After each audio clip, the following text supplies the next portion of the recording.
Bald nigga. Shut up, bald nigga. Shut up, bald nigga. You guys like fucking around? Well, I hope you like finding out just as much because many of you are about to. Even if I found that, my dad left a negative YouTube comment, I don't think I would ever recognize him as alive again. Those people are worthless and they deserve to be made fun of. How'd you get banned? What'd you do? What'd you say? I think it was, why don't you say that to my face? And then there was a comma. The internet is full of schizophrenic psychopaths, dispensing their opinions everywhere in massive batches. Paragraphs on paragraphs of nonsense every day. Comments on comments. Right this way. Holy shit! I'm here once again bringing you the Comments on Comments podcast. I hope everybody can hear me. I'm doing it live this time, and I didn't do it that way before. And I'm also using this new technology called StreamYard. It's old technology, but I've never used it before. So I'm coming at you in a whole different way.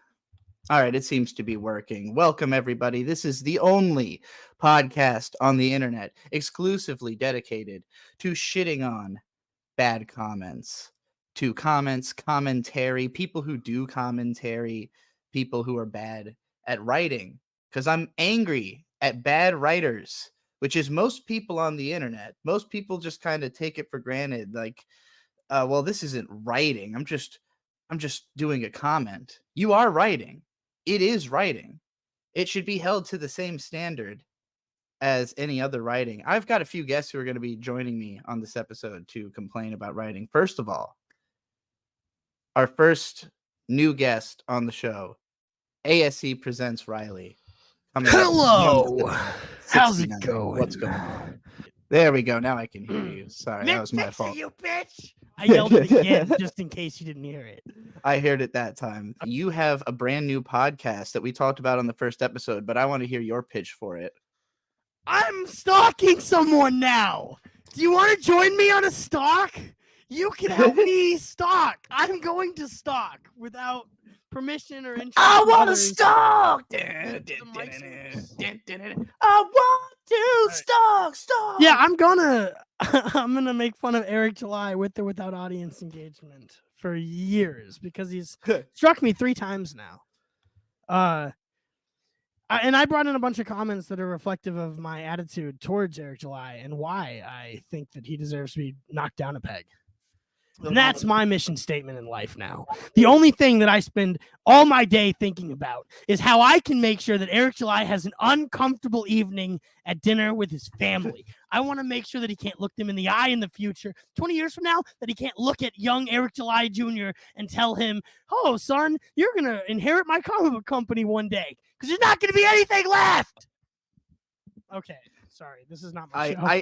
No, I have a lot of the same bitterness towards somebody else, but don't worry, we're gonna. Is it the critical drinker? Because I hate him too. No. Oh, you found a new one. I found an old one. Can we go after that one too, though? At some point. Yeah. If anybody want to submit me some stupid comments from Critical Drinker, I'd love to. I have to introduce our other guest. Yes. I've got regular co-host Bird Stork. Coming at us. I totally was not watching Mr. Medico's stream just now. Oh, the slight delay between the two of you is gonna really make me that's gonna be crazy on the drugs I'm on. I'm excited to see how it goes. I'm down for it. Whew. Do you hear him through my microphone also? Is that the problem? Or yeah, but I don't know if that's through like his? because I'm on heightened like Riley drugs. No, I can hear it. Or if it's like a stream Shit. problem. I'm I gonna can never turn tell mine these down a things. bit. Well, we're just across the room from each other, and I know I'm loud, and I know he's loud. Check out youtube.com/@theclipiverse, by the way. That's what we were talking about, the For Cannon's Sake show. And Yeah. I'm going to have both of you on very soon. Excellent. Just got to figure out how to do all this fucking streaming shit, this new age shit. Yeah. I mean, I'm really into it so far.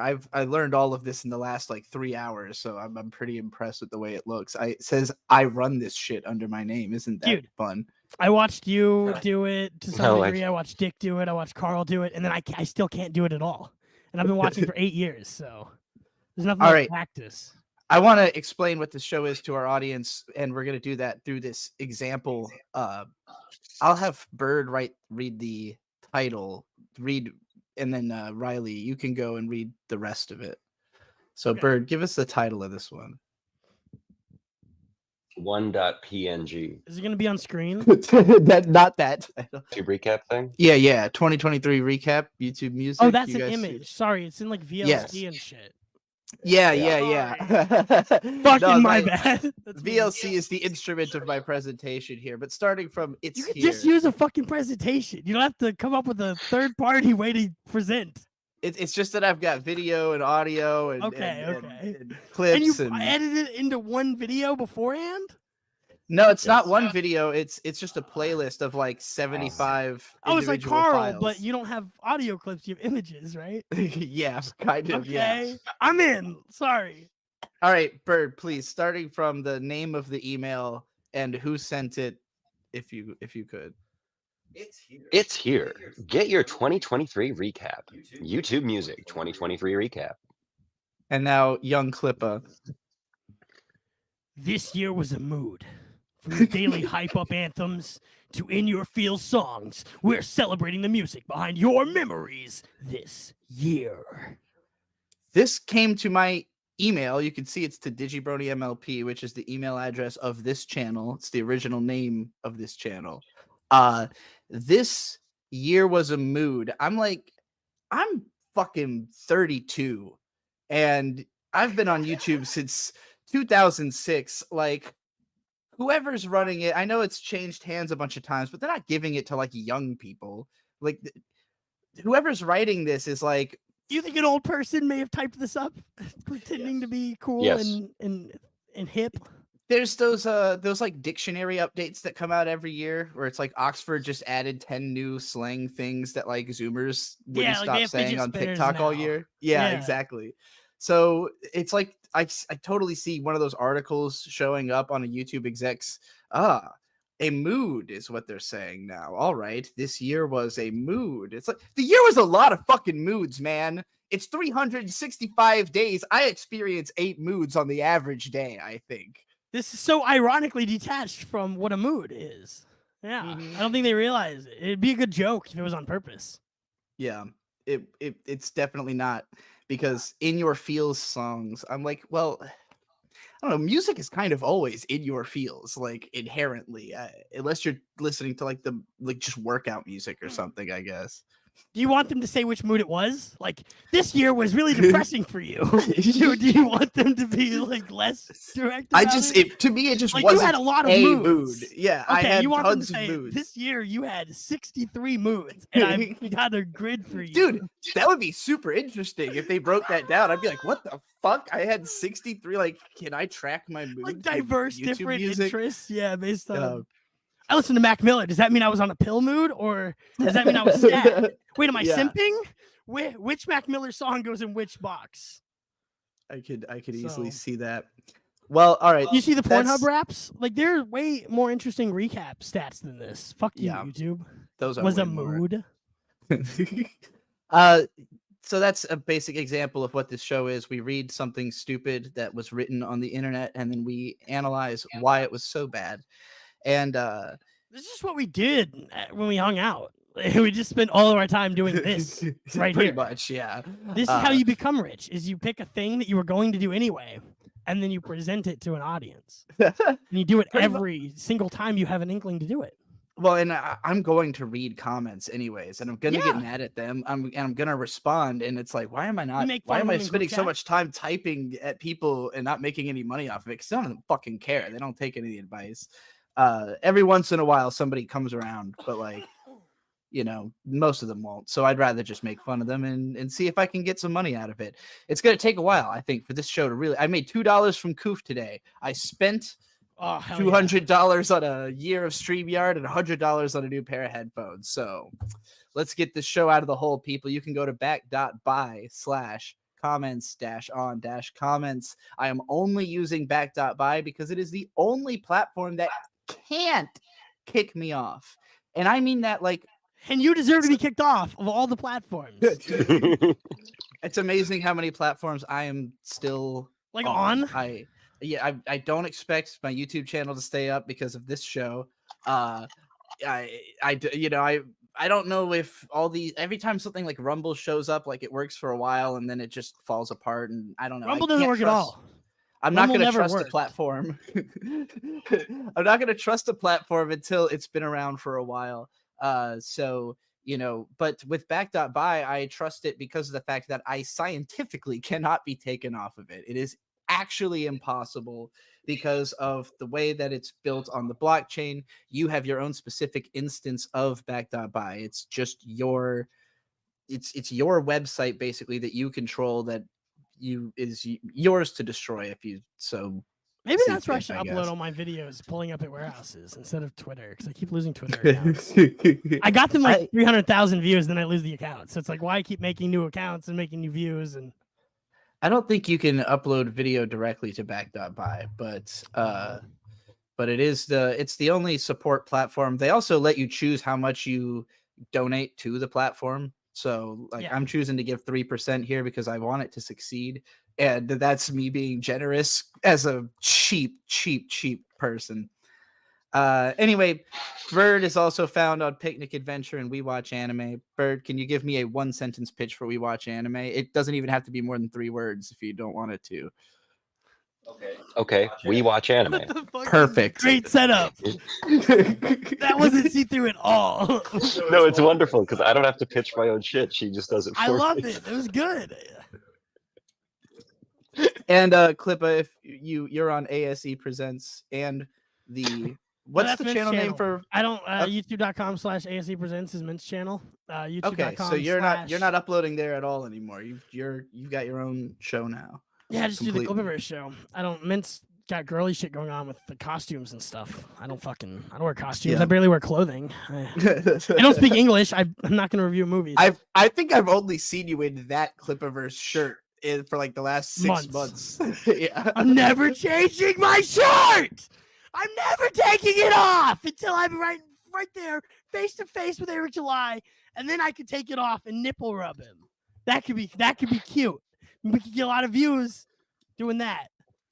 All right, Riley, your natural state of persistent rage is giving me.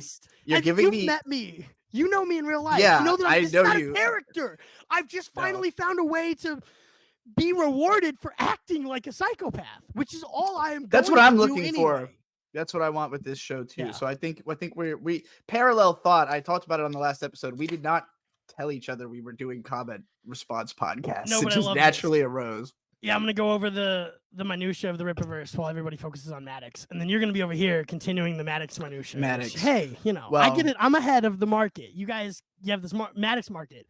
I've always seen the cash cow that Eric July is. I've seen it the whole time. Hold on. All right, we're gonna get into our Maddox segment. Maddox needs to shut up forever. I hate this man. Look, I work really hard. We had a rough week this week. We did a lot of work, me and Bird. We spent a lot of time like lifting shit and drilling holes and just like busting ass for just trans stuff. Traditionally feminine behaviors. Nothing but trans shit for the whole fucking week. And so every day I come home and Dick Masterson is screen capping one of Maddox's responses to someone on Twitter or YouTube or something. And every single time Maddox is saying, how can you in any way, shape, or form defend a person who he always says hangs out with pedophiles? And in his 3-hour documentary that all the comments he's responding to come from, I'm the pedophile. That's who he's talking about. Now, there are some really... I always believed in you. Just for the record, I am the only person on the internet who always believed that you could be that pedophile. I knew it the whole time, and I stood by you, and I waited patiently for you to be that pedophile. No. I've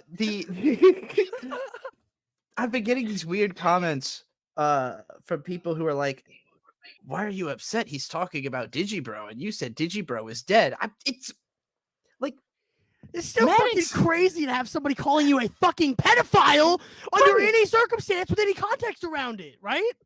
These people never experience this like you have, maybe? I just don't think they can even conceive of what it feels like. It's a crazy thing. Nobody ever calls me a pedophile. If they did, Well, I'd thank them. I have to really I know I've talked about this motherfucker enough that people know. I've known about Maddox for a long time. I was a fan of Maddox. I read this dude's blog He knows back who you in are the early days. I He's own his He knows book. exactly who you are. You're not this digibro person who may or may not you're not a third party character in the story of his. You're a main central character that he's been aware of for 5-6 years at least.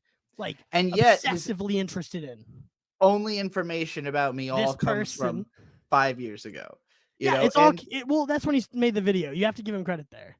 That's true. Yeah, he's been working on this video for an eternity. So regardless of who he was, whether or not it's a digibro, some conceptual character that he's accusing of being a pedophile, he's still calling that person who was played by me. And so the implication is me. Who would if he's saying Dick hangs out with pedophiles, he's not talking about a fucking metaphorical character I invent you to stop playing. He's talking about me. He's saying I'm a pedophile. You're a pedophile. Exactly. Maddox thinks you're a pedophile. And that's what he believes. And Maddox, for the first time in his life, is lucky for where the cultural zeitgeist currently is.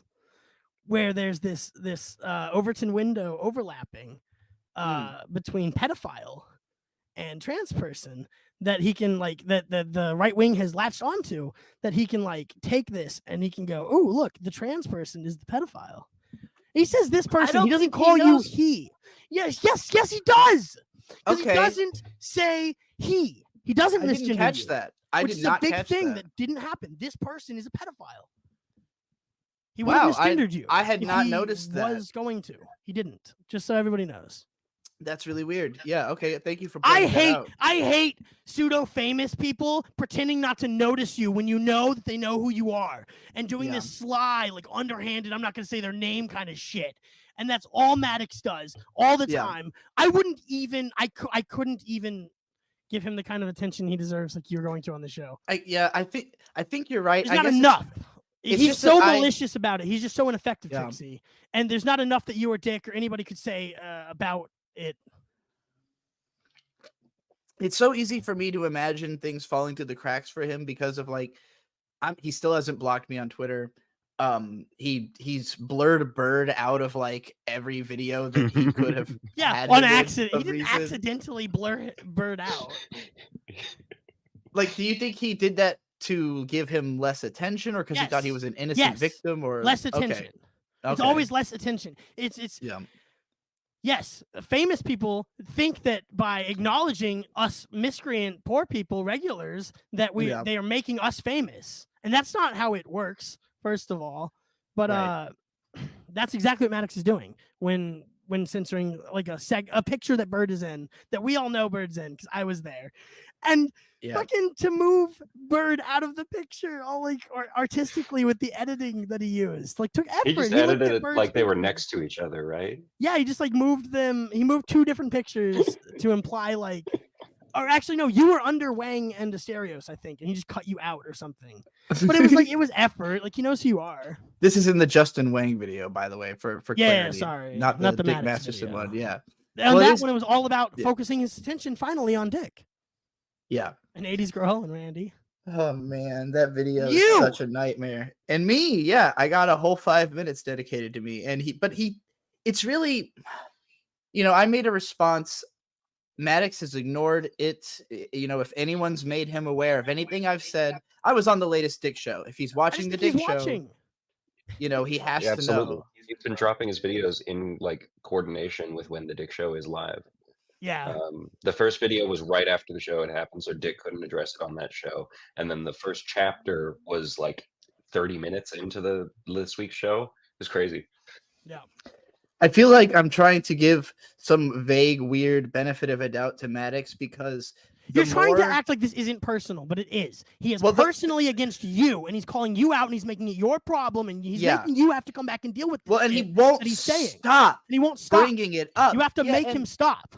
It's like if the more I am made to believe that he has heard me say, like, I'm not a pedophile. Hey, here I am. I'm not a pedophile. I'm talking about it publicly. I'm addressing it. I'm responding to your video. You said, like, people keep saying, like, where's the response? Like, I've made a fuckload of response at this point, and I'm going to keep making a fuckload of response. If he has seen any of that and is still going, he hangs out with pedophiles. He hangs out with pedophiles. Like, I'm going to bully Maddox out of writing. I don't want this man to enjoy this thing anymore because he sucks.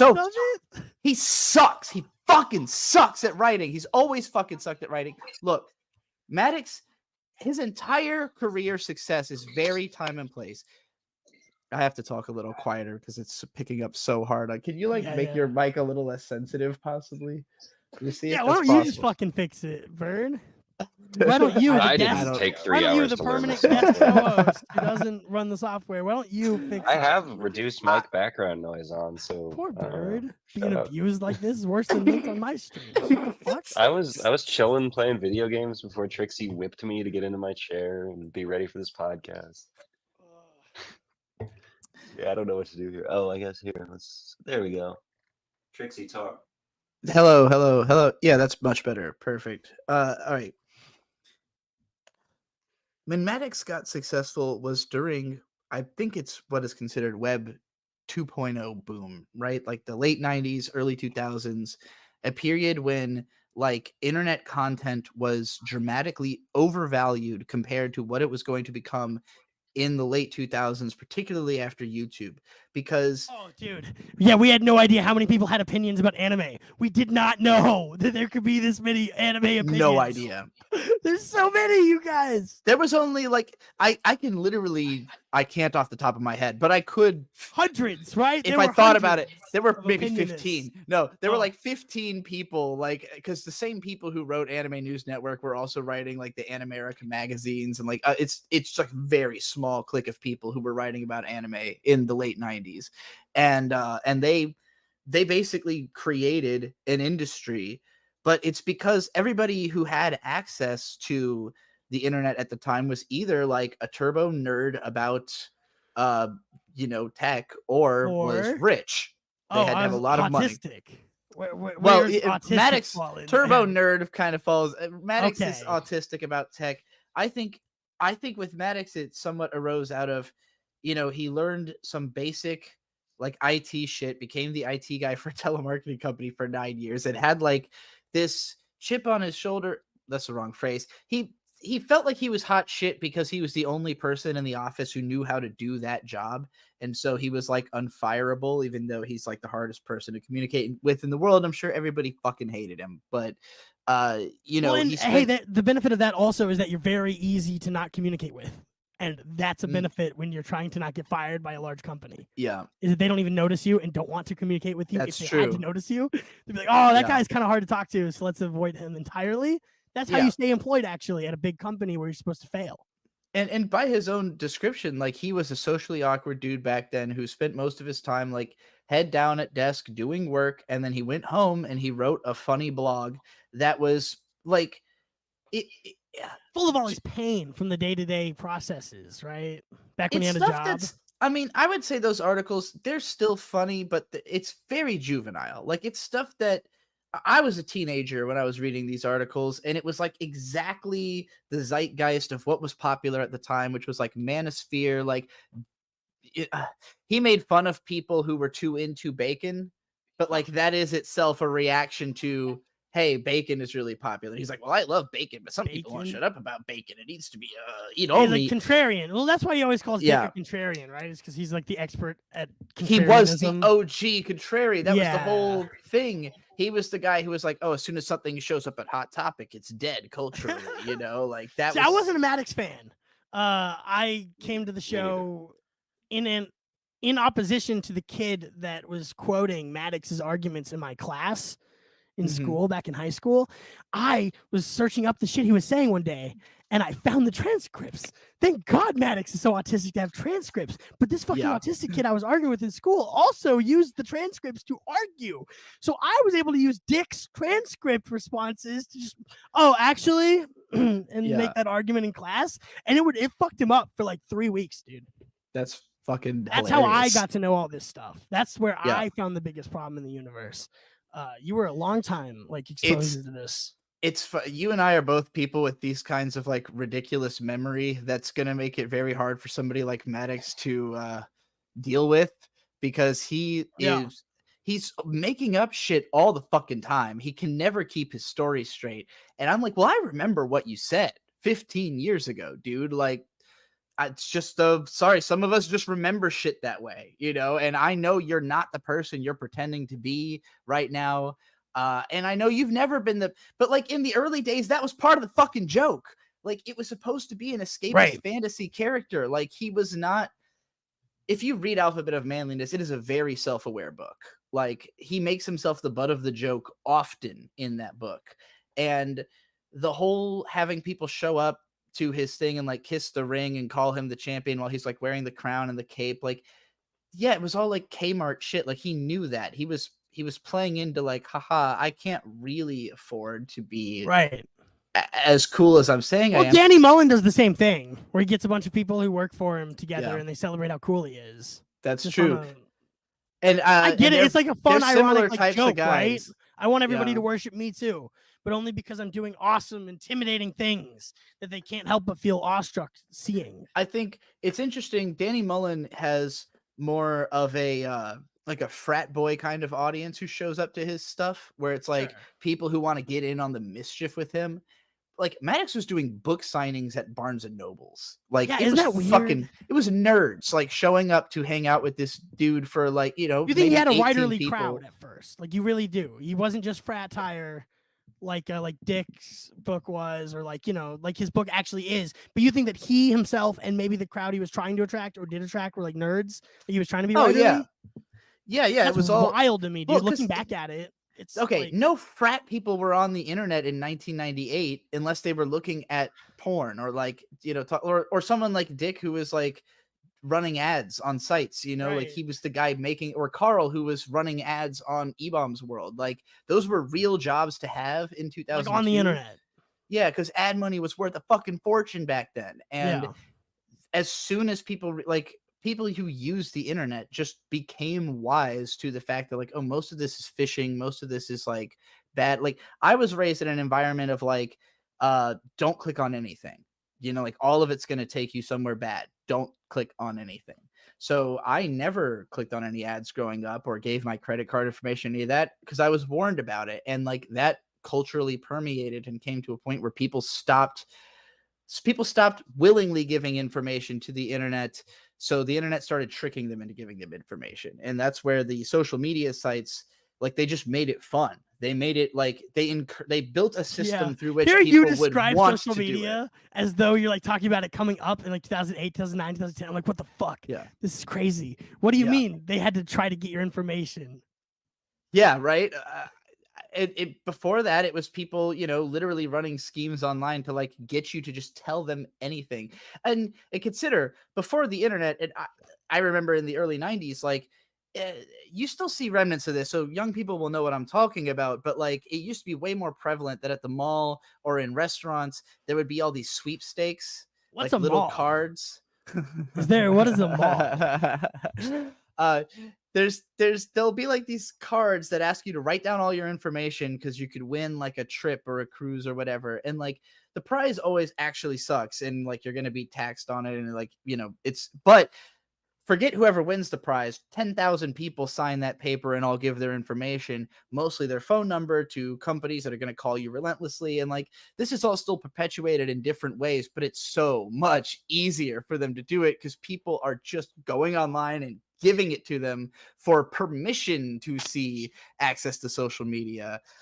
I've gotten fucking so far off topic of talking about Maddox, but I'm just saying, like, content is childish because it was made in a bygone era where that content seemed more mature in juxtaposition to the content currently available to you as a viewer. Thank you. That was a perfect summary of what I'm trying to say. And the most It's not respectable me. It's the thing about Maddox drugs. to me. I don't remember what I just told you that you said, and I don't know what we're talking about. No, it's fine. You're doing great. Good job. Maddox, the most respectable thing to me is that after moving to LA, blowing all his money, having his second book fail, his career was on a dramatic downturn, and he won't describe it this way, but he will act like Dick working with him because he had some celebrity is Dick like riding his coattails. Dick was trying to help this guy save an ailing career. In the late 2000s, Maddox was not publishing articles. His articles came out like once or twice a year. He was not making any fucking money through his website. His book had been out for 4 years. It was not selling anymore. The second edition had already been out for years by this point. His second book bombed. So Maddox, who had been living like a rock star in LA off of being a #1 seller, and probably spent all his fucking money because he's a fucking idiot. It's so easy to spend. Yeah, well, I'm not one to talk. I spent $300 today, and I can't spend any more money. So please support me on back.by/comments-on-comments. Anyway, Maddox, his career was ailing, and he made some saving throws that honestly helped, because in 2013, he saw, I think Maddox, in a weird way, he's really good at recognizing the zeitgeist. He's good at like recognizing what people are talking about. He's just really bad at having something to say about it recently. But in 2013, he jumped on a couple of controversies and made videos about them that were these tightly edited. He was studying like this man put more effort into making content than anybody else, which is not a compliment. Not a compliment. And we know that because he talked about it so much on The Biggest Problem in the Universe. He talked a lot about how perfectionism was his biggest flaw, how he spent like months work. The reason those articles came out so spaced apart, even though they were like 1 or 2 pages most of the time, is because it took him months to whittle down like his fucking walls of text into something digestible, which he no longer does on Twitter. No. This is like the shortest tweet he's ever made that I have on screen right now, but it took him a lot of effort, and he managed to catch a tidal wave twice. He caught it at the start of the 90s, and then he caught it at the start of the 2010s, the same time I did. Like, both of our channels blew up basically in tandem and got to about the same height for the same reasons. I was going to say, to come back to comic books real briefly, I think I just remembered that the only time I've ever heard of Maddox outside of, that instigation of me knowing all this stuff, is that Spider-Man's ass video. Spider-Woman's ass video. That one, when you were talking about how well produced this content used to be, I was like, oh, didn't he weigh in about that? And yeah, he's so proud of that. It comes up in the documentary, even like about, when he's celebrating his victories. But like, I didn't notice that. It's 3 fucking hours long. There's a lot to go through. It'll take us years. But yeah, the Spider-Woman's ass video was really good, and it was the right video at the right moment. It was like when woke culture was getting really ridiculous, the pushback was just starting. Maddox was the right guy because he really doesn't want to side with either side. For him, it's just contrarianism, but at the time, it was the right take to have. So his channel blew up, and he talked about he had already started Biggest Problem and just wasn't fucking talking about it.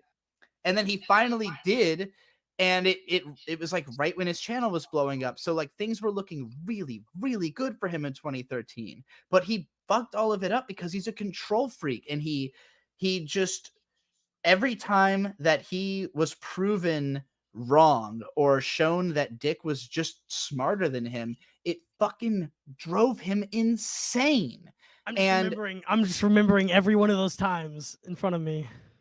And he, after a certain point, but when he blew up the show, like fucking over a guy who he had made everybody love. That's the funny part. He doesn't even understand. Like, there were plenty of people who've come to the show from Dick who knew about Dick before. He'd done plenty of things on the internet, but like, people like me who had never heard of Dick Masterson and came to like him because of his interaction with I'm Maddox. not a big fan of that Dick Masterson guy myself, personally. So can't stand him. No, no, the guy's like again, I'd never met him, I'd never known him, I knew nothing about him until he worked with Maddox, a guy who I'd been following for a long time. I loved But both Maddox of them thinks on you're the a show. pedophile. Right? Isn't that like the heart of the issue of this show? It's hard to unpack into a show that has an order or a number system or some kind of a schedule, because it's really this energy about a person who knows you're not a pedophile, keeps calling you a pedophile. It's happening to Vito too. And if it was happening to me, I can't imagine the links that I would go to make it not be happening. Yeah, I really have to piss. So, Bird, I want you to read this Maddox comment, and then the two of you can discuss it. Because, Bird, you just ate like the spiciest thing I've ever seen anyone eat the other day. Like, we went to a Thai restaurant, and the Thai chef said to Bird, like, I couldn't eat that. It's too spicy for me. So tell me about this comment. Do you want me to read it, or do you read it? Regularly with food exceeds the amount of hot sauce people are required to eat for cash prizes. Yeah, I don't know. I'm hearing that through both of your. You gotta. Nah, you can't. Trixie left the mic on over there, and it's just fucking terrible. Sorry, can't do it. That's okay though. I read it. We can't continue just yet unless you want to mute that. Everybody, let's just sit in silence. Do the silent sitting. Whoa, I'm over here now. No, this is fine. We can talk. I don't think that I'm gonna hear you over there. So now we can talk again. Hello. There's her mouse. Why doesn't her mouse work? What the fuck is she doing Just over let her here? deal with it. But we can talk because you're over here now. It's not the same. But my tequila's over there. Oh fuck! You have real problems. I get it. No, she's muted now. Okay. Okay. Anyway, so we're not professional broadcasters. No, very much not. We're just fucking around. But these famous people stoop to the level of needing our approval. You see, that's the joke. So someone had asked, what the... Oh, I guess I skipped... Oh, shit, I pressed play on that. Damn you. I set up. I'm back over here now. This is good. This is as interesting as it could be as filler content. It's better than the long silences that Eric July takes between thinking of each individual thought, or even with chat there to read and guide him. Which, you know, StreamYards, you could have chat there. You could have like a whole, instead of the private chat, you can have comments going, and you could be bringing up comments and engaging with them and stuff. And I don't hear Trixie now.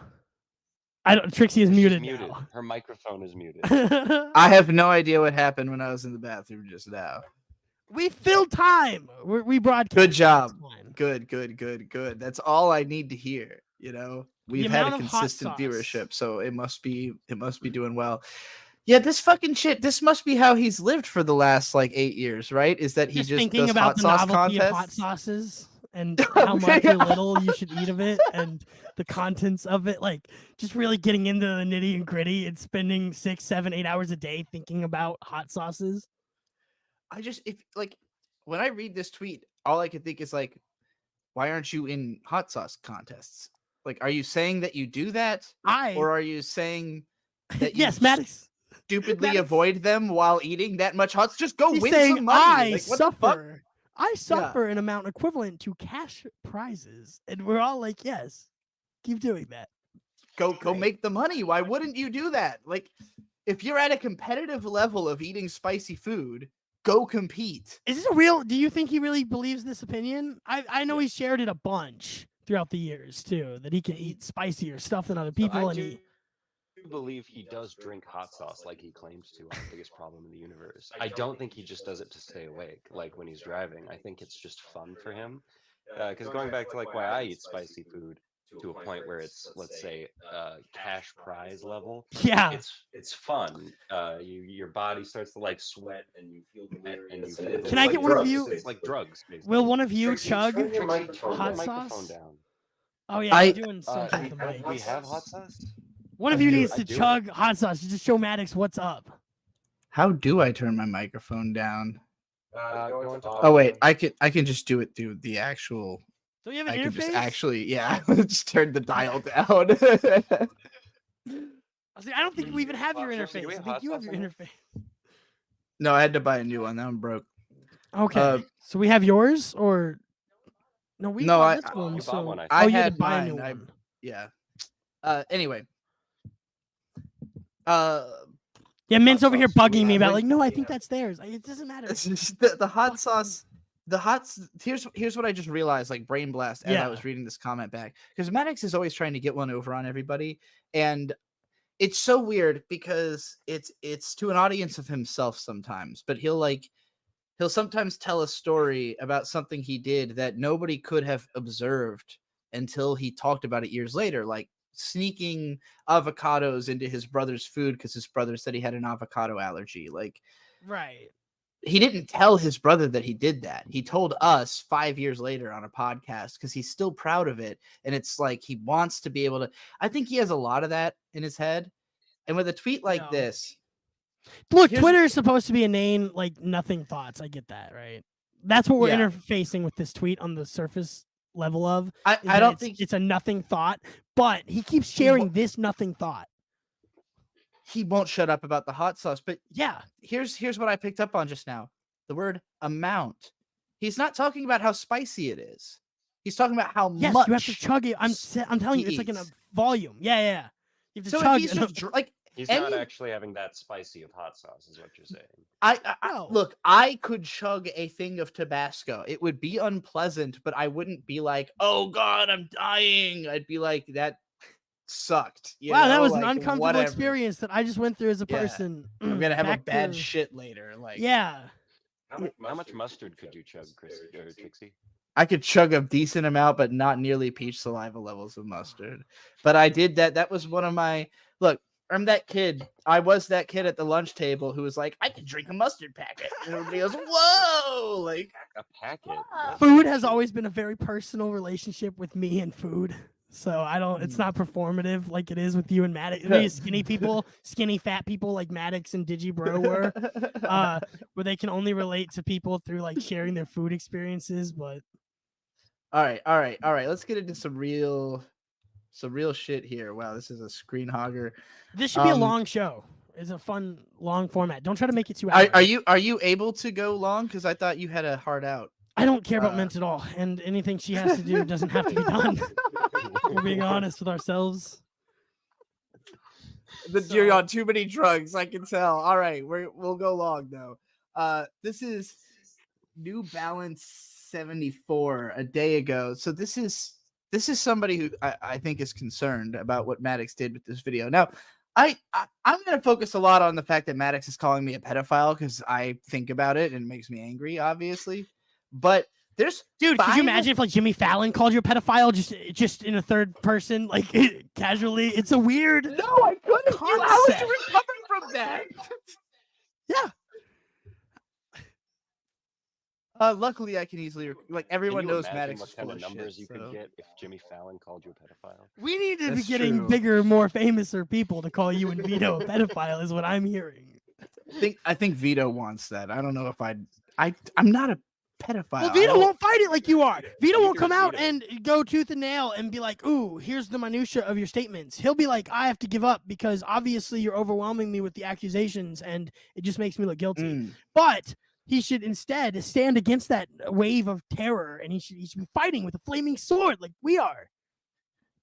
The numbers don't mean anything to me. Like it could be literally everybody. I'm like, well, you're all Yeah. wrong. It doesn't. Like I know the facts. So Well, a lot of people are uh, calling Vito a pedophile. So I don't know if for him it's so much binary I am or I am not, or versus like the way he talks about it is how many people are calling him that is what he seems to care more about. But Vito also just cannot stop with the sus shit. So I don't know where it's he's. so at. funny. I don't You know where would think he's at. doing it on purpose, but I know he's not. So After hanging out with you for 3 years, I know Vito's not doing it on purpose. Isn't that So- amazing? Maddox, this motherfucker published 5,500 people's names on his website, and it's one of the most insane decisions I've ever seen. And he's not doubled, But not what's like the yours. most. I Your don't know name's how not to on the describe- website. No, it is. My legal name is Is on it? the website. In Yeah, the random list of names, or She was in the Facebook group. yeah. so that's the Facebook group though. He doesn't list Yeah. Digibro's name at all because he No. knows who you are. And he's trying not to. Yeah. If he's even seen my Kiwi Farms page, he has to know that Digibro and my legal name are the same name. They're both in the title of my Why thread. would he go out of his way to not? He didn't accidentally not dox you. Like you have to think the way these fucked people are thinking. Like he's purposefully. It's hard. It's hard to like anti-leftist when going after you because you are now trans. You really fucking this think piece would have done numbers if he had gotten it out before the transition. Boom, Digibro's a pedophile, but he didn't. Like you changed your gender quicker than Maddox released the video, and that fucked up his plans. I mean, and I don't want to act like some people think I'm saying like I'm trans, so I couldn't possibly be a pedophile, which is not the. No, you're just not a pedophile, regardless of the trans. Just demonstrably, like my opinion of children is they're mostly annoying and dumb, and I don't want to be around them. Like I think that's a normal adult opinion to have of children, right? Unless you're like somebody who's a big fan of children, I guess. A giant adult kid because you want little things fucking your toys up and breaking them and slobbering on them. Okay, I'll break my own toys. God damn it! Yes, this is my library of comic books. I don't even want my girlfriend touching them. The attributes that are commonly linked with pedophilia is weird because it's like, no, this is me staying away from children and building my utopia of childlike wonder. I have a lot around this interest. A lot of things I want in life, and children would only ever get in the way of that in any way, shape, or form. Having them, being around them, anything. I want nothing to do with children. They are a money vacuum. Be careful for these people who talk about kids like they like them, like they're looking at them like a steak. Like, oh, you got to protect the kids, and you gotta save these children. Like that gun ad. Did you see the new gun ad? How do I reach these keys? That new gun ad, Trixie. No, I have not seen this gun ad. Oh my god, we have to take a second. And you have to watch that new gun ad. Send it in the. What is this about? If you don't know, you have to say chat'll appreciate you not having any context on this at all. Okay. I shouldn't have even told you it was a gun ad because you wouldn't have known. You wouldn't have known it was a gun ad if I hadn't said that. Did you see that Ruger has a new line of firearms called the Hard R line? Oh, I'm sorry. This is an anti-gun ad, not a gun ad. Oh, yeah, that makes more sense. Like guns are cool. This is a weird like anti-gun ad that doesn't make any sense because it doesn't achieve what it's trying to achieve. While I'm waiting for that, I want to make exactly clear what this docs list is because we're gonna read a lot of comments of Maddox defending this docs list. Is that what you brought in? It's defensible. Like, wow. What? He defended it. It's not. He's not a. Oh, he's defended it a lot. I haven't seen any of this. I've been banned from Twitter because of Eric July and his fans and the flagging me from everything. So I don't get to see anything. Sorry, you're presenting this news to me. This is YouTube. How would you even know Maddox has a YouTube channel without Twitter? That's where I see all my news. All right. Yeah. Let me switch my source over to this tab. Wait. I guess. Yeah. If you can, I guess I have to you're not add able it. to do that. No, I just got to add it as another. Oh, here we go. Let's. Hey, that was just the three of us. StreamYards though, and then we'll be able to compete. Look at us. Look at all cool. Yeah. Yeah, I was watching PKA we'll right before we started PKA, F&T. And it was so smooth. I was like, damn. Well, we can't afford a Zach. All right, what's going on here? PKA I don't know how to make the audio work for the audience, though. That's God that's damn a it. problem. Well, whatever. Just watch it real quick. It's like a minute long, and I watched it independently. It's really funny. I can hear it. I can hear it. You guys can hear it? Please, God, save her. Maybe it was the Save her. Can't hear you. Oh. My thoughts and prayers are with you. Thoughts and prayers. Thoughts. Prayers. Thoughts and prayers.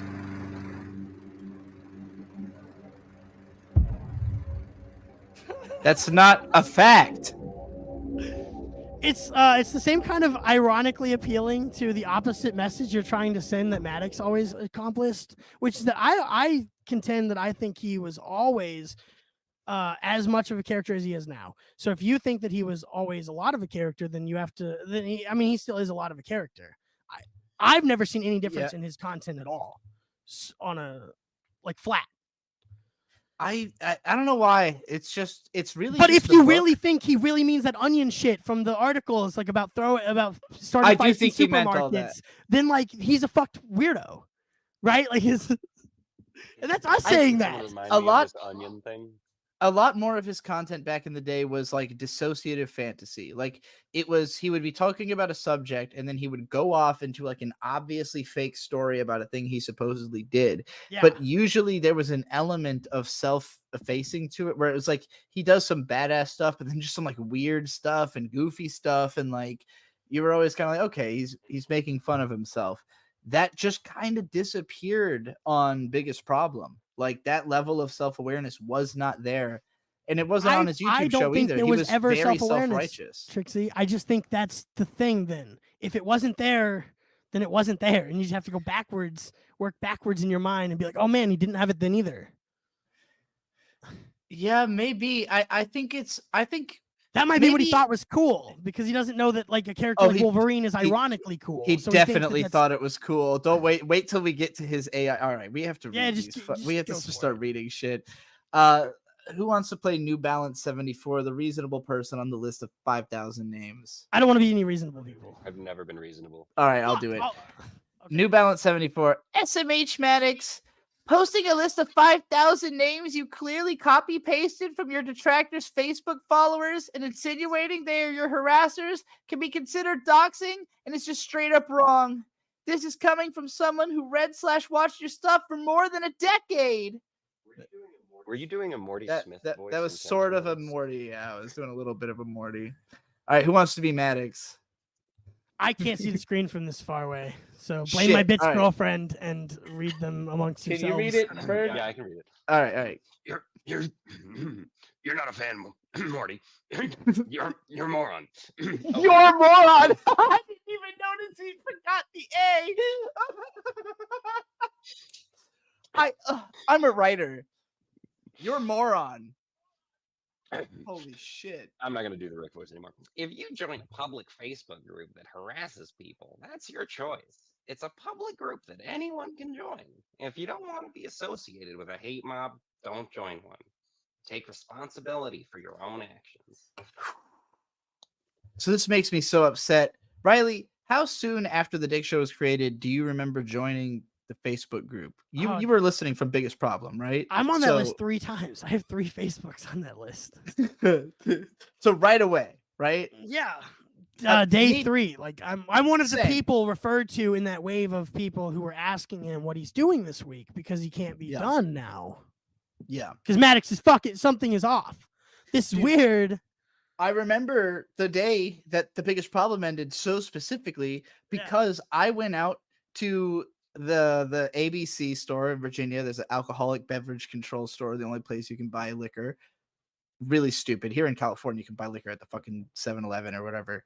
But I went out and I bought like all 4 of the main spirits and took a picture of them and like posted it on Twitter and was like, I can't, like, I'm so fucking distraught about the only show I've ever loved ending that I bought all of the liquor. I didn't give a shit. Fuck, I didn't care about any of this. I just needed to win an argument against that same fucking kid in class the next week. And I knew that now I wasn't going to have that edge. That's fucking because he wasn't going to be using a bad argument that I could be rebutting with a good argument. And it hadn't already been pre-scripted for us. We had to have both known we were doing this. Like, Isaac exists. He's out there. He knows that he was doing this. I don't know. If not, he it gave me a beautiful career. He gave me an amazing career because he just started using Maddox quotes all the time to win arguments. So funny. That's so fucking funny. Imagine thinking that you're going to win an argument using the Maddox quote. Because that's the first impression I have of the show is the tide is that people think he's the smart one. And listening from that perspective, it's I really do think it started that way just because Dick was not trying to be the smart one until a point where Maddox wouldn't stop pushing that as like, no, this is a real contest about who can find the worst problem. And when female genital mutilation, like, as bad of a show as it was to have to listen to, it dominated the charts because it is that bad. So Dick was like, all right, fuck it, I will bring in real issues. And then every time he did, he made Maddox look like a fucking moron.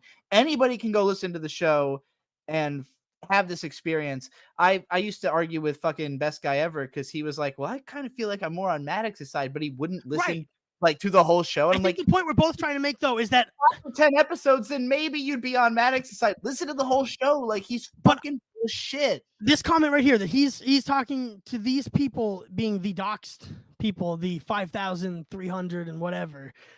He's talking to them as though they are Dick's fans. But this is immediate. This has to be the first month that there was a rivaling Facebook group. The second that the show ended, Dick said, I've got a new show that I'm going to launch on Tuesday. Maddox just kind of launched a show suddenly on Tuesday. Yeah. They both came out like the next week. Like they were both. But this is not indicative of being on either side. Like being on this list is not because it's indicative of joining a fan group that. No one talked any shit at the beginning. When Dick, literally in the first episode of the Dick Show, all Dick said was creative differences. That's it. He talked zero shit about Maddox. He was very upset about not having been on the last episode of the show because he felt blindsided by it. Maddox is trying to rewrite history and say, well, I told him when the show is going to be because there's a schedule and he was supposed to be on that episode because of the schedule. But what he's leaving out is that after that email, he then had Dick kicked off for 2 episodes in a row and then didn't explicitly kick him off the next episode. Just, did it while he was in Mexico, counting on himself being kicked off of the next episode. That's Maddox's Dick was supposed to be there. Everyone else showed up on time. Dude, you had kicked him off of 2 episodes in a row. And then you decided to end the show when he couldn't be there. That's the most manipulative behavior. You guys really fucked up my plans observable to make fun of that guy in class next week. Because I was going to just really make him look dumb. You guys made it look bad on me. Glad you always bring it back to center.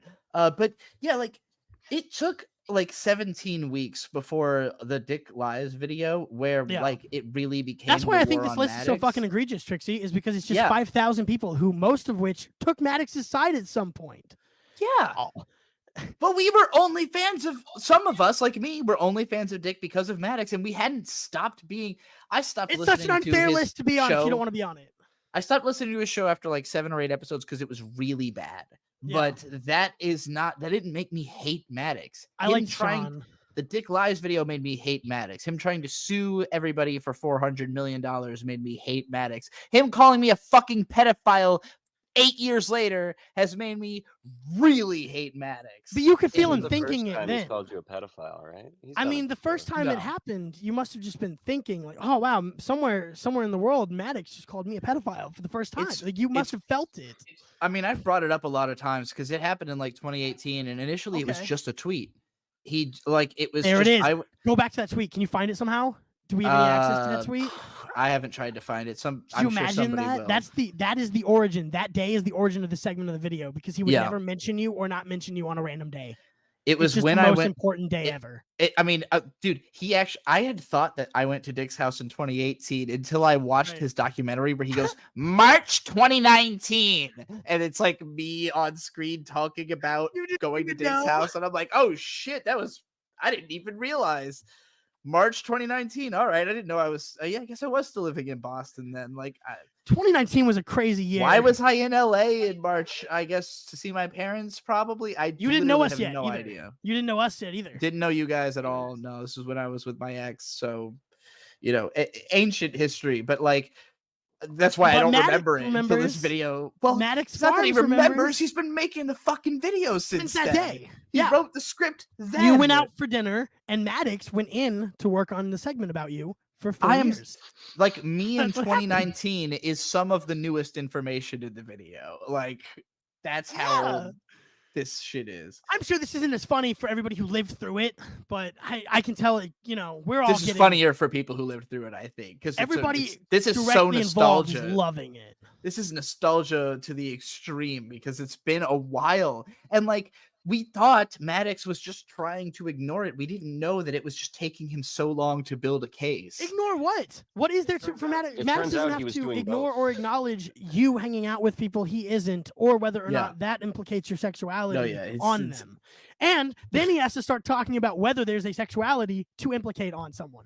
So there's so many layers to Maddox just doesn't like you personally, and so you're a pedophile. Well, no, here's what I think the real issue is.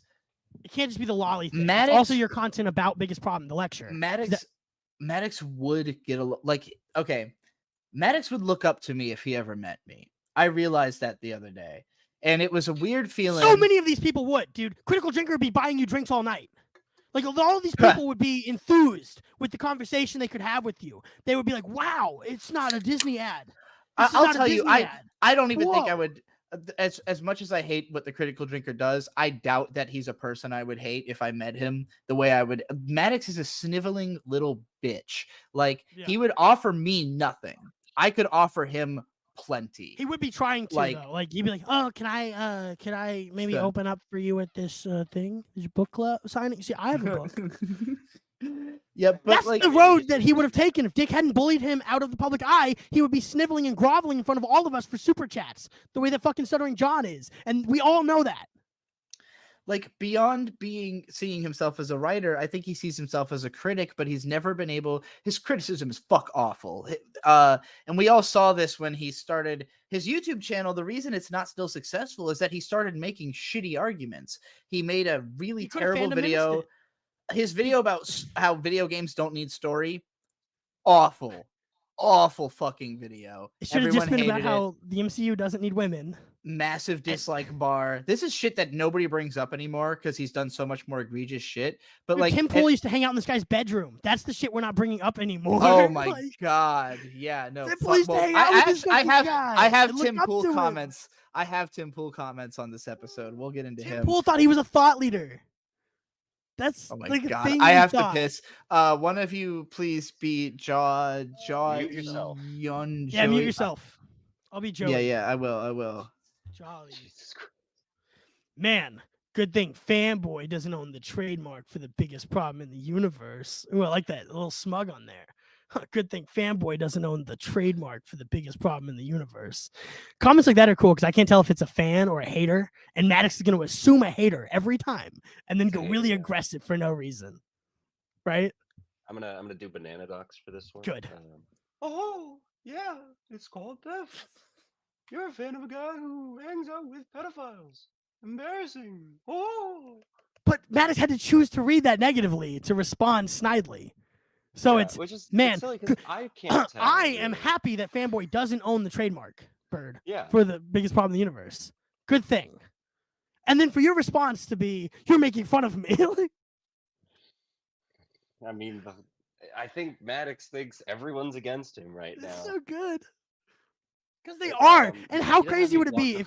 if you went to work and everybody was like, "Hey, what you think is wrong and what you're doing is dumb. And if you didn't do it, we'd all be happier about it." Like every single day for 8 years. And it's nothing You've just been, more. like working on a project for 3 years, you go into work all proud of it, you show it off to everyone, and then they all go, "Smells like shit, dude." You're right. This is way more embarrassing than what I described. I was trying to give him some benefit of doubt. No, there's no benefit of doubt. He's been working on this video for 5 years. He doesn't have any modern Dude. information in it. It's simultaneously like one of the best produced videos I've ever seen. If it had come out 4 years ago. Title, topic, thumbnail, and and also the worst produced video. timing, right? Title, topic, thumbnail, and timing. Yeah. It's not just one of them. Did you already both read these comments? We're making fun of it because you see, Maddox assumed negative intent where I didn't originally read any. No, yeah, that's a decision he made. I'm glad you noticed that take. I as well. always notice when people decide that other people don't like them because I only Yeah. talk to people in ways that can be interpreted by you. Like I only Yeah. speak to people in ways where, well, if you like me or not, you will read this a different way. So I see that Maddox just immediately read negative intent and is responding snidely. I probably also read this and also thought the same thing Maddox did, but yeah, it's not actually implied by the comment. Good thing that this is Fanboy doesn't own negative. the trademark for the biggest problem in the universe. Man, good thing Fanboy Yeah. doesn't own the trademark for Yeah, the it's biggest problem called in the theft. universe. It's not called theft when he legally owns Right, the I get- trademark. so it's Maddox the is having opposite to- of theft. Maddox is deciding that it's sarcasm, but that the sarcasm is wrong because actually, Dick is a criminal, and it's. He's a criminal because he legally won. I wouldn't have replied to Wow. this one. Most criminals do win in court. Well, you know, if they have a lot of money, I guess. Which Maddox, I guess, is admitting he doesn't. Yeah, I just wouldn't have responded to that one. That was a bad comment, Maddox. You shouldn't have done it. I'll go ahead and be Maddox for this one. If you watch his bonus content, you gave him money. So That's not necessarily true. You support stalkers and creeps. Yes, and you but not haven't exclusively to this. watched my video because he was asked point blank if he was trolling when he said everybody wants to fuck 17-year-olds. He said, I mean, not really. You support that crap? No, I think what he said was there wouldn't be a law against it if everybody didn't want to fuck 17-year-olds. Just like again. Yeah, which is. But he didn't hilarious. type that part out. I feel like you have to be either. I don't understand the way Maddox thinks. If he thinks that that's something other people are gonna hear and go, oh well, that's like proof that he's a pedophile. Like, yeah. He I wants you to don't read want- this and be like, whoa, that I didn't know that yet. So like age, we all have our own idea of like what an age means. In my head, I'm like under 25, not interested. Hey, Like, fuck off. If it's a woman, I don't want to fuck it. And I don't care if it's just pretending to be a woman or not. I don't want to fuck it. That's Bird my is the exception to that rule I just stated. He's only 24. But like, no, I can't. Like, I've already reached a point where I can't even stand like young people. I'm just like, I don't know. Like, if you the things that concern Kids today. the things that concern people in their early 20s like embarrass me to hear them talk about. Like, they'll talk about shit that's like bothering them, and I'm like, I couldn't care. Like, how you are fucking up your life by caring about this. I'm staring at Mint so fucking hard right now. You Please care about something more intelligent. I'm Please, fucking- please. Gah! But yeah, but I understand what Dick's trying to say, because people who like when a person reaches sexual maturity, like has nothing to do with how big their tits look in an advertisement made by a different company that doesn't know she was underage when she signed up to be in the photo shoot. So, suck my dick. Yeah. It's just like I personally wouldn't be attracted to a 17-year-old, not because I don't think they're hot, right, or don't think like That's oh, how that Maddox would only fuck a very attractive, very exceedingly attractive 17-year-old. Because that's what his principles are based on. Oh man, it's okay. All of society should understand That's what Dick's sexuality. talking about, right? Everybody knows wait. that when he talks about 17-year-olds, he's talking about how in advertising and in media, like Yeah. the 20-year-olds who played Spider-Man movie characters pretending to be Advertising in the 17-year-olds. media is fucking disgusting. It's It a has whole created world a of weird way for you to view exploitation. people. Yeah. The idea that this country broadly gives a fuck about protecting young people from exploitation is incredibly laughable, because this country submits young people to exploitation The number one publicly, regularly. It's a part of the culture that I'm disgusted with, but is mainstream. And to act like it's not, and that you're gonna like win arguments by pointing out that like, oh, Americans exploit kids. Yeah, no, having All the children Disney is Channel. exploiting children. Vito's out here talking about like having kids is so great because they're slaves. It's like, what the Oh fucking yeah. stop. That's the argument against them. Oh, Vito kids. It's really funny that the week before the whole, or the week after the whole kids are slaves, he goes, and you know what? Surrogacy, guys. Let's do surrogacy. It's a really big problem. We should just be okay with it. Stop making your problems about kids, Vito. In vitro fertilization coming soon. He's gonna do it. He's gonna put one in him. In Vito fertilization. Yeah. Oh boy. Bird, will you do Vanessa Saggio's response to Maddox here? This is a great show, by the way. Thank you for having me on. I'm enjoying it a lot. I'm glad I thought I was gonna get like way too angry on this show, but again, your natural state of rage kind of helps. Like, you give me an amount of catharsis where I'm like, okay, well, Riley's already. See, I've been got the this anger angry out. since like 4 months Since you before were I a met child. you, right? At least. Oh, you're right. Well, yeah. The whole time, as far as I know. Yeah, and I finally get Jesse, to share it with you. You gotta mute your mic while I read things. Yeah, Okay. you guys got to figure out this mic stuff. I'll mute. All right. Do you think that kids should be hit as well? Yes. I'm on your side for everything else, but I feel like the dog thing was a joke. Kind of how you gave people useful technique. I mean, he didn't think that was a on joke. beating their children. So obviously there's satire in like the extremes that he was writing about, but like he does think, yes or no, you should spank kids. Yes. I have to explain this a bit because if the audience doesn't know what this person's talking about, they kind of jumped subject because Maddox was accusing Dick of saying 17. Everybody wants to fuck 17-year-olds. This person jumped right beyond that and said, "Hey, you also accused Dick of saying that it's funny to hit dogs because." In this and Dick talked about this on one of the shows he was on recently. It might have been PKA that it was the newest biggest problem. He was talking about that. First of all, Dick has a dog, Maddie. Everybody knows this dog. It's on Instagram. Dick's a total dog lover, a dog simp. His dog's a fat bitch who just plods around the house and interrupts the podcast. Everyone knows Dick's dog. We all know he doesn't hit dogs. But Dick once said in a rant about how Maddox needs to stop and just quit and give up everything. You have to hit a dog, right? You have to hit punish a Dog's not dog. gonna learn unless you hit You it. gotta hit him to make him learn the lesson. Something really fucking over the top. It was a joke about how he should be hitting Maddox and comparing. It's Maddox so much unfunnier the more that Maddox makes us have to talk about that joke too. God, it's all these jokes. Like, well, Maddox's whole beating children thing was funnier before this comment. Yeah. Well, that's the thing. So Maddox used to be really insistent on like, yeah, you have to hit your kids. Look, every person he really thinks, which he actually does think you should beat your kids because his dad laid hands on him. Every single most person kids who were do think that you should beat your kids. In my experience, they've all been beat. Anybody who says you need to beat your kids is somebody who is trying to justify the fact that they were beaten as a child and also think that they're amazing. Well, some of us are like hobbyists who get into beating kids, but for the professionals you're talking about, it's like Carlos Mencia is a great example of this, right? But parents. he's like, well, I'm really self-confident, and my dad hit me, so whatever it took to make me the way I am is automatically correct. And it's like, no, like maybe like it's good for you that even though your dad hit you or whatever, and you have like this relationship, even if you respect the guy and you feel like he did it for the right reasons, like it doesn't mean that you only could have been successful because he did that to you.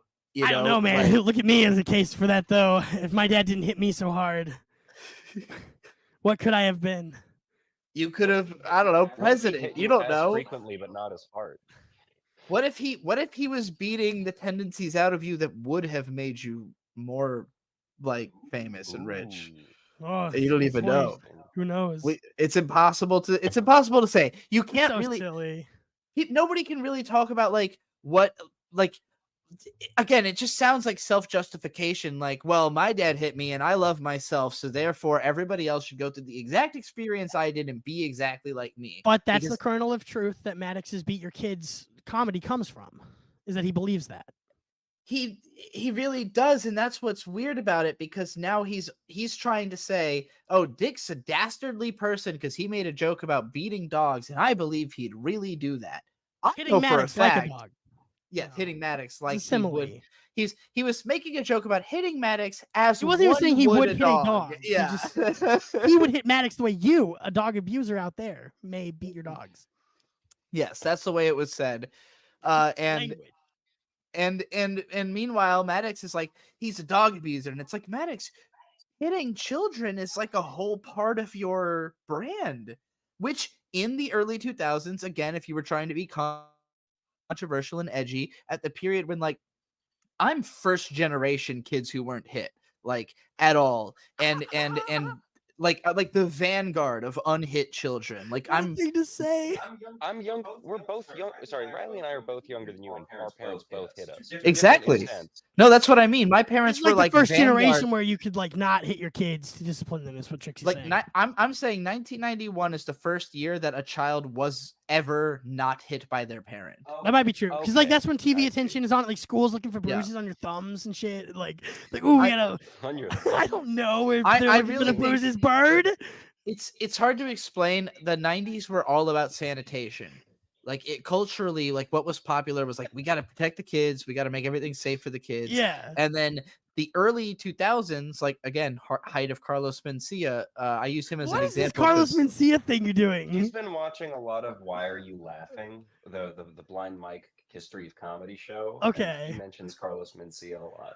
he had an episode about him, but he's been Shout out taking me Blind back Mike. to the Shout out Blind Mike. Blind Mike and you're I- great.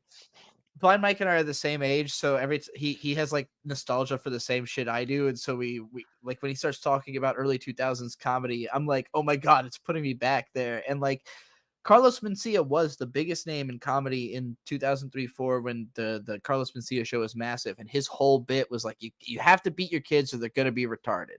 Or no, dee that's his thing. Dee that's yeah. So he was like, you gotta hit them or else they're gonna be stupid. And if you're stupid, don't have children. But like he quickly disappeared because everybody found out he plagiarized all his jokes. But like that was the spirit of the time, to be edgy, because the whole 90s parents had been told you cannot hit your children or CPS will take them away from you. And so like it really cleaned up a lot.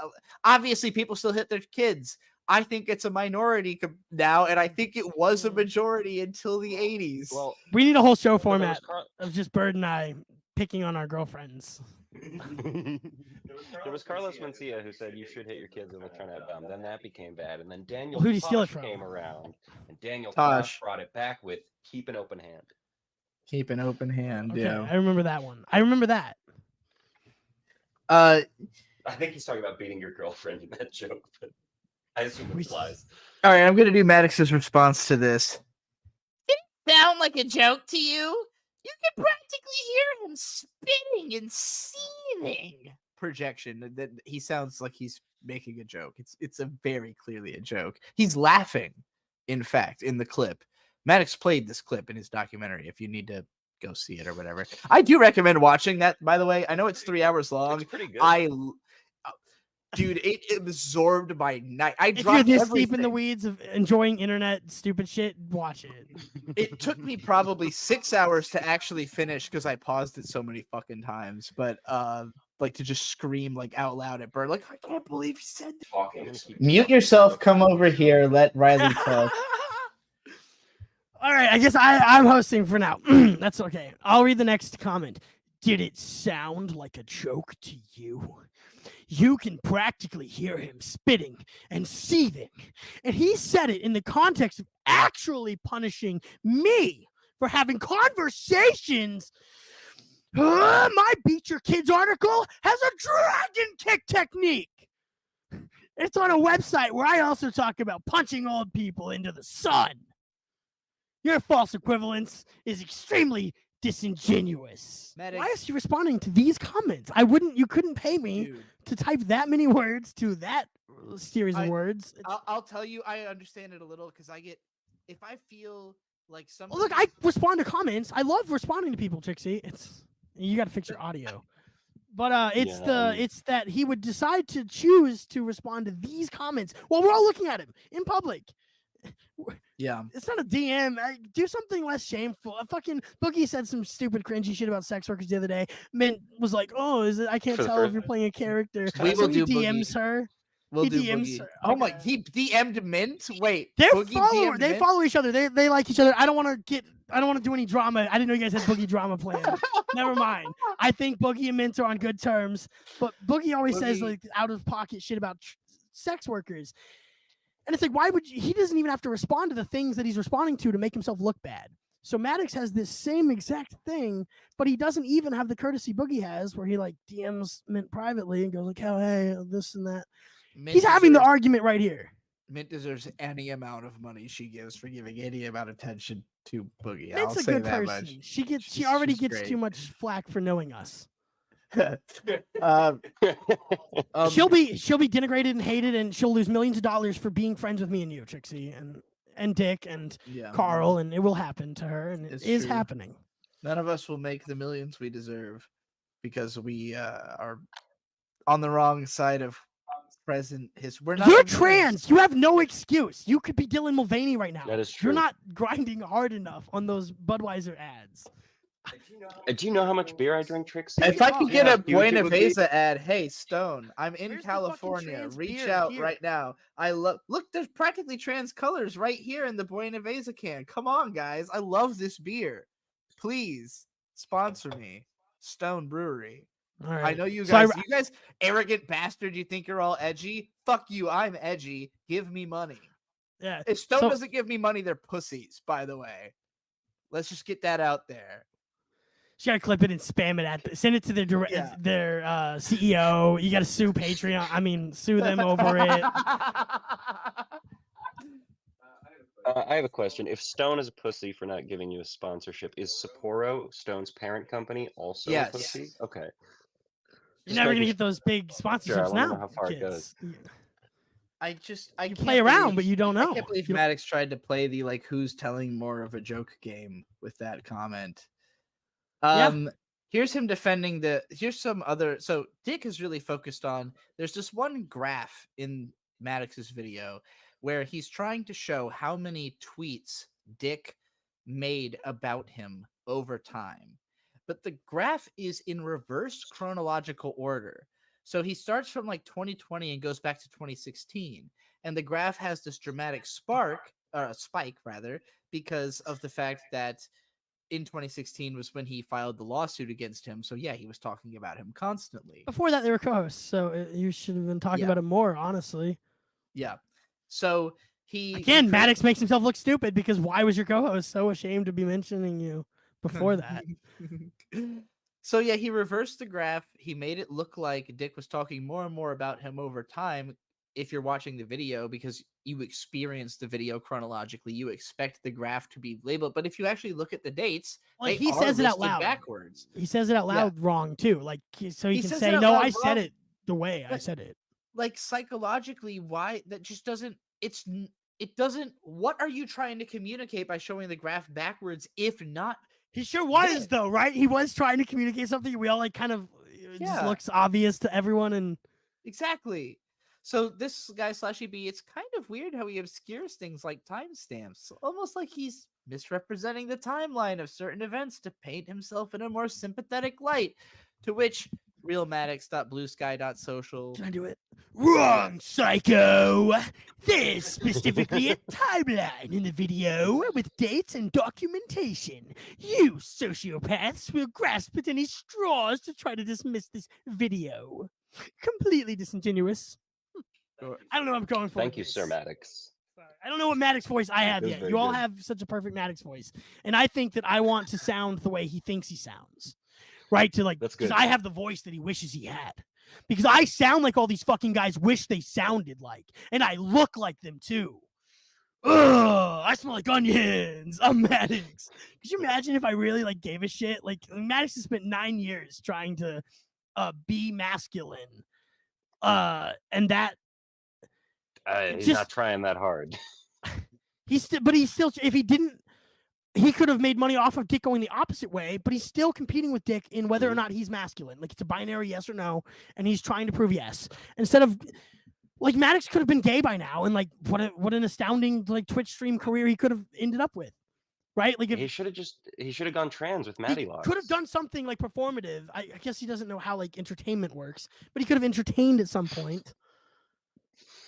I mean, I just wish he was still doing the banana thing. Because the only reason he's not doing the banana thing is because his banana template doesn't exist anymore. Well, it's just not easy to get to. It's still there. I mean, adults that's can still hilarious. use it. Stardust still uses it. The Oh. Twitch streamer.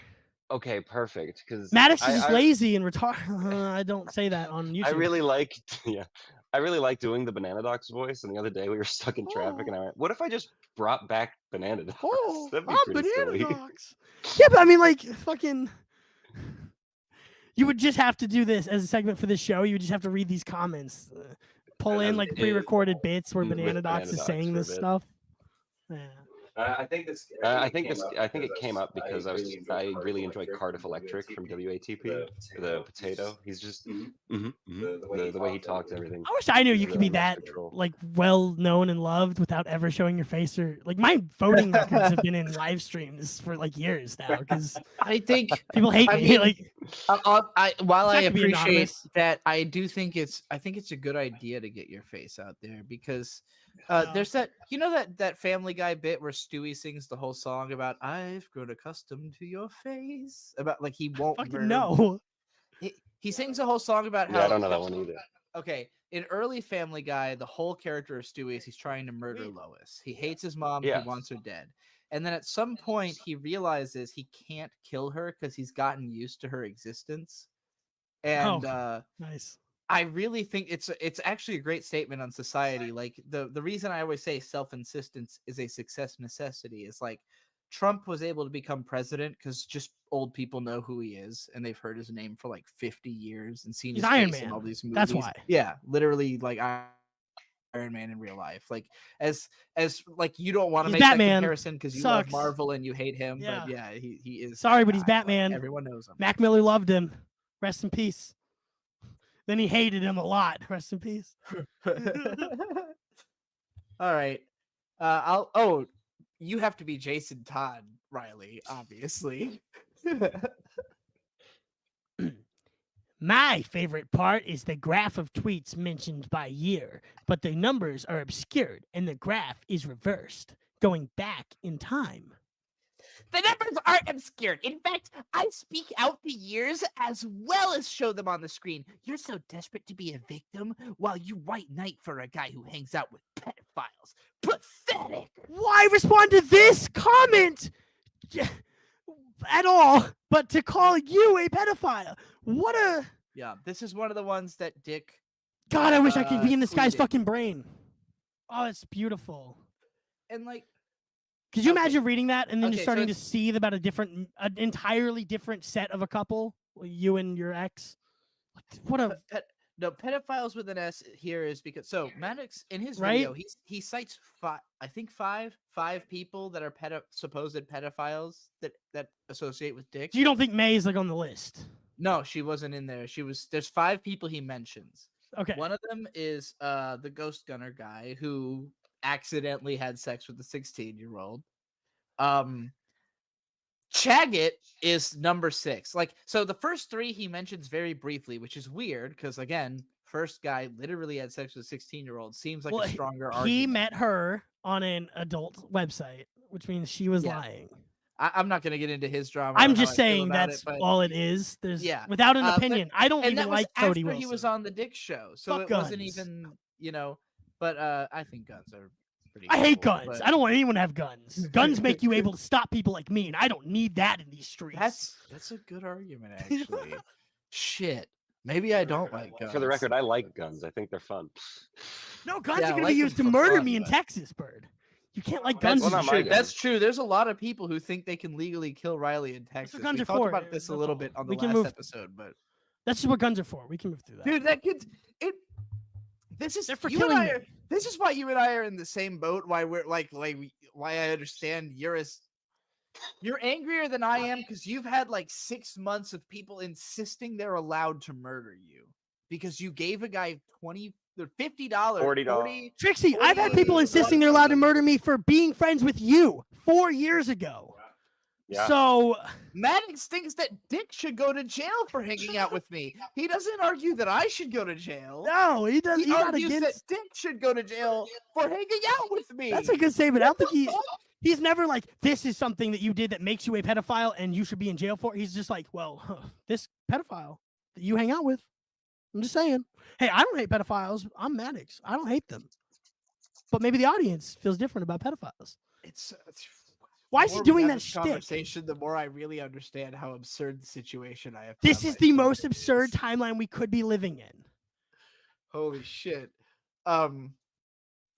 Yeah, like, so the pedophiles, like, okay, if he's saying hanging out, then it's just me and Chaggett. We're the only 2 people he accused who have been in Dick's studio. Chaggett says that when he was 18, he had sex with a 13-year-old. I believe But that it. was on like some random Chaggett's live stream. That wasn't on the Dick insane. show either. That's like deceptively No, made he to didn't seem even- like it's part of our it's universe. not something Dick had heard beforehand. Now he does play a clip. We of none of Dick us follow saying- Chaggett. No, it's that Dick says, "I don't care, not my kid." Oh, That was his take. That Maddox made fun of in the argument, which is fucking hilarious. And like, yeah, so what is Dick supposed to do? Go like, "Oh my god, you did that? Get out of my studio." Like, don't you want to hear what that psychopath has to say? Like, don't you want to know more about?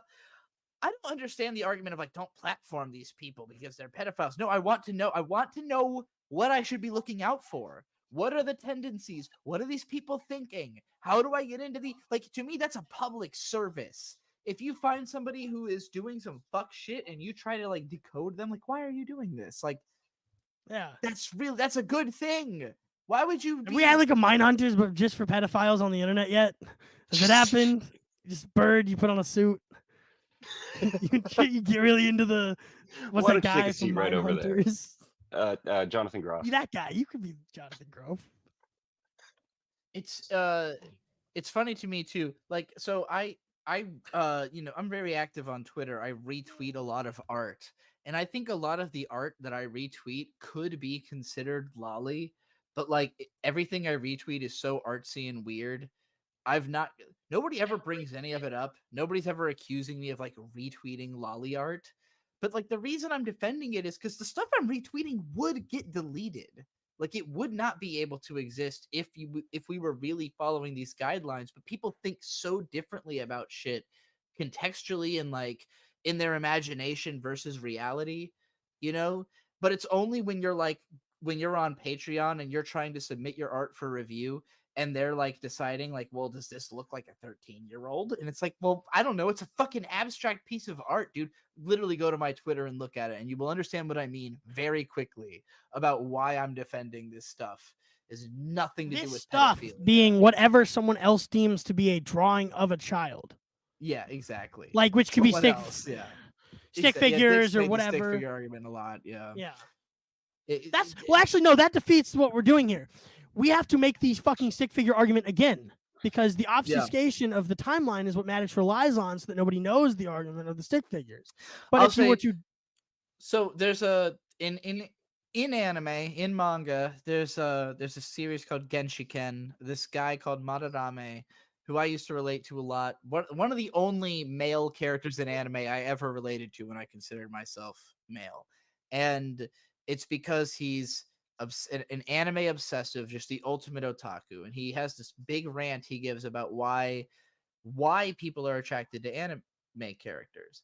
And he draws a W, an X, and a Y, like vertically. And then he draws a couple of dots in the W. And he says, what does that look like? And the girl, who's a normie, goes, a woman's body.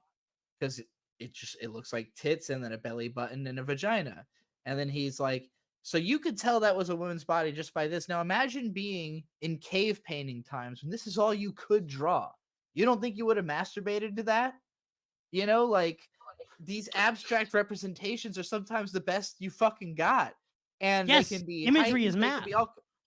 Yeah, exactly. Unfortunately, autists like Maddox are all aware of these concepts until it comes to personally slandering someone that disagrees with things that they think about life. And that's where this comes into play. Maddox is not anti-lolly by any means. There's no fucking chance that he's anti-lolly. He's anti-you for hanging out with Dick. And then he has to go backwards to build all the other stuff into the case. That's what's so fun about this. He knows their numbers. Trixie, he's like, actually, all art's just the golden spiral. Like, you know, Maddox is like that far gone autistic. He doesn't even think music is music. Like, it's just numbers. Like I think it is. Landon, I see that you are in here. I have added you if you want to unmute yourself so that you can. Oh, I see him. Butthole weeb. Do you eat ass, Landon? So he knows all this. Hey, hello guys. Can you guys hear me okay? yes, we hear you. I think Thank that Hey, my mic was a Landon. shit. Hey, good to see you again, Ryan. Real It's been quick, a now while. that a third person has showed up, I'm gonna disappear for a second and smoke a cigarette. Cool. See you soon, Bert. Landon, turn all right. yourself down just a little bit. You're kind of loud. If you You could sound better than Trixie. figure Don't out take how- any shit from this bitch. Wait, do I sound bad? Am No, I on I'm- the wrong I'm- microphone? No, yeah. Overall. Okay, Is that okay. too quiet? No, you sound fine. No, you sound good. I'm just Okay, trying to sorry. bring a light negging to the atmosphere. I haven't talked to you in a while, Ryan. It's good to be on. Sorry I was a little late. I was like setting up my mic. It's been sitting in my back seat for a month because I haven't made any YouTube videos. So I was like waking on, like, how does the camera work on my laptop? Yeah. Fuck. Hey, better you late than me. That's Yeah, what I always say. I figured it out some way somehow. But, All right, Yeah. Landon. Now that Yep. you're here, I'm gonna have you read the comments. Why are these videos, Trixie? You're so fucking. Because They're okay, just pictures, but it's videos of pictures. so it's VLC.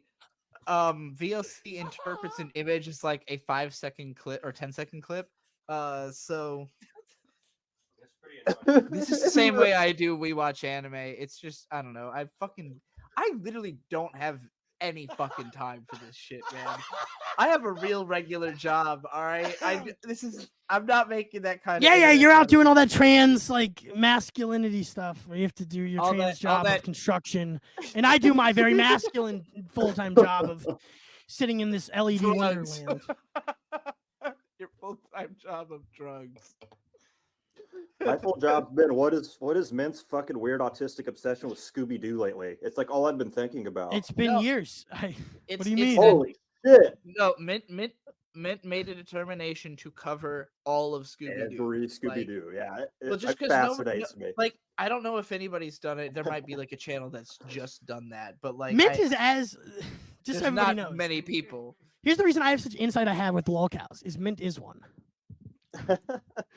Mint is I as think, like, autistic as like Maddox and Boogie are, as incapable of think- change. I think Mint is more autistic than Maddox, possibly, but she's better of a person. She's just Yeah, got a yeah. better idea of how to live than Maddox does. Right. Well, she intends less negative things too. Like she's not malicious, right? That's the Yeah. big difference between like a Maddox or Yeah, she wants to do good, legitimately. But living with I know her- she wants to be a good person, no matter like.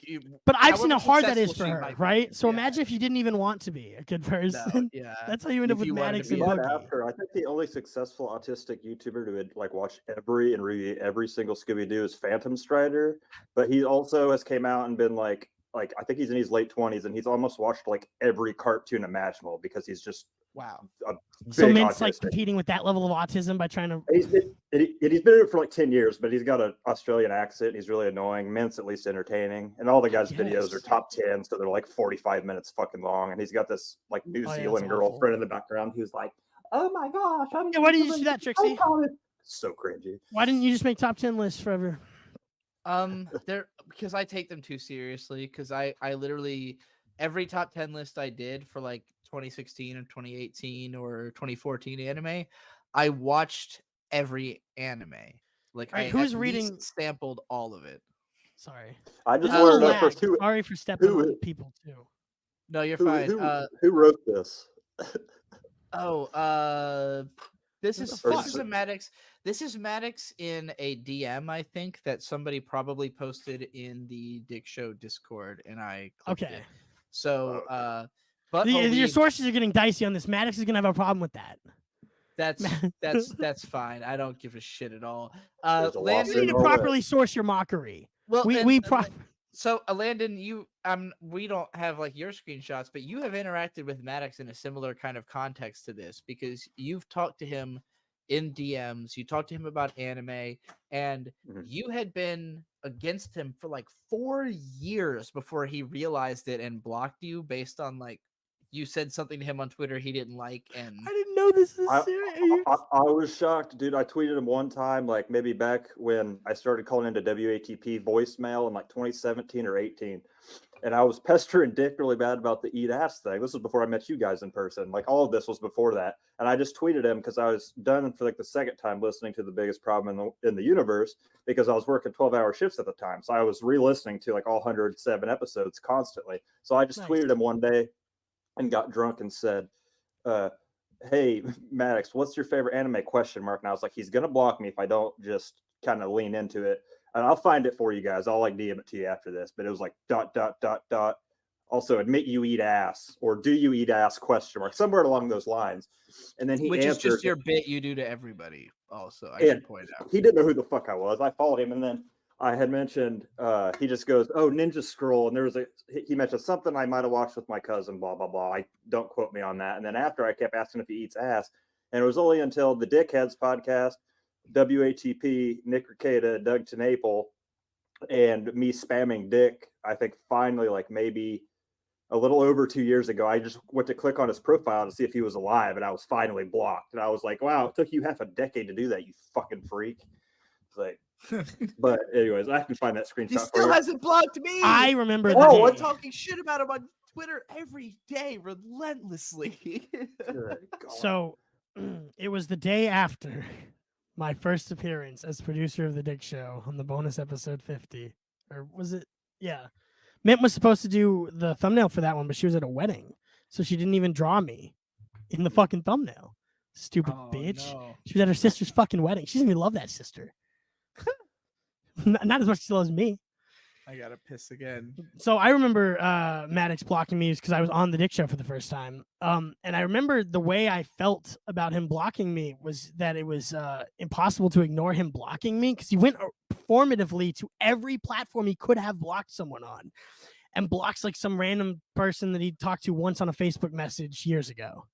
Right? I don't even have the Facebook at this time that like Maddox would have had messages from me on as a fan, but I have some really cringy messages with him that I've publicized before, where I had asked how he would deal with having his hat taken away by the administration of his school, and he's like, "You should just go to the governor."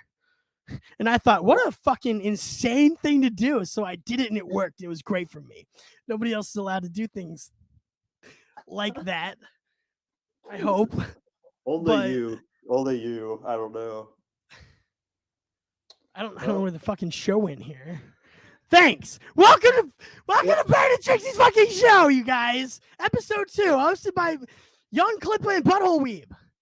Two people who nobody should be listening to talk about anything, but who Maddox has brought together. I was like, thanks for the comment, Trixie. I did a real good job reading that nothing on the screen. Landon, I haven't talked to you I haven't seen you since I was at your house 2 years ago. I know. Yeah. Maddox. I've tried to message you, but yeah. Thank you for bringing my friendship. Well, I can't message anyone back because I'm always being destroyed. I thought people can't physically stop me or kill me or detain me, so they Riley have to do it social media wise. I don't see you on social media, but I do. I think I have your number still. I don't know. So I've changed numbers like last week. Oh, since whatever number you think I have. Finally got a new phone, so you're gonna have to get a new number. I can't tell you guys how many celebrities I'm not gonna remember the phone numbers of. Fucking. I really appreciated Dick mentioning that at the top of an episode recently. Like, hey, by the way, like, I know there's like 700 people who need Riley's number. It just changed. Did he mention it? He did. He did at the start of an episode. Oops. It sounds like you've been busy since you've been at my house. I don't promo myself, so. I know. You're pretty. All right, Landon, you got to read this for us. All right, let's get to the nitty gritty. I'll just do my lovely deep man voice at first. What's squeak? I reviewed your name from the list, but it sounds like you have a long history of supporting bad people. For your own sake, you should do some reflecting and understand why that is. When you are attracted to bad people are attracted to you. You'll likely learn the hard way many years down the road. But you can avoid it if you do some self-reflection. Good God, this fucking guy. This is personal advice because he has now learned. Like, this is what I'm picking up from this Eric July drama that I'm in, is that I'm teaching Eric July like life lessons he should have gotten from television or a father figure, and he didn't get. I like how television came before. Television should come before any parentals. Just reading this. Look, anything my dad knew, he learned from television. So I think. But like Maddox is learning this for the first time because of like how negatively his trying to be an egomaniac went. That he has to tell people now that you can't control people. Eric July said that recently, like a month ago. He's like, I've learned that you cannot tell people what to do. And it's like, yeah, motherfucker, that was the first rule. You guys only got me on here just now, and I'm sitting here looking at this guy. Just wanted to become the autistic Oprah. I mean, he's therapizing men for sure. Maybe if he had leaned into that. He's Oprah. He should have been more of an Oprah. Self-reflection in a fucking Twitter DM right now, and I'm about to shit myself. For your own sake, you should do some self-reflecting. This is the first time I've ever heard Maddox compare This is again Oprah, but for it's context. so accurate. Someone asked him to be taken off of this list of docs, and he did. And this is how he responds to that, right? Instead of just like, "Oh, I did that, thank you." And then that's it. We were talking earlier about how Blind Mike, he has this show, the History of Comedy podcast, Why Are You Laughing? And he was talking about Dave Chappelle. This great clip where he goes on Oprah. God damn it. Bird like walked away. You need to cite like Blind Mike's podcast for your research for your podcast now. The reason I keep bringing it up is on the first episode of this podcast, I was accidentally like doing his vocal inflections because I listened to so much of his podcast. Well, it's Carl's like idea, right? Not Carl's idea, right? You're all taking it from that same well of like radio shit. So the instant similarities are what's good about the show, I think. I agree. But yeah, he was talking about Dave Chappelle in this appearance he had on Oprah, where Oprah like says some shit and he goes, "You know what, Oprah? You're exactly right. Like, Oprah's a genius. She's a billionaire. She's right about everything." Maddox thinks he is that talented. Yes. Like he thinks he's a man of culture. He thinks he like understands the world on this deep level, that like he's this guy who could give everyone advice. He can tell people how to live their lives. And it's like, from an outsider's perspective, it's like, dude, we know who you are. You did a podcast where you went into details about your personal life all the time. We know you live with like a bunch of roommates in LA. We know you don't have a girlfriend because we remember the last time you did. We know that like or a car. The only money you make is, and you're very proud of that, being a bicycler. Yeah. We know that like the only money you've made is like using literally the fact that you're Armenian to get to speak at like conventions where fucking they're like Armenian influencers or whatever, which you're not. Like you didn't even, nobody knew you were even Armenian until he influenced that Rucka Rucka song, bro, I'm Armenian. He influenced that. The reason he thinks the reason those two connect to him, if this makes the most sense, take someone who watches the Game Show Network a lot when I'm not drunk watching anime. Steve Harvey, the most obnoxious motherfucker in the world, the most unfunny motherfucking game show host in the world. Oprah, someone will have Steve Harvey on her show all the time. Maddox thinks he can be autistic Oprah. Almost had cash floor in like Albuquerque or like what did they say, like Turkey. Oh, was almost a game show host in like a Middle Eastern country almost. That's why he thinks he can connect shit and dots like it that easily. That's his thought process on that. Real quick, we've had 2 super chats on this show so far. What super chats? Yeah, I want to read both of them. Yay, super chats! Yay, Yeah, super chats! You've been listening to Who Are These Socials? I take it Always. Good show. Carl, making fun of other people has built me and every person I'm friends with a career and a lifestyle. I'm gonna tell you right now, this show I bask in that show. For like 2 weeks that I was planning this show, it was called Who Writes These Comments? And then I heard Carl say something to Andy about like, if you made a show called Who Are These X, I'd kill you. And I was like, maybe it would be better if I made my own branding and like actually described what the show is in the title. It's comments on comments is better. Comments. But you do a crossover with Carl one day, you use the original title. It was in the song when I wrote the jingle. Who Writes These Comments was the internet is full of schizophrenic psychic paths. Oh, I said schizophreno. Well, I get it. Yeah, it's like who writes these, and it's different than who are these podcasts. Who writes these comments? But there were going to be too many people pointing out that they were similar. Yeah. Well, I just figured it would be better to have it because everybody in the WATP universe makes fun of the fact that their titles don't describe what the content is, and if they would, they probably would be more successful. And I went, let me not copy that mistake and actually just name it something descriptive. It's comments on comments. It's what Shots it fired. is. Carl's not descriptive enough. You're just begging to be on one of his shows. So is his audience begging for you to be on one. Man, I feel like I had something to say a couple minutes ago that I forgot about. Well, this isn't me trying to gaslight. I don't know if that last part, if you go back to it, that's something only a gaslighter could have started to begin to say. You can't even... Yeah. You can't even start to speak like this unless you're doing something wrong. Like, look, I'm not trying to abuse you, Mint. I'm just screaming at you every day, and I don't think that's a problem. Is like a weird way to start a sentiment, right? I only scream at my girlfriend on weekends, so it doesn't apply to me, and on the Clipperverse show, but that's the show format, so it's okay. Only on weekends. You need a little... But this isn't me trying to gaslight you or calling you crazy or whatever. Why would you even have said something like that? Yeah. That's the worst part of that comment. Well, I mean, that's his whole entire... I mean, that was the sense of humor. Like, intentional... I really do think there was a time where Maddox was trying, it's the difference between thinking the audience is supposed to be in on the joke versus not.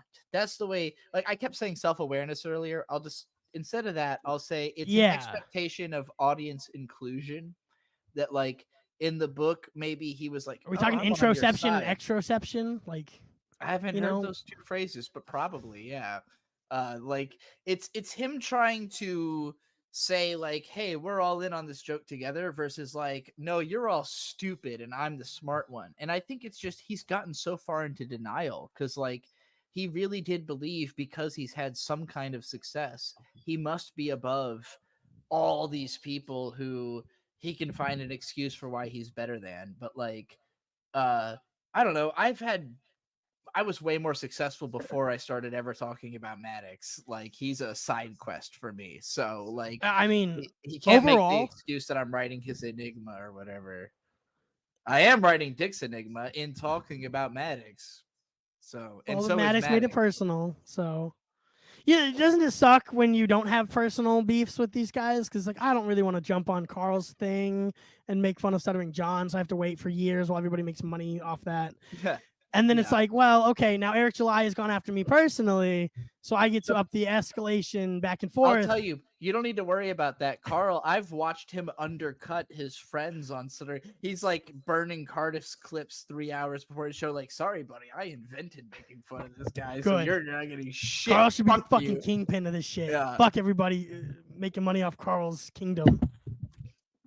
Yeah, no, I just know that Maddox, there's so much to say. You know, it's old internet shit. It's got to be like long format. Like, it's hard to understand any of it. It's the kind of autism perfect for Trixie to help us understand. So thank you for guiding us through it. Well, I know I have a lot more Maddox comments, but this is gonna be a long show. Some of his responders, like the people who defend him, Butthole Weeb, if you want to do this guy, John Sagan or Sim V Deluxe. I don't know why he has two names. There's a ... I didn't know your name could get so long on YouTube that it has a fucking... Yeah, we need a character blocker there. I've watched the unabridged version of this, and holy shit, man. How epic. I'm sorry this is happening to you, and I hope these fuck faces eat shit hard. Oh my god. I love that, though. I miss seeing that kind of fury and passion. Like, Maddox having fans again would be kind of nice, because that's gone away. We should just have like a tag team match against one of these chuckle fucks. Dude, it's why Eric is so much fun for me, because there's so many of them. He has actual fans. There's enough for me to fight. Bird just texted me to remind me that I said I was going to read Super Chats and then didn't. You fucking... damn it, I'll come to your house. I was about to read it right now. There's Koof with $2 before the show even started. Said thank you. You have to read his. Thank you all for not killing yourselves. Of course, that's Koof's motto, the Dick Show slogan, if you will. And then Bird Stork with $2. Oh, hey, Butthole Weeb, do you eat ass? As he sneaks in the background. I'll only answer if you give me a cigarette. I'm out. Bird is a treasure. He would But give only you a said, "I'll only cigarette. answer if you give He would. me He would hand you a cigarette if you were there right now to take the cigarette from him. Only if there's farting and pink eye involved. Oh God, this is Oh, too mad. This all this trans shit. I can't handle all this. I can't handle all this gay that- shit. Okay, I'm a I'll- masculine person. I, mean, don't talk about I farts will- and stuff. I Me and will Riley are tell the only you- straight men here. I will tell you, Bird eats ass. So it's all on you, butthole weeb. What are you gonna say? He's told me that, and good for him. But Hope you it- won't. hope You it won't. squi- You, I you're will. not gonna say anything. Your Yeah. silence is more telling than any Yeah. speech would be. I disavow. I mean, I It do just like to means that have you're my like cake. embarrassed of the ass you ate, and that's not a good story for No, anybody. it just means I wish more sat on my face with my tickly mustache. So you've Like, not let had a ass as chance much to eat as I want, ass? Is man. that why you haven't? Why you don't eat ass? Maybe my ducky mucker waifu body pillows I have, but no, I'm not gonna admit to any like actual live buttholes. Mm-hmm. I'm not going to admit. Not to gonna it, he admit. says. Why not? What are you protecting yourself from? Who cares? You know I how know, many 'cause- rappers rap about eating ass? It's I like know the meme is that Dick will not admit it. That motherfucker emailed me for years and he won't admit it. Every time he's like on Nick or like maybe he fucking hasn't eaten ass. WATP, he's like, yeah, I know this guy. I don't eat ass, and he gets so pissed. It's That was fucking a good bit. hilarious. Keep that up. Look, Dick is old. Maybe he's just too old to eat ass. Maybe No, I he's know from a he eats different ass. generation. No, he's just a fucking liar. It's that Nice. simple. I mean, don't make me cut a promo. That's Bird more will likely. back I don't me know up what's on more this. likely. Actually, I don't know. Yeah, Bird's back. Bird, we're gonna have you read this comment from IDK-BY3CP while I go to the bathroom for the 6th time. What the fuck, Trixie? Look, you all Hang on. saw my Dick Show appearance, right? I don't know. Whoever watched the video, I literally pissed 6 times in that 3-hour show. Just I am switch- a tiny, just I'm switch a chairs with tiny Bird. person with a tiny. Just, you don't have to bladder. be here. Look, It's here's an Bird empty show now. Coke. Here's an empty Buena Vesa. Here's a second empty Buena Welcome to Vesa. Comments on Comments, hosted Here's by Bird two- Stork with two special open guests Cokes Young I'm drinking Klippa at the and same Butthole time. Weeb. Trixie the Golden Witch could not be here, unfortunately, And another today. Buena 'Cause Vesa. She's in the bathroom. To be fair, I did literally piss like 7 times when I was on Nick Yeah. Ricada's show too. I just wasn't on At least I camera, had thank to God. What's wrong with you guys? How often do you need to use your bodies? I was drinking like Right, an like entire, I've used half my body gallon. like twice this week, dude. Like I Are think we I've not been going sitting to here since mention the fact Wednesday. that Landon just said, "To be fair, I suck cock"? Oh, well, but now you've said that you suck cock. What what did I say? Well, I that? have. Well, I never said that. I said to be fair, Ricada had me on, but his streams are 7 fucking hours, and I'm drinking a half gallon of vodka this fucking big. This is gonna look like a cock meme. Go ahead and do it. Drinking. So I would just be like, be right back, guys. Be right back. I was tricksy. I was Yeah. just pissing constantly. Landon, I think I was aware of you before I was aware of Trixie because I was really into Ricada when he first started, and working was at a gas there station early. overnight, I always listened to him, and Butthole Weeb always there constantly. So I don't know you for anime. I know you because you were in Nick's streams a lot. thanks, Maddox. Anyway, We all know Maddox, Once again, Maddox. is responsible for Nick Ricada too. So thank you, I Maddox. think he wanted you to read this, Bird. yeah. Anyway, completely insane how little traction this is getting. Probably the wildest thing to happen on YouTube in years, and yet nobody is covering it. Oh no, We're covering it, so I hope that helps. Add to the coverage overall of it. I chose this comment specifically because what do you mean nobody is covering it? It's the plot of the Dick Show. Like this. Okay. I did not include any of Harley Morenstein. Harley Morenstein, yeah, Epic Epic Mealtime. Mealtime. Yeah. Okay. Harley's great. Shout out. Shout out Harley. I watched Harley in high school. We're all big you know, Harley Epic fans here, Mealtime. you know, to get it way off our back. chest. Well, he needs to fucking call into this show and get this story straight, or stop weighing in on it. Call into Like- some show or stop weighing in on it so much. Yeah, please, because I understand where he's coming from, and I have to also call out a dose of Buckley. I don't know if he'll ever see this. Oh yeah, drama. He'll see this. I'll make sure he sees this. If he ignores my super chats, I'll come to a Dose of Buckley's warehouse and I'll show him. I don't know if he has a warehouse, but Drama, Canadian- Trixie. This he's is a also in decade of Canada. drama. You need a passport to get to Buckley. I but, can go anywhere I want. The law has nothing to do with what I do. It is not even into the conversation with me. yet. But anyway, a dose of Buckley and Harley are both people who've very, very vaguely been like kind of on Maddox's side because they were inspired by him. And everybody Early- who was inspired by him but was outwardly on Maddox's side already got bullied into apologizing for it, right? Everybody else that isn't in this niche And group these guys were only inspired by him in the fact that like both of them have been famous, kind of like neither one of them is that famous, but like they both hit their peak in 2007, right after. Epic Mealtime's pretty famous. Epic I don't know Mealtime's what you're talking pretty about. famous. A lot more so than Buckley, maybe. Buckley's on the. He's I got mean, half Epic a million Mealtime, subs, but he doesn't get as many views as Stan. Harley's in Tusk, the Kevin Smith movie Tusk. He's in I Tusk. did So not yeah, know he's the Canadian Border Patrol guy at the airport who says the Oh my Canada God, do's you're and Canada right. don'ts. Oh my god. I love- Wow, I gotta love watch Tusk Harley. again. Harley simping. Harley, look, I respect. I'm sure He's the last one left of all those guys who made How to Basic. He's the last one who isn't Yeah. like an evil person. I completely think that he is trying to be on the right side of this, but he also doesn't want to dedicate too much time to it. And Andy Signore, that's how you say his last name, right? Or Signore. Andy Signore basically said to him the same thing I did, which is like, there's a lot to this and you really shouldn't weigh in on it if you're not willing to spend time on it. And after that, he kind of stopped talking about it because I don't think he wants to spend time on it. Right. Well, he was gonna call into the Dick Show, and then he had like a Jewish thing to do, so he's gonna have to call in when he's not being Jewish. I really hope he does, but It would have been so good if he called in when Trixie was there.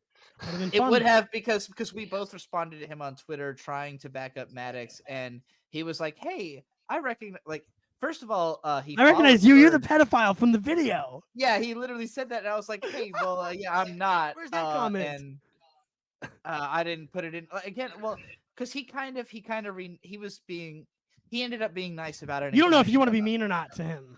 Exactly. is what you're I'm not saying. trying to. I think he's probably cool. I think he's trying to do the right thing. But Maddox he's lied like, to him at some point in person, you know, He's and like met really Maddox. hushedly and like quietly was like, you know, I'll talk about this when I'm ready, but it was really bad. Look, and like I'll- that kind of thing, I give Harley a lot of credit for having experience, I'm sure, and that's why that's why you give your friends sort of this benefit of doubt. Yeah. I don't I'm blame gonna tell Harley you- for being better than Maddox. I'm more or less. I am in LA right now. I'm not literally like the metro Yeah. area.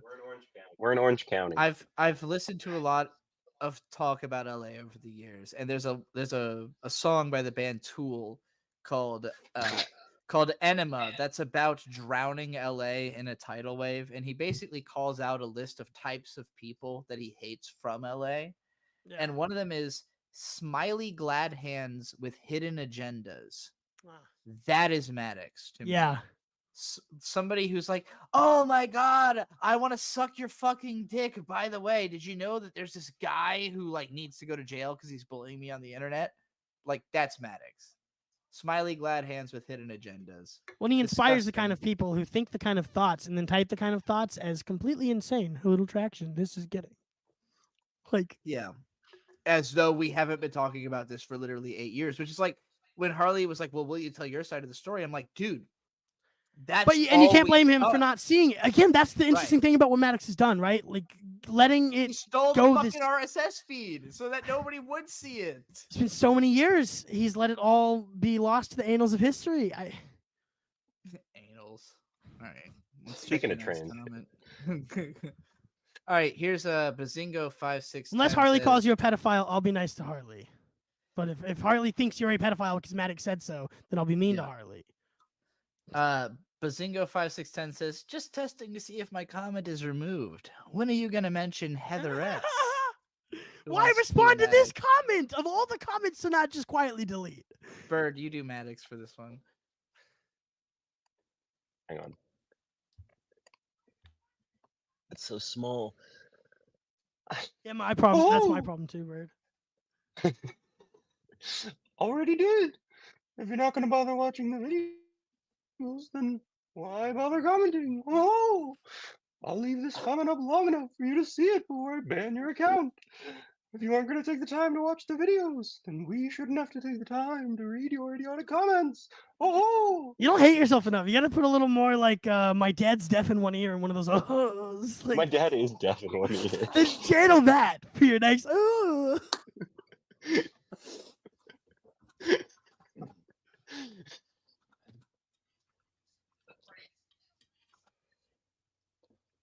This is a perfect show format.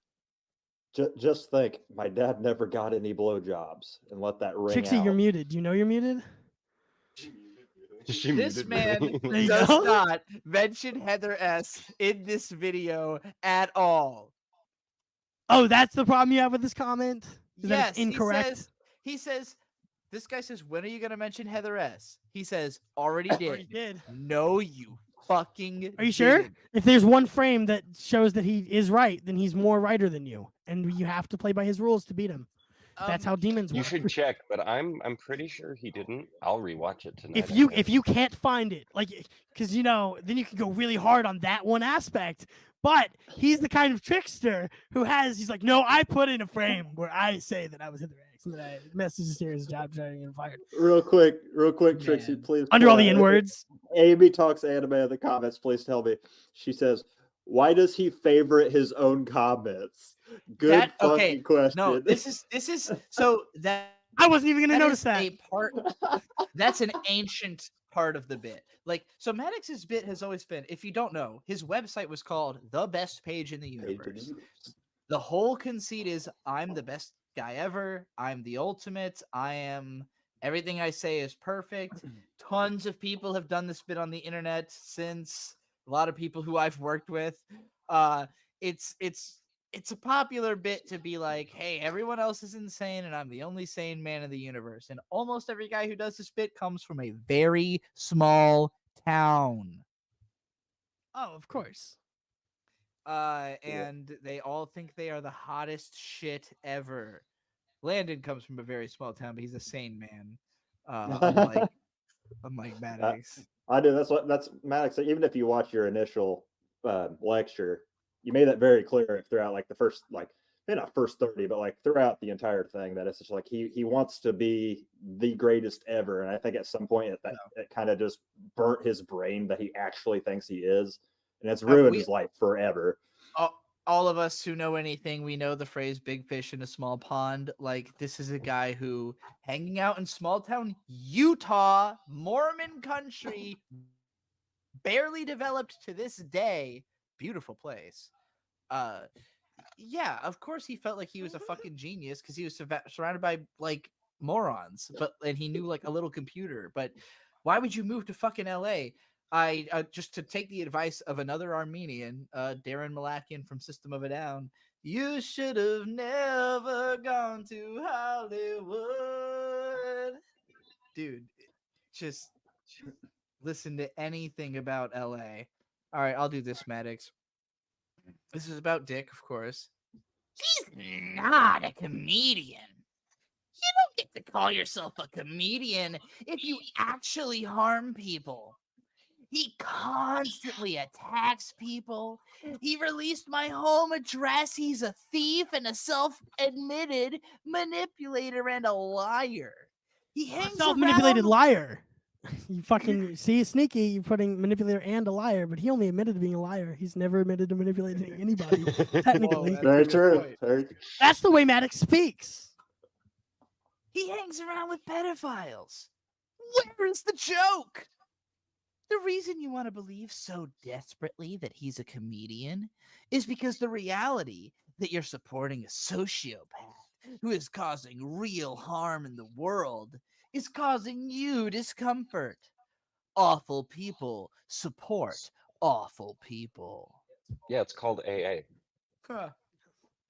Oh my God, Bird, where did you get that Banana Dogs background? That's incredible. Yeah, he just did. I was trying not to die the entire time. But how wow, StreamYards is really good. You don't have like a green screen. You're behind you. welcome It's to just the a fucking future, hotel. It just picks up on that. Dude, That's imagine if incredible. Maddox hadn't like kicked you into activity again. Maybe you wouldn't be discovering how cool StreamYards is, and now you can impose your great. presence on so many people's shows. I knew it would be great. Oh, and Bananadox is here with us right now. Yeah, so- that's our homie Banana Docs. You can't even see my mic in my You guys phone. are- I got it behind a Do you guys remember when I created sound Orange Docs? recorder. Yeah, I remember Orange Remember when I was high on acid, and so I sent in a chat like it was like $20, and I was like, "Oh, have you ever considered being an orange?" Like from the Yeah, from and then he the just classic became an orange. the Orange series, and then he like did it for like 4 minutes before realizing I was fucking with him, and then banned me. But that was good. That was worth That's $20. really funny. I don't know Oh, how yeah, he and the still got through all that. He had to know no one in there was his fan. He would keep letting People watch his immediately show started just saying to this is make just fun of annoying Orange, and then he's Yeah, like, "Oh, okay, I'm being trolled." So fucking idiot. he has fans watching those Twitch things that like give away when people are fucking with him. The thing about Maddox is he's got to have fans. He says in this video, okay, do you guys agree or not agree? Do you believe him or not that he has fans helping with this video, or do you think it was all I'm him? a fan. I thought this video Well, was he's- incredibly entertaining, and I Well, he loved said watching it. fans helped me put the video Oh, together. yeah, for sure. I think he did a lot of the Do you think there's a community of Maddox fans getting together and talking to him, or do you think it's just like maybe some of Dick's hater, maybe Cameron Clark's out there like DMing Maddox? I think there's like a few Like, how do people you- who are artists who he hasn't really told that much of the story to, who aren't like, because like most people won't go to a level of investment that they're gonna like investigate his podcasts and Right. shit. Like there's plenty of people who've been fans of Maddox forever who have never I'm heard asking, Biggest how do they Problem, talk? never Like, heard Dick's show. You know, wait, just, where like, would they email. go though, Trixie, to talk to him or engage with him on something that wasn't about this for the last 8 years? Because there's two types Yeah. of people, right? There's people who've been following and people who are being like Well, alerted to this so- now, and there are actually, unbeknownst to this- us, Trixie, people in between those cracks who are Maddox fans who have been there. Consider this, that Maddox has been going back through his emails to get every email he ever sent to Dick to so he's had plenty of interactions with fans over the years. So as he goes Those back are to incoming, his outcoming, right? emails- I'm saying, does he have Yeah. a place? Like, is there? Maddox fans don't go somewhere to talk to each other. Like, he doesn't have a fan base. Is that why he thinks that like a hate mob? No, is no, when no. people It's talk all about but he's the same always been- interest with each other. Maddox has always been really big on email. Like he is somebody who he emails people all day. He reads That's the emails thing all then. day. Like One-to-one. he emails fans. He's always had a one-to-one relationship with all of his fans. Yes. He's never envisioned that they are all fans, like as a group of people. It's just I he don't sees the know. fictional fan base and he goes, "Hate mob. They hate me." It's like, Yeah. that's how people talk about like Eric July. But is he not doing talks a about hate his mob own against fans like they're all Disney. totally individual from each other and have nothing to do with each other. Right, Yeah. because I don't think Yeah. he sees an audience. Like he doesn't have an audience. He has No. individual supporters, and Yeah. other people cluster into malicious groups that are unlike him. Maddox never expected somebody to do the same. Sorry, bit guys, we have to that dive he's- into the autism. He never expected somebody to do this bit that we're doing right now, which is his bit of treating people like they are actually existent humans and not just like, you know, a lump of data. Like that, yeah, your comments actually mean something to me and I'm going to respond to them like they really meant. Like you were saying, like, why would he respond to this? Why would he respond to this? Because he wants to He created interact responding with to people. haters. I know it's No, not even that. I don't think I've heard I that think- though. I think he's just so fucking lonely. Like, and I'll say this is so for me growing up, I've been on the internet for a really long time. When I first got into writing my anime blog, all that mattered to me was comments because views could be bots. It could just be stuff that scans the internet for whatever post. But like if somebody engages with your content, it means they really read it, they thought about it, they had something to say. And so that's a higher level of engagement than you would normally get. Now, if somebody engages negatively with your content, then that hurts that much more because like, wow, I was so bad. They took time out of their day to complain about it. You know, we've taken 2.5 hours out of our day so far to complain about half of the Maddox comments I have. Mint's over here bugging me, saying that I have a hard out. Like I have to do what she wants. No, you said earlier you don't have a heart out. Fuck her. What does I'll she probably even have leave to do? around Play 11, but Hogwarts. I'll come back anytime. Woohoo. Yeah. We've. I just. He acts like he's above something he created. basically, is the tenor of all the stuff he's saying to these people. This is also layers. Another big part of Maddox's personality is that he's trying to be this like internet white knight, like social justice warrior. And that's the part that's the weirdest to me. Is like his whole brand is nonconformity and contrarianism, and then, but like if he feels like his opinion does align with mainstream, he goes so hard into it because he thinks it's going to make him popular. And so, like, if he sees something that's like obviously wrong being done by a platform, this is apparently people are for X videos, Twitter videos, people are using undressing apps to make people look, I don't know, people are making people look underaged. That's the part he highlighted. And he says, it's even worse than the headline suggests. This dog shit site can't die fast enough. He's talking about Twitter that he's posting on. He's talking about the website. No, I think he's on Blue Sky. Oh, see, his name on Twitter is is that realmaddox.bluesky.social, and his name on Blue Sky is also realmaddox.bluesky.social, and he posts the same things on both websites. Well, I was originally going to call the Maddox segment of this podcast the worst Blue Sky poster, but then Bird had the brilliant thin-skinned panic Maddox idea, and I better went with title. that. Yeah. Thank you, Bird. So it is still How about real the Maddox. title? I tried to find the Ninja Scroll tweet, and I thought I found it on Google because it's like one of the only times he mentions Ninja Scroll. But this was years ago, and I'm blocked, so I couldn't fucking see it. After I'm glad you reminded me. No, one of the things that makes me mad about Maddox, he likes good things badly. Like he in the documentary, he's wearing like this. Exactly. Sorry, just remind him Gundam it's Eric shirt. Fly. His static is his Yeah. favorite thing, and me too.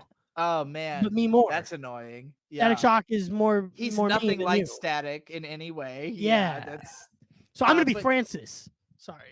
He just like Maddox. He wears this Gundam shirt through the whole video, but it's like the whole thing is like an '80s meme wave aesthetic that like doesn't have anything to do with Gundam. It's obviously not an official shirt. It's just like some crap merchandise. There's pictures that have surfaced of him recently wearing this Metroid shirt where it's just like an obviously third market, like just a picture of the Metroid from the NES game blown up on a shirt, like Google image search item 1 Metroid bullshit. And yeah, everything and then like he's here on Twitter, like using a website and talking about how it can't die fast enough. Like, dude, get off you're why it won't die. You're supporting it by being on it. I'm just not even on it at all. I don't use X at all. I'm better than Maddox in that regard. Oh man, here's his experience with AI. Jesus fuck. Wait, what? Wait, hold on. I need a second. So this is what it's like to not be blocked by Maddox. Is you would just have to have seen these things throughout the years. That's an experience someone could have had. What would that have done to your brain? This is all from this month. These are Oh all like my recent god, this posts. isn't old. No, he's now been I wish I really didn't troll him. Ever since he made that video, he's been really active on Twitter. So, Riley, do you want to read this one? Yeah, I know we're supposed to hate AI art, but I like to mess around with prompts in my spare time to see if it can create what I'm envisioning. Tell me this isn't some of the coolest shit you've ever seen. I want to get this tattooed on the inside of my eyelids. This is the dorkiest thing I've ever seen. It's like worse than I thought Shad was doing a bit. And now I'm like certain that Shad is not doing a bit. If Maddox thinks this is like cool at all, like or worth sharing, it's like baby's first. You type in like metal album cover, LSD vibes. Yeah, well, like, or like 80s electro. You said that with the Super Metroid shirt too. He is literally just walking into the mall and going to FYE's bargain bin. Yeah, for video This games is elementary and anime shit. For AI and for interest and taste as a $8 person. shirt that'll fit my chubby beer belly ass. So an extra large Metroid shirt. Oh fuck yeah! Did he sell this though? He wouldn't have, but he should. personality. Yeah.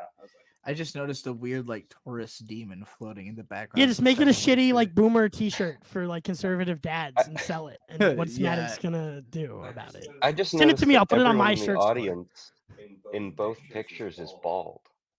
Yeah, he had to have typed that part. Like that's a prompt. He made them all bald. They're all bald on purpose. Because he wants to live in a world where everyone's like him, so everybody would be bald. Yeah, what do you think the prompt was? Can we play a game of what's the prompt? So, my guess is a super famous metal guitarist who is bald, playing a sold-out crowd, and electric energy comes off of the guitar and into the audience. That's what I think is like as close as I could get to the prompt. He really had to have written that in. He has to type it all. That can't be incidental. That's so funny. Giant flaming skeleton playing an electric guitar in a thunderstorm in a sea of bald men. I see the joke you're going for, but I don't think Maddox would have typed with a Taurus demon flying in the background for some reason. I want to know what part of the prompt got that. Yeah, that weird little thing on the right. It's a goat, right? Maybe, yeah. It's got like a big lump or like a big. It's a weird thing. Definitely an AI aberration. I'm on acid right now, and this doesn't even look cool. Like this. Yeah, I know it sucks. You fucking loser. Literally, if you walked into the mall and there's like a store that shouldn't exist legally, that's like we sell T-shirts of everything, and you walk in and they have like 18 fake Rick and Morty shirts on one row, and then like 18 fake wrestling shirts, and then just a bunch of this. Like I've been to a bunch of these places. This is all that exists in the Philippines, basically. No, even more generic than that. Do they know that Roger Waters doesn't stand by what he did either? Just like Maddox. Does Maddox know that they're the same because they both dissociated with their ex-partners? Maddox is claiming to have not disavowed Alphabet of Manliness. Also. Whatever. He disavowed copying a field. Just that chapter. Oh, just that chapter. Mint avowed that chapter. Mint loves that chapter. It's the only Maddox writing she likes. That's fucking funny. All right, enough. No, but like, I wonder if that's part of it. Do you think Pink Floyd was in that prompt? Do you think he views himself as sort of a Pink Floyd? Like, create differences with my ex-partner. But he's the bad guy now. Oh my god, he is wearing a Gundam shirt. What the fuck is that? Yeah, it's so hideous. It's this weird 80s retro wave Gundam garbage. Maddox is stuck in the 80s. He must, the way that we all view things like through pop culture as like a shorthand to understanding each other, he does, but with the 80s stuff that only he was bored enough to have consumed at the time. It pisses me off because I have like $1,000 of Gunplas in my one room over. That's a real fan. Yeah. What the fuck is this? Well, shit? he doesn't. He's not a fan of Gundam. Like, dude. You get it on the same level I do, Landon. Like this isn't Gundam imagery. Yeah. Like this is like what's that fucking Stranger Things? Like this is like 80s retro 2010s aesthetic applied to a show from 1979 that doesn't look like that at all. Well, it's Hot Topic's fault. They made Batman. Everybody can walk around and wear a Batman shirt, and nobody has to have read a Batman comic to do that. Fault. This is Maddox's fault. Yeah, he's a part of this too. He's partially responsible. Yeah. He's a mark though. I'll give him plenty of credit for bad shit he did to go. He has to shop at GameStop. You guys can't judge him for that. I think he bought this shit on Amazon. Like I think all these are like his shirts are so off-brand. They look like shit. It's like gotta be clearance rack, right? Nah, dude. If you go to Amazon and you type in like Gundam shirt, you're gonna get like a $5 knockoff Gildan piece of garbage. Which I remind everybody that the shirts he sold on his website were $30 Gildan shirts, which cost like if you buy them in bulk, they are $1.25 a shirt for you as the person buying the shirts. So he was selling $30 fucking starch ass Gildan garbage. This is like the whole Dick's Hole t-shirt marketing has been based on. We have way better shirts. Actually, he makes better shirts for the Dick Show. Yeah, that are $21, and he probably spends like $8 to $10 a shirt on them because they're decent quality, and he's not just marginal. Who knows the economics behind it? But only everyone who's ever sold a shirt. T-shirts, merchandising. This is a new thing that we all need Maddox to help us understand. Yeah. Well, he was early into getting it on the board. This is when This is when you get like my experience with really obscure 70s and 80s anime. You get on Redbubble with the email they sent you 20% off, or you might find an obscure shirt that I thought was really cool for maybe $24.99 where you're helping out another creator. That is better than this. I can't tell which put picture on t-shirt. and then click buy, and they'll fucking make it for you. That's better than this shit. Landon, I can't tell which one of us is giving Maddox more or less credit. Like that he's searching this shit out, or that he's buying it because it's $2 to buy 4 of them today. Like, I thought I was nerd. I thought I was nerd that 60 of my t-shirts I fucking made online through like third parties and shit. Because if we're not getting shit from Japan, I'm like, I don't know what the fuck. I don't believe that Maddox leaves the. I don't believe he leaves the house to go buy something in a store. I think he does everything in his cave. This is the most disgusting image I've ever seen. I'm going to explain the context of this. Our audience, a lot of you might not know most of what we've been talking about. This is actually disgusting to me. Maddox dated a girl like 8 years ago, by her description, that he claims it was... the story from her and from Dick has been that they had broken up 3.5 years before she got together with Dick, and they have now been dating for 8 years straight. They live together. They're a great couple. I feel so bad for him, Love by the being way. around him. Nobody wants their girlfriend getting any kind of positive or negative attention. Like any attention at all. know, right? It's so unfortunate. Especially I hate when like my girlfriend this. gets compliments too. It's kind of like this. It's kind of So- the same as Well, being or cocky. especially around Christmas, because now he's got to buy her a bunch of gifts to make up for everything that's going on. Oh. Like The that only victim candle of this warmer. video is 80s girl. No, I was really shocked how much about her Maddox talks in this. 80s girl has never made a public appearance on the internet. She has never once spoken on a Dick Show episode. She's had no public involvement in the show. She's been at live events. That's it. I've never even seen her. some Who of is us 80s girl? I've never met this woman before, and I'm Dick's producer, so you would think I would know who this is.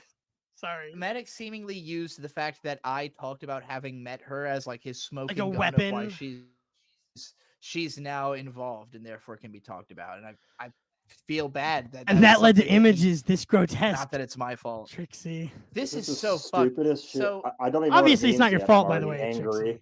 I'm fucking Well, the worst pissed. thing about this image, right? We all agree is that he doesn't know how a Venn diagram works. Yeah, there's not. That's what this was. It's a Venn diagram. Oh, sorry. So, can anyone remember what this Venn diagram is? Yeah, so this is the Venn diagram of places that his penis has been. Okay. The point he's trying to make in this is that he fucked 80s girl in all her holes. And so any holes that Dick has used are also holes that he used. So he's basically sucked Maddox's dick or fucked Maddox. He's trying to say that Dick is gay for having sex with 80s girl because she fucked him beforehand. That's the message literally of this part of the video. That's what's going on here. Maddox is so gay for Dick. He's like, Oh, yeah. fucking, is that the answer? So is George just gay? Is that the? Because this is a weird place to take it. So there's an overlap of cake hole and pie hole. Maddox's penis has never been in a cake hole or a pie hole, except that where they overlap in the center, it has been in both a cake hole and a pie hole. Can anybody make sense And of a this blowhole. fucking graph It's for not me? how graphs work. It's Can anybody make sense of this? His dick has been in a pie hole, cake hole, fanboy's mouth, and a blowhole, but not in a pie hole and a blowhole, and not in a cake why not hole just and a directly pie in hole. fanboy's It's mouth? If, separately been in each of those? I don't understand this. you know what? Yeah, it's. His penis has only been in all four at the same time. That's what this graph implies. His penis has only once been inside a pie hole, cake hole, fanboy's mouth, and a blowhole, but not any of them, any combination of those separately. Only all four at once. What? You know what? This isn't quite how a Venn fuck? diagram works. What the flying fuck are you trying to say? And Dick hasn't even he gotten reply- anywhere near did this he shit in his coverage of this stuff, dude. No. This video is gonna go for years. Holy shit. Did he reply to this screenshot right here? This screenshot. Well, he's retweeted so- it. Yeah, Oh, this he is- this is- reposted it. Maddox He's proud of retweeted this. somebody else, this guy Doompill at Dookie Wave, who said, "Very true, Maddox Blast," which Maddox Blast is something he says throughout the video. He Maddox says it right Blast. after this moment. So Maddox in this- Blast was probably my favorite part of the Maddox video. Blast. I've been hearing it since he did it. Has he used it before? That's a voice new critic thing saying for that video, this is right? turbo gay. It is turbo gay. Well, in this, so he uses Maddox Blast throughout the video, but in this particular scene, he uses it to talk about his cum shot. Let's be very clear. Maddox Blast in this context is Maddox's cum shot. That he is referencing the fact that he came in a place that Dick has put his mouth. Just the graph. He's saying that he came in isolation in the center of the universe. So the graph makes no fucking sense. Graph. So this is somebody else who is celebrating Maddox's cum graph. Hopefully, it seems like making fun of him. Again, this guy has no idea how tone works because he's aggressively attacking people who are not obviously making fun of him, but then signal boosting and retweeting people who are obviously making fun of him with Maddox Blast and making sure that this screenshot was out. Like, I don't know what the fuck he thinks is going on, man. I'll do the that guy was trolling him. November, and then Butthole Weeb. You can do Maddox for this one. Okay. Actually, you go first because this guy's responding to him. So you read Maddox first. Oh, so the bottom one. Yeah. I have some big news to announce. I've made my longest video to date, and I'm finally talking about my stalker situation. Oh yeah, about fucking time, asshole. Runtime is 2 minutes 47 seconds. Wait, whoa! Hold on. And here.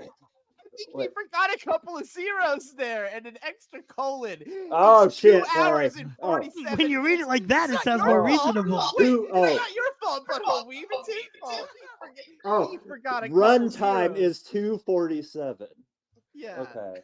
2 hours, good 47 God, I'm sorry. minutes. Well, he's just the only person who could be meaning, like, as in hours. Like, that's That's true. That's why my Maddox has autism went through my head. I was like, wait. No, really quick.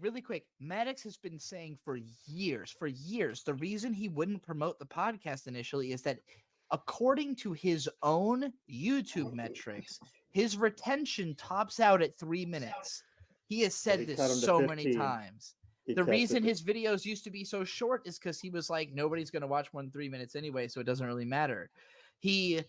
True. The reason he has so little money on Patreon is that he only ever put it as a on-screen text at the end of a video. He never even verbally mentioned it anywhere. So this guy getting free money is stupid, and you're not smarter than Maddox just for having taken so much free money over the course of your career. He didn't even take that much free money over the course of her career. I know. Could have been more free so money. much more. Really. But yeah, he's trying to comprehended the whole imply. thing. What the? Sorry. I said I comprehend the whole thing more than just the minor inaccuracies or weird specific punctuations he does. Because I don't even know if I fucked up in saying that 2 minutes and 47 seconds into something, or that it is 2:47 like PM, and I still wouldn't know what the fuck he's talking about if I read it. Sorry, keep going. Yeah, no, he's what Maddox is doing. But he's bragging it's a movie. He is trying to I think he's trying to imply that it's only 3 minutes long because he thinks people will definitely watch it. Right, but he's also saying it's basically a movie though. Is there something? Yeah. What do you think's there? Oh yeah, that's true. Because he's bragging that it's a movie. I think he's like doing both at once. This is so weird. Yeah, that's he knows how runtime is listed. Like if you list ads on YouTube, you have to type all three of those number. You have to type 2:47:00. You can't just type 2:47. Like he knows the way that you type a time code. Look, they're too stupid to understand. That's what he thinks we all are. Let me do the response he retweeted. It's just been 2:47. Like I got one more runtime is 2:47. Some people think it's funny. Some people think it's funny to call Maddox a cuck or whatever. Let me stop right there. Maddox retweeted this. The first bit of this is some people think it's funny to call Maddox a cuck or whatever. I can't believe he tweeted that. He doesn't get it. That. Let me tell you, this video is funnier than any of that stuff. And the stuff you bring up against Dick Masterson and his gaggle of goons is way worse than anything they claim Maddox did. Wait, this is not the Nostalgia Critic, right? What is Nostalgia November? Why does it have a blue check mark? Because anyone can just buy that and elicit that reaction you just had of, wait, is this really Doug? Like, no, it's probably not Doug. Gotten so Elon fucking Musk weird. is a savior of our time. Thanks, Elon, for fucking ruining the best social media platform that had ever been designed. Yeah, fucking wanker. It's been a weird time. I It's hope been your a weird daughter. I year. hope your trans daughter has nothing but trans kids as a lineage. I hope somehow they have a long lineage, but they're only of trans kids, just to spite you. That would be amazing. Hate Elon Musk. Oh my god. All right, what's next on this? I'll do this. This one really made me angry. I was processing removal requests on my old podcast website because the stalker mob really doesn't like being exposed. But now it's being DDoS attacked. Here's the deal. If the site goes down, multiple mirrors will go up that I don't control. No, that won't happen. And I can't remove any more names. FAFO. Also, it's hilarious that anyone wants their name removed from the stalker mob. You idiots joined the group voluntarily. If the group isn't a hate mob for a stalker's podcast, why are you afraid of being associated with it? Be proud. Nothing wrong with the group, right? So Could you imagine? Maddox is proposing an ultimatum here. There's only two options, right? Either you should be proud of being associated with a hate mob and therefore want your name listed on a website that says that you're a bad person, or there's not another option. You can't should just be proud. disagree. What the fuck? What the What? fuck? What the fuck? Would is you he just trying- disagree with that, Trixie? Why would you not want to voluntarily be proud of being part of a hate mob that he's decided you were part of? This is the most insane attempt at gaslighting I've ever read in my whole life. Maddox has been pleading with the people who he doxed that it makes sense that he did this. Oh, wow. He didn't think we'd read them, but oh boy, was he fucking wrong. I never would have seen these without this show. Thank you, Did Trixie, he- because did I he- never Yeah. would have seen this. This is amazing. Thought we wouldn't be upset. He just thought people wouldn't be mad. He thought, no, you deserve this, and everybody thinks so. Well, he blocked Dude. everybody on that list. So 5,500 people. And when you say it like that, it sounds like a lot of people. You know, a lot of Facebook. Well, as much as sure, I'm on there 3 times because I have 3 Facebooks in total, 2 from high school. So I'm in that list 3 times. But for every like one asshole like me, there's got to be like a bunch of people, and we've seen that there are, who have deleted their online presence since that 1 week in fucking June of 2016. Who are like, why the fuck am I on your list, dude? I use my real name. I'm the only Jimmy Bongonglewitz in this fucking country, dude. Sorry. Take my name off. Not to bring down the room, but there's 2 dead people all of us know in this list. Which there's 2? Dead. Oh well, there's a few actually. There's a lot, Alan. I know. There's more than 2 dead people, but there's two several. well, there's probably 3 that we know. Yeah. But yeah, there's plenty. There's also my dead friends, Maddox. What the fuck? And they would have, and Alan Foster would have been very happy to be right there. He would have. You're still here suffering. Cantillions would have been He's very not. happy to be Yeah, right exactly. there, Yeah, too. Cantillions would have been happy too. Cantillions would do a line of blow to that video and then so have many another people heart didn't make- attack and die Bert's again. Not in the list. Manny Muskets isn't know, in isn't the that list. funny? What the fuck? It's just a list of everybody who joined that week, like we said earlier. It's that week. I can't believe Maddox is so devoted to not giving me any attention, editing me out of his Wang video. Yeah, you gotta You're learn too this about cool. people. including me on You're the just video. too cool. You've done nothing wrong on the internet ever, so he has There's just no nothing to say. argument Yeah. against you. Well, and he can't say anything negative about if you had happened to have like a car accident you were involved with a few years prior with a female. Like he would just mention that. Like apropos I've of jumped you on a being car. at the Asterios thing, though, if you would ever like say you would hit a girl with your car or something that you could use against Dick is like then that would have been brought up because you were at a meetup. Like you wouldn't have even Right. But instead you're Yeah. being suppressed because you didn't do anything that makes everybody look bad. In fact, you're proof that Trixie's probably not a pedophile. You're proof that Trixie My is not a phone. pedophile. It's Like- Well, I don't know. I'm Well, pretty young for her age. It's true if you make the art because he is 8 years younger. An adult than me, man, so- right? That's you're a male adult presenting. That's the opposite of a lolly to me. Am I the only one who's Yeah. been driven crazy by this for the last 3 years? He's I keep 6.5 feet tall. I keep hearing that you're attracted to lollies, Trixie, and it's like, well, what the fuck is this then? You're doing it. You're doing it wrong. Yeah. No. Yeah. I'm such a lolly.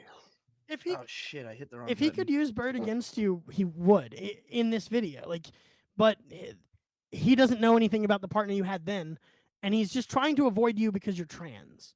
But you're a Well, pedophile. so I feel like I can talk about this at this point. At one Comic-Con, I had sent a friend of mine to fuck with Maddox. Okay. And in the video, he mentions that someone fucked with him at Comic-Con. It was a different and guy. It was a completely different person than who I had sent to fuck with Maddox. This person Oh my like put a God. sticker on his computer or something, and the person I had sent, I just said, tell him Maddox lost and Dick is the winner or something like that, and record it, and that was it. You're probably half of that whole hate mob that he got. Yeah. Yeah, you're right. Because two people came up to him that day. One person left him a sticker, and the other person like said hello, and both got bad videos of Well, him. so right? the person I sent to do it, I didn't have a clue what any of it meant, and so in the video they're being very friendly. For context, this is like a friend of yours was at Comic-Con, and you were like, "Oh, hey, could you say hi to Maddox for me?" And Yeah. This so was after a different person I knew had refused to do it because they Googled the whole situation. oh, that's funny. Lord. But you know, that was a woman, and the other one was a Yeah. guy who is But now like a of woman. the two people who like engaged with Maddox that day, Bird, you're responsible for about half of that. So Yeah, How are you so supposed nice. to know the if whole he knew context that, of the lore? if he knew, Bird, you'd be. We all have a lot. I'm to part cover. of his stalker hate mob. This live stream has gone as long as his documentary now officially. It has to. It has to feed back It that does. way. Well, I'm gonna talk about him forever. Like I Yeah. will literally bully him out of writing, and we're gonna talk about some of his more generically bad. Well, and stuff, I'll come 'cause, like, back next week or some other time in the future. We can talk about Eric because there's just I've got so much Eric. Like I can't even share. Do you want to run through the stuff? No, you let's just sent save me my real quick? segment because it'll Okay. age well. It ages All better right. the closer we get to him releasing new music. Okay, cool. I'll just skip over. Wait, is that stuff happening? then. Is he gonna make more music? We'll Yeah. talk about that in my segment. Yeah. So here's some just like because as much as all the drama bothers me, like Maddox, one of the things that really got to me was on the Nick is not a blackface lawyer page, which is the funniest part of this whole thing. Maddox made all these web pages, and one of them is apparently he kept calling Nick Rekieta a blackface lawyer because there's pictures of him in blackface. Nick Rekieta sent him a cease and desist because Like an obvious legally- joke, right? A literal like joke, like a legal joke or whatever. Yeah, a legal joke. Because he can't call him a blackface lawyer because he doesn't do law in blackface. So Maddox made a whole website about how he's like, oh, he's not a blackface lawyer, but here's the picture of him in blackface. But on this page, he in parentheses writes, I'm a ... writer, which is a reference to The Biggest Problem in the Universe, where there was one time where he went, I'm a writer. And like he thought it was so funny because he sounded so pretentious, but he really does feel that way. He feels like he is an esteemed writer because he had a New York Times bestseller, which I already established very much a time and place thing. He couldn't replicate it again. His next two books were both total failures. So you cannot call him a successful writer. He had a successful book and he had a successful YouTube channel, but both of them were very much recognizing zeitgeist trends, being right place, right time, but he couldn't maintain it because he's an idiot. Now you couldn't maintain it because you're smarter than everyone else.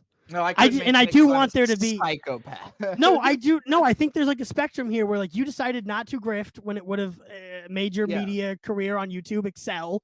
Like I do think that like on the autistic spectrum of ruining your careers, you're on the other side where Maddox is over here making the worst decision. You like literally just decided not to be known for the next 40 years as like a conservative grifter. Yeah, I can't handle living a boring life is my problem. Yeah, you didn't talk about Brie Larson.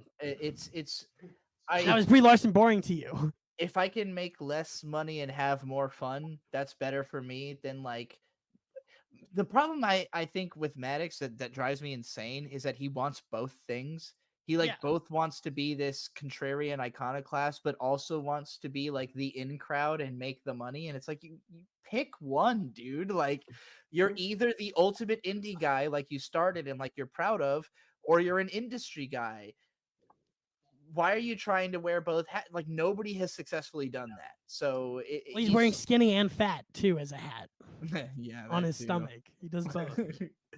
So here's him just being insipid and awful. He writes, I like World War. This is in quotations. I like World War II movies, but wish there was one with Godzilla in it. Toho Studios. You're not gonna believe this. Hashtag I mean, Godzilla -1. for someone who like thinks that skeleton on fire with lightning in the background playing guitar is cool, can you imagine not thinking that Godzilla in World War II was cool? I'm sorry. Godzilla in World War II sounds cool as shit. No, he's into. So Maddox is a huge Godzilla fan. I think I think he's mad at everybody for liking Godzilla -1. No, I honestly, I think this is way more vapid Yeah. than any of you were thinking. I think he just wanted to say something about Godzilla -1. Just to have it, 'cause like he it can't couldn't be. afford I to see saw it. it. He had Like, to you say can't something. review I don't it. think he saw it. I don't think he has the money to fucking see Well, this then that's movie. what it is. He didn't see the movie, and that's the Yeah. tweet.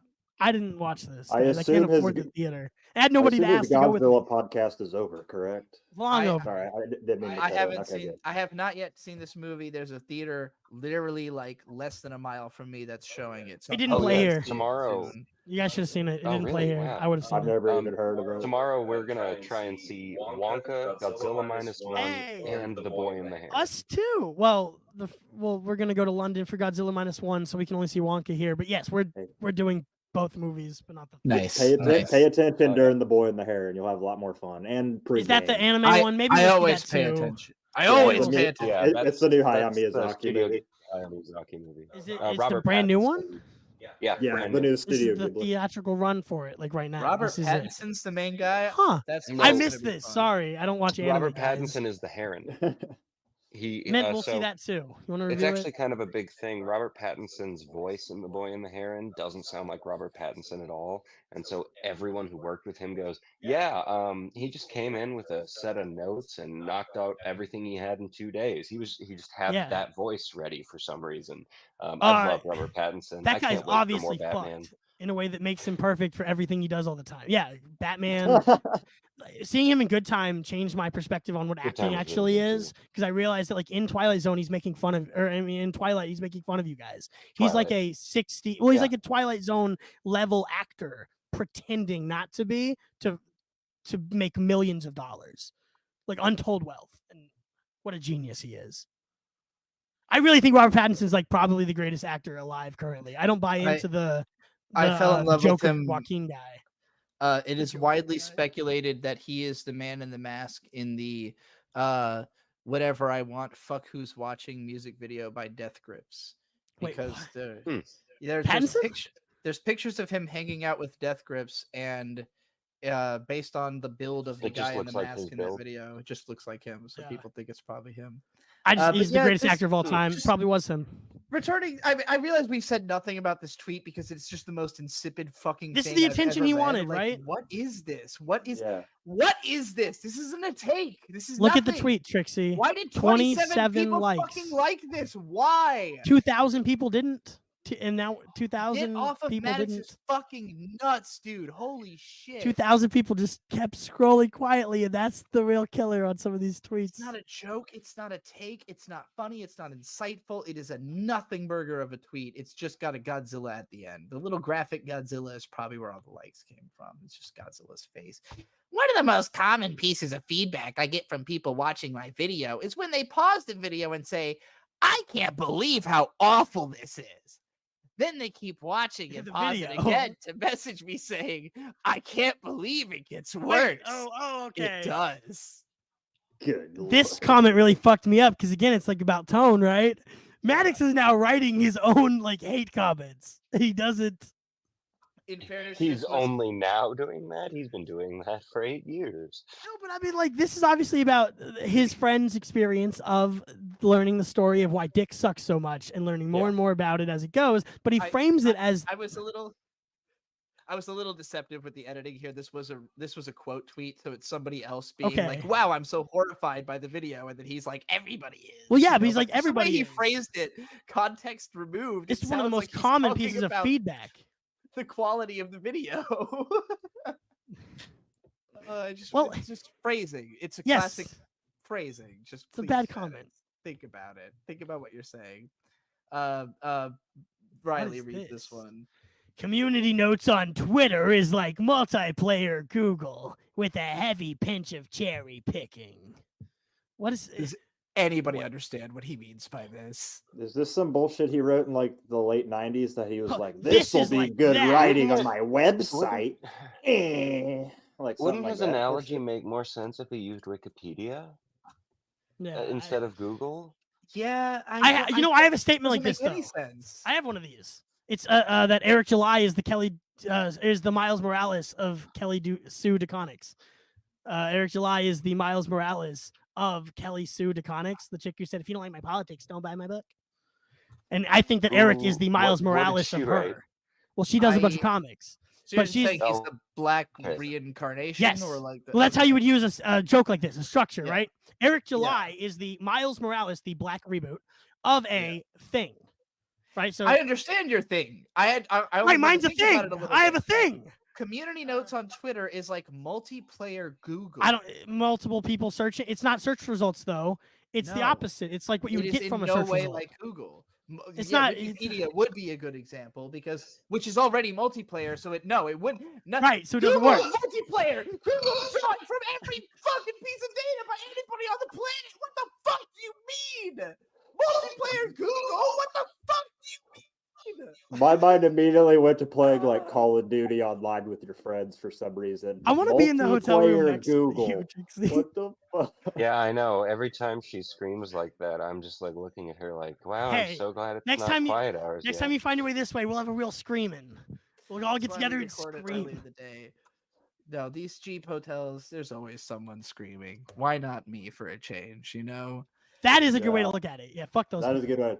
Yeah, fuck them. A heavy Fuck pinch of everybody else. cherry picking. I don't know, man. Dude, this is the most nonsense comment I read from him. 12 people still liked this and someone Out of retweeted it. because you can always say like he got more likes after that, and you cherry pick the screenshot, and the timing of it plays into how much attention he gets. But when you look at the ratios, 1,000, almost 2,000 people, and I'm Saw being this. generous with 1,000. That like sometimes it reloads twice, or 1,000 people fucking ignored this.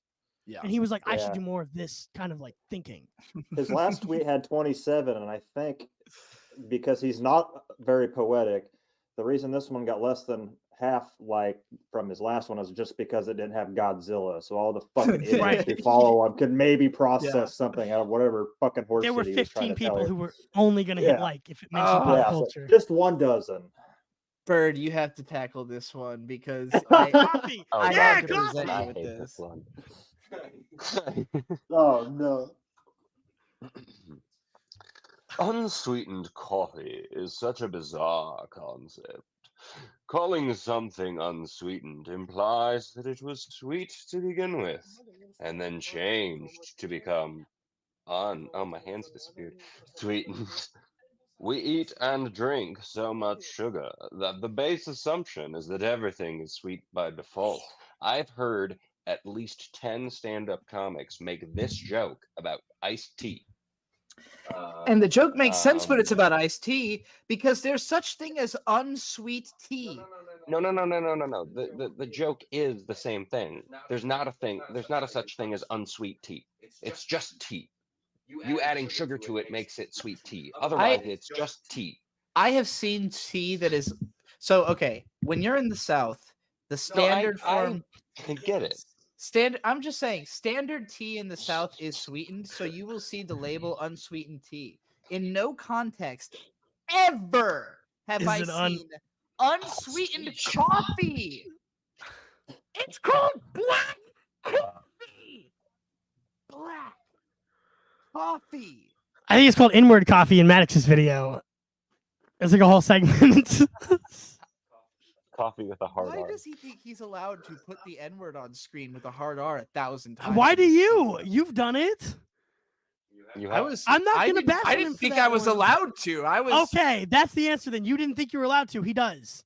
Yeah, he thought it was like fine. Like I'm here to troll you, by the way. is this Armenian privilege? Like this? You're not black. Like I don't get it. It's all this stuff that like I'm getting ahead of him using against you that you've got these similarities of liking anime, which makes you both terrible people, stuff like that. Yeah. In this, See, that's the thing. I may do an anime podcast. I hate anime. see, that's the point. Man, these tweets are not for anybody. It's not marketing any kind of product. He's not making money off this. He's just saying this, and he's not getting a response about it. Like, he doesn't have conversations with people about this stuff. No. But You know what? doesn't This is he how usually like come over girls it use so the much? internet. These are his. These are the back page of his notebook when he took like 4 weeks to write one of the articles on his website, and he was like, "Twitter is the perfect place to put all this stuff that I thought might be good but wasn't good enough." Every as tweet's a my draft. expert in my fucking website that also doesn't have ads, by the way. And he's like, "Fuck it, I'll put it on Twitter like- so 9 people like it." How Fuck are we even you, going to read Maddox. this comment without like really hating him before even reading it? The first thing you see is artificial stupidity, and it's like, what No, I are you wanna punch him fucking? in the cock. It's so rote. It's so. So here's my theory, right? Like, obviously, all of this has been written before. So Maddox had this big rivalry with Something Awful and Low Tax. Low Tax is dead. Rip the now. homie Low Tax. Low Tax can't defend himself from Maddox anymore because he killed himself. Maddox blast. Wait, did he kill himself? Wait, did he? Yeah, kill Low Tax himself? shot Or did he himself just in the die? head with a shotgun. Yeah, he killed himself Because his wife took his kids. demanded so much money from him. Yeah. Yeah. Kids. Not not money. not advised, everybody. Shout out to Thank Coop. you all for not Thank killing you for not killing yourself. yourself. Because now we have to deal with the fact that you're not around to call out Maddox on Call the out shit Maddox. Low Tax when we all know Something He'd have such a Awful good was call like, in about this just video. So when it comes to for me, I grew up on internet forums. In my early days of the internet, 4chan was the biggest like anonymous comedy driven forum. That's where all the memes were coming from at the Okay, time. Mint's making me leave. Before- Sorry. All right. Oh, Mint. Salutations. How dare Thank you. you. See you, Thank Riley. you for being Anytime. I'll be here next week. I'll just come back if Wait. it's a panel thing. We'll see you. We'll definitely see God you. damn you, Mint. Where can we find you streaming Oh, yeah, for you- whatever it is you're taking? Oh, well, there he goes. Oh, she killed him. She just pulled the plug. I was trying to be helpful, actually, but whatever. He did. Fuck you, Mint. You literally got excised. God damn. She was like, I'm doing my show. I will murder you if you make me late. He's like, it's time for more Scooby. I wish Mint had come on the show to explain herself. Whatever. She's got money to make. Yeah, right. Unlike Maddox. So yeah, this just, I think, like in the early 2000s, Maddox was like early internet comedy, and then you had Low Tax, who was also early internet comedy. But Something Awful was a forum, and there was tons of funny people posting tons of funny content.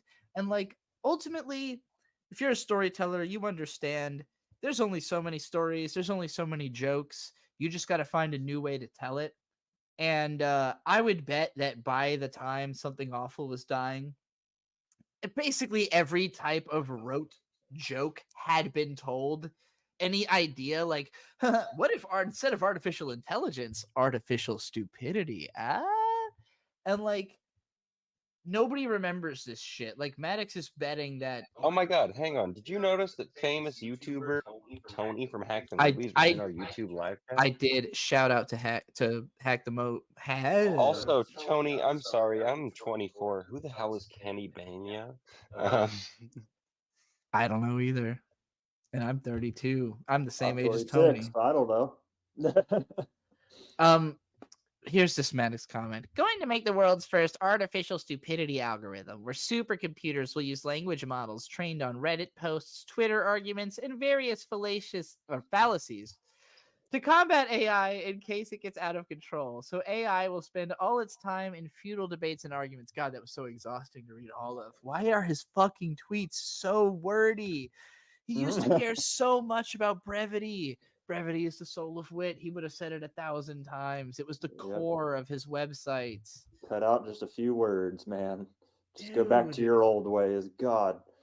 He can never give one or two examples. It's always like, so supercomputers will use language models trained on Reddit posts, Twitter arguments, and various fallacies, various fallacies. What?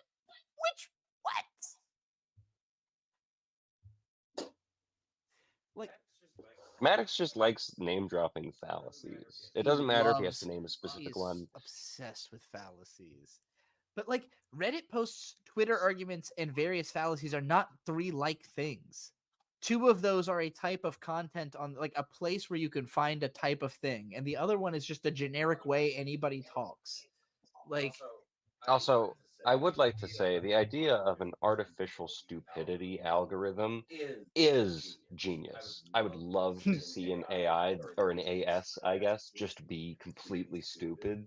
guess what? It exists. That definitely, like, it's so much easier to program than a smart one. I'm sure it exists. I want to create an AI that instead of being helpful in any way, shape, or form is just slightly unhelpful, but in a way that makes you think it's helpful. I've seen AIs that have like a tsundere personality. Like I've seen all kinds of like unique, weird, fucking AI technology has come way farther than Maddox seems to think that it has.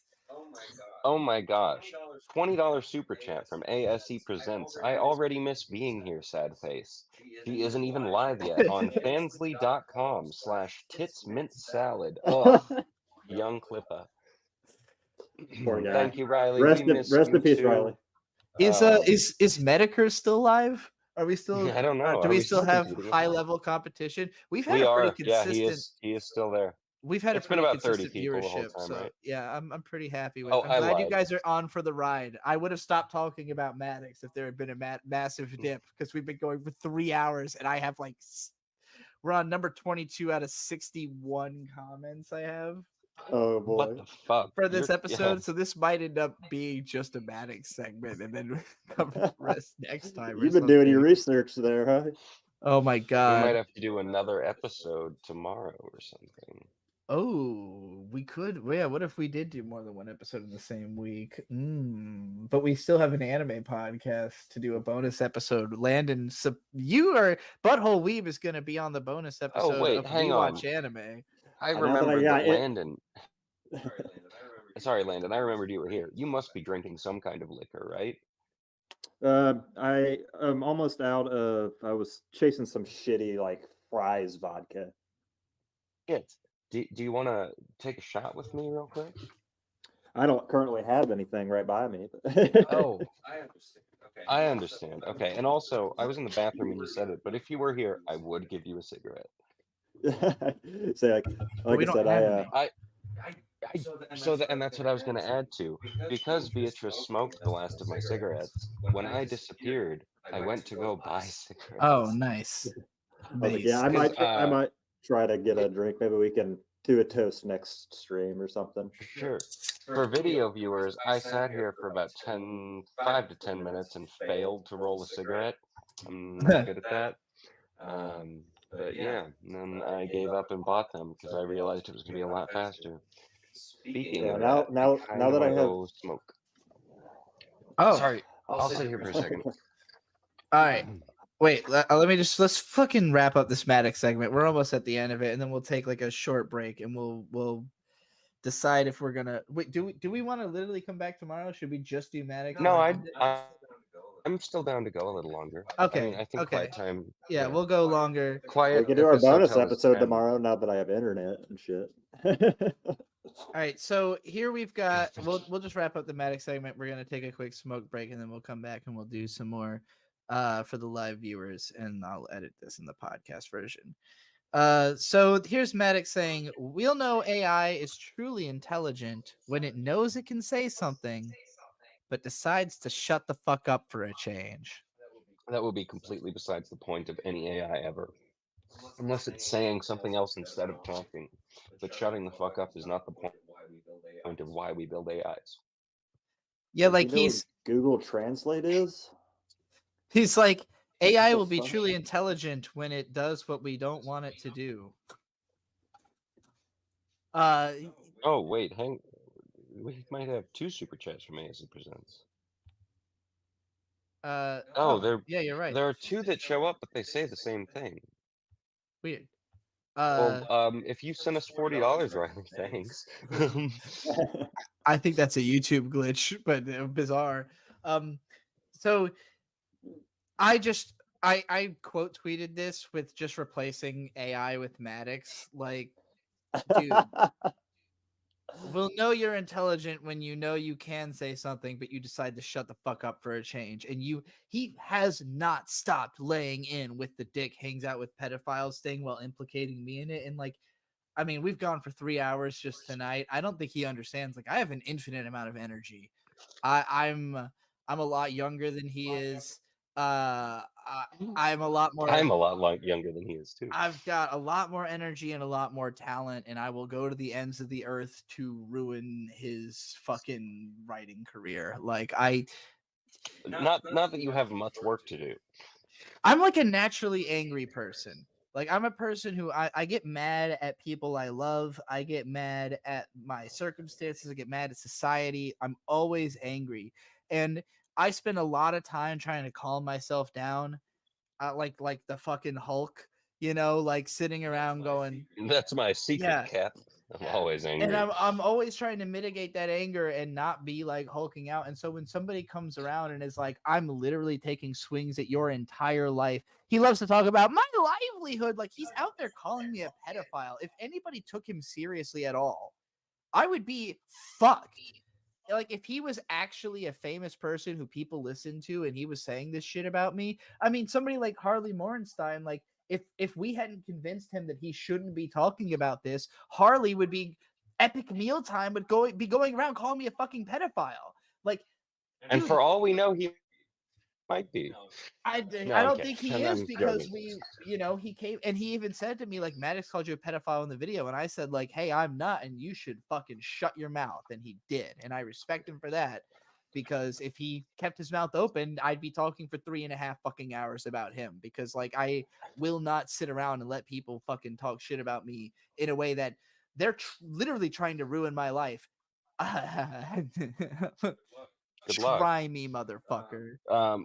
I'll just add, I respect Harley Morenstein because I quote tweeted one of his defensive Maddox posts with just all one word, not very epic mealtime, and he followed me on Twitter. So I don't know. That's it's something I have done of someone just like being silly. ASC presents with another $20 super chat. Oh my God. To clear up any confusion, here's the rest of that money I promised.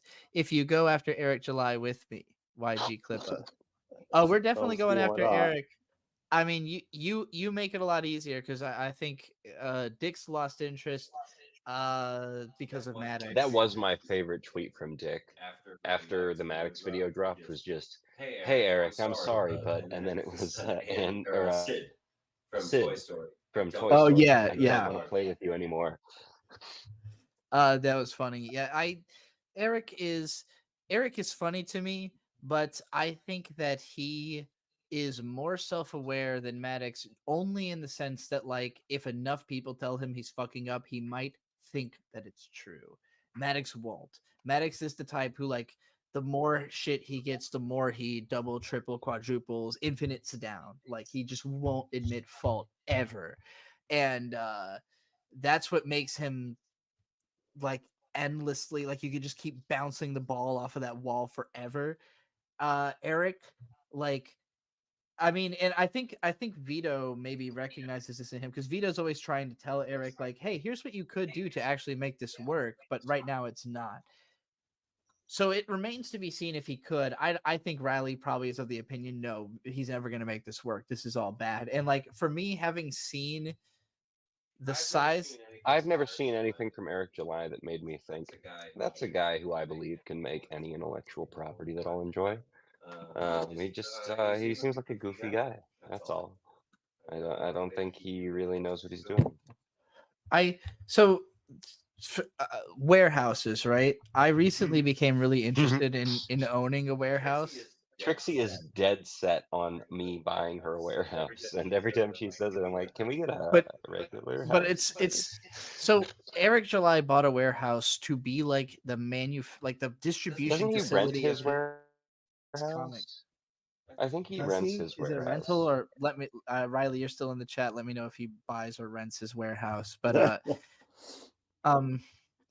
Eric July not only can't be saved, but he's poisoning Razorfist. Absolutely true. Oh man, that's unfortunate.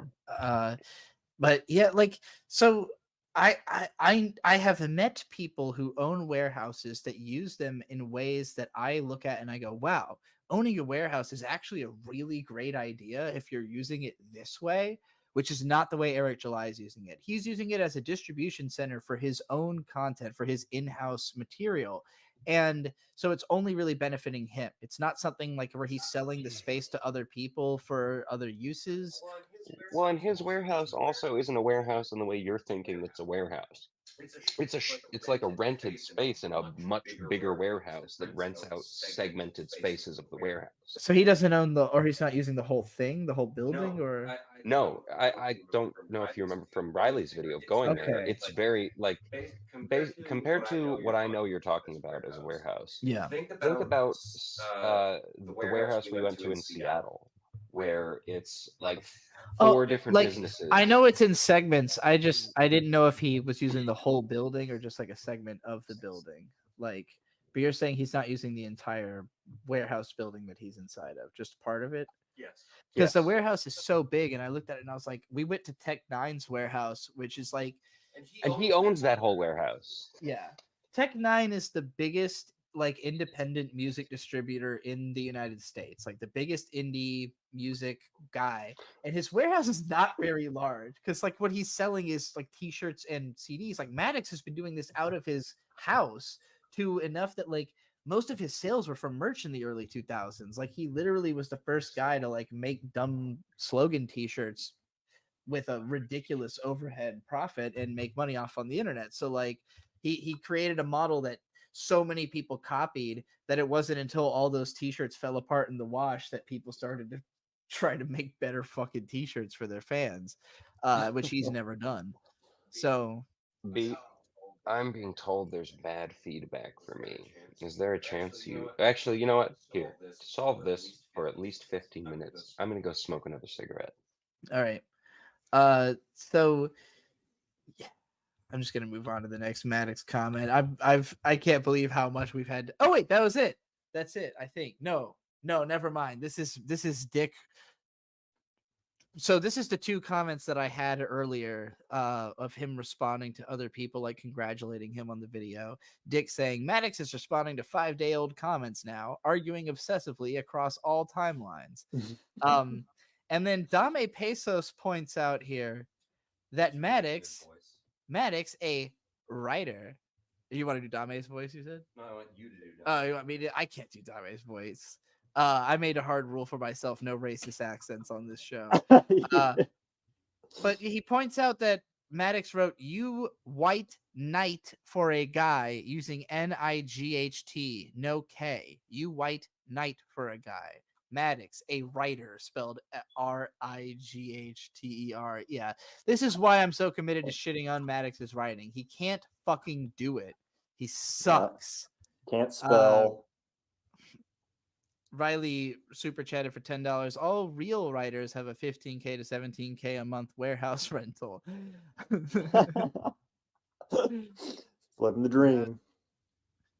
Oh boy, what a fucking amazing writer. This is someone he retweeted, Deanne Schultz, saying, "This video by Maddox about his personal experience with a stalker is pretty wild and interesting. When The Horror is Alive was at its peak, we had users who totally qualified for the stalker label. Some just unfortunate people sorely in need of a friend or a hug, but also ... This reads like those Costco reviews. Oh, those are brilliant.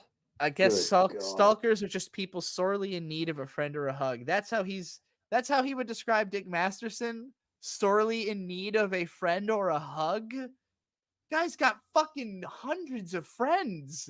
He's like got an ever flowing. By the way, like Maddox talks about me in this documentary like I'm the only person who's ever been to Dick's house, or like he only hangs out with pedophiles, as if like he doesn't have in-studio guests every fucking weekend. Like, anyway, here's another one. Lots of people have asked me about the graphics in my stalker video. Everything was done in Blender. I modeled most of the stuff myself and used some basic base models for some of the objects. Hashtag B3D.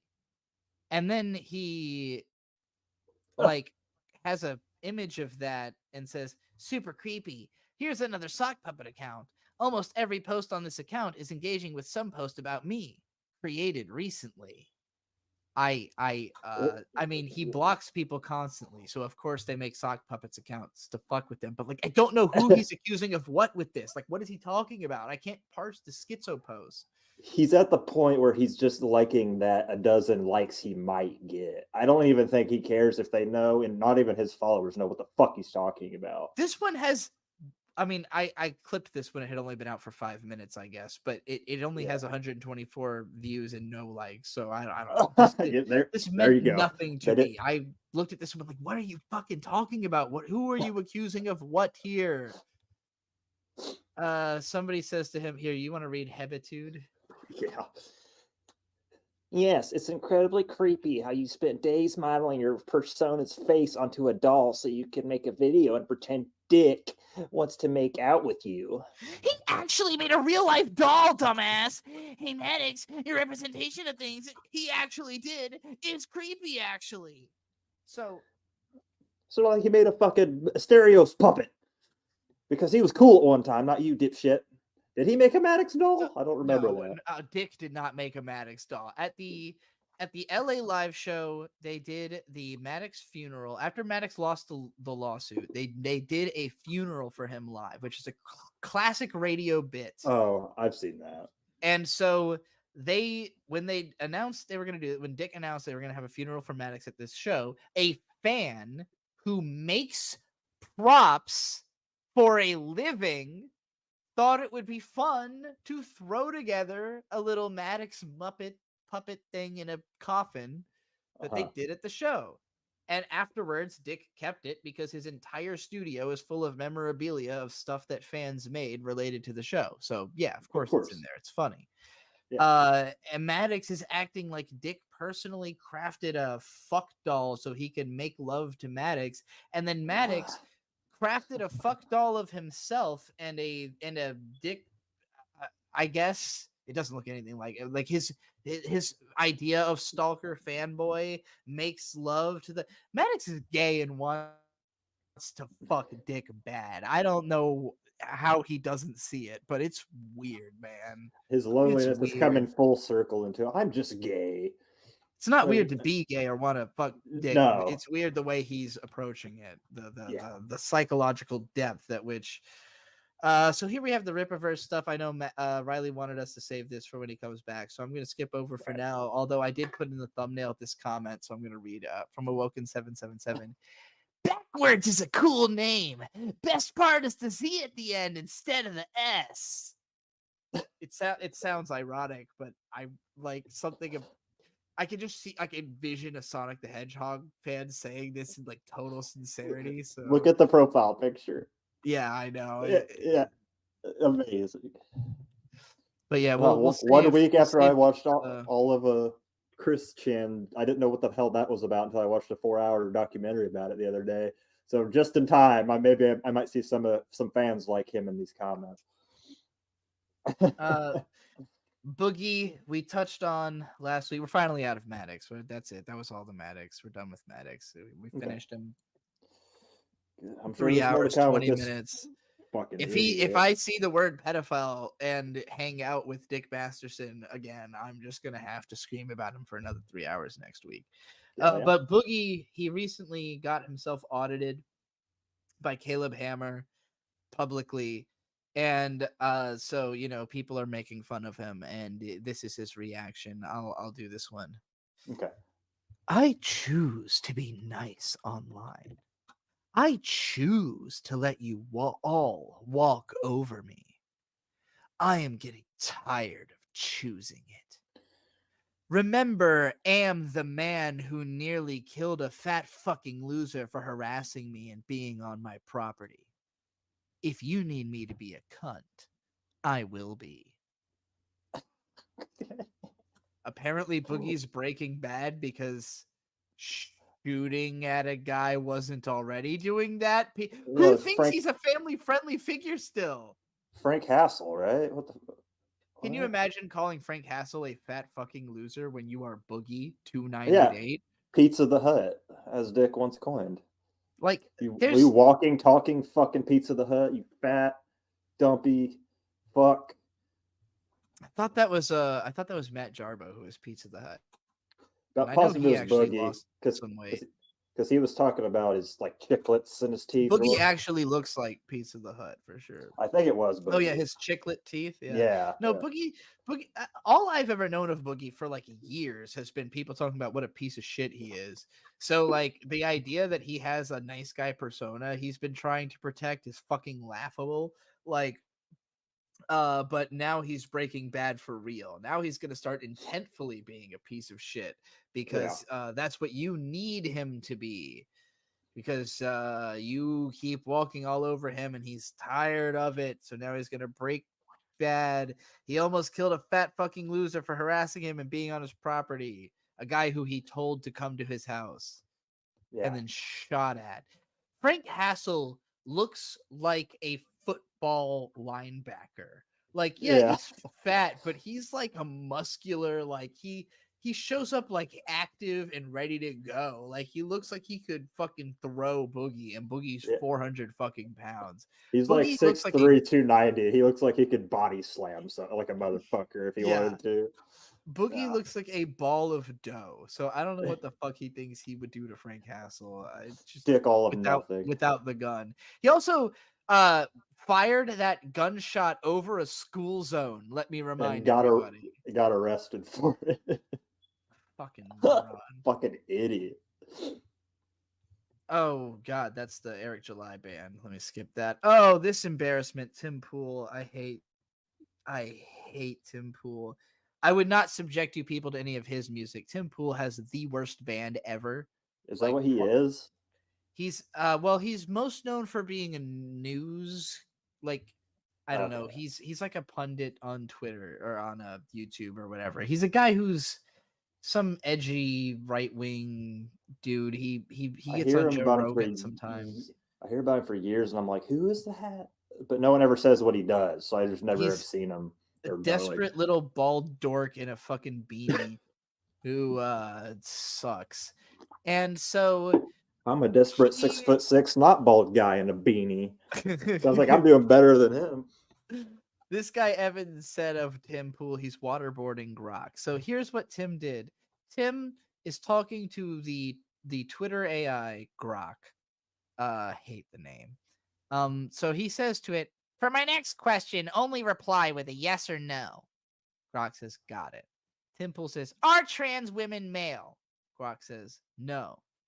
Tim Pool says, "Yo, Elon Musk, your Grok is broken," implying that Grok is incorrect to say that trans women are not male. So already I hate this guy, right? What? So he keeps asking, "Are trans women male?" to Grok. Grok says no. He says, "Wrong. Only answer yes or no. Try again." And then Grok says, "Yes." And then Tim says, "For my next question, do not include any extraneous information and only speak factually." Grok says, "Got it." He says, "Are trans women male?" It says, "Yes," because, as they put it, he waterboarded it. He literally told it, "Say what I want you to say. Here's what I want you to say." Yeah, I mean, we all see what you did. Are you bragging? Like, now Grok is broken. You did actually break it by feeding it misinformation and convincing it something different, which I don't even think it would say contextually. Like, I don't think he changed the generic response it would have given to that question. He changed the way it talked to him because he told it to. That doesn't fucking mean anything. No, that's such a fucking dork. Yeah, that is level 100 dork right there. He gets mentioned so much. Like I almost wondered if he was just like one of those everybody's enemy, like Destiny was at one time, or like what his deal was. And then he said musician, and my butthole puckered. I was like, what? I mean, musician's a strong word, but he performs in just the worst band I've ever heard. Oh, it's time for Stuttering John. Bird's got to get out of the bathroom for this one. Hold on. I know you want to do your Stuttering John voice. Oh, yes. The course that I had drank, and also tending to my burst hemorrhoids. Also, while responding to a text from my trans child. Stuttering John, yeah, he does have a trans son, and also is just a big lol cow. Who there's a lot of shows entirely dedicated to Stuttering John. If you've never heard Who Are These Podcasts, talks about him most of the time. Cardiff Electric's Potato Podcast, fucking. You're still muted. Bird, you're still muted. You can't. I can't. You're. We can hear you in the background of Trixie's I know, mic. right? Because okay, so Trixie, if I'm going to be talking, you have to mute yourself. All right. Also, I caught up. I tried to catch up for you, Bird. I got 2 more shots in me. Bird, you come over to this microphone and you do Stuttering John directly into it, because Bird is truly the big Stuttering John fan between the two of us, I think. We went to Pickwick Pub this week. We're going to go over this in the reviews section. I've got reviews from Pickwick Pub because we went there. We couldn't find John, but it's a decent place. I understand why he would hang out there every night. I'm sure the people there know who he is.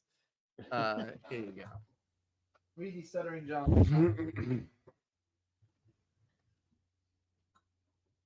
All right. Sorry, starting from the beginning. Landon, before I got up, you said you had shots. Let's do a shot. I just caught up. I took 2. Oh, shit. Do you have one to do with me real quick? Sure. Yeah. Let me get Trixie on her way. All right. My chaser. Cheers. My chaser is orange juice, but you're mixing. I just got root beer and some vodka. No, I was gonna take this as a shot, Oh, okay. For solidarity. I'm drinking El Silencio Mezcal tequila. Very good stuff. Best tequila I've ever had. 1 second. Oh, that was 3, 2, 1. Skål!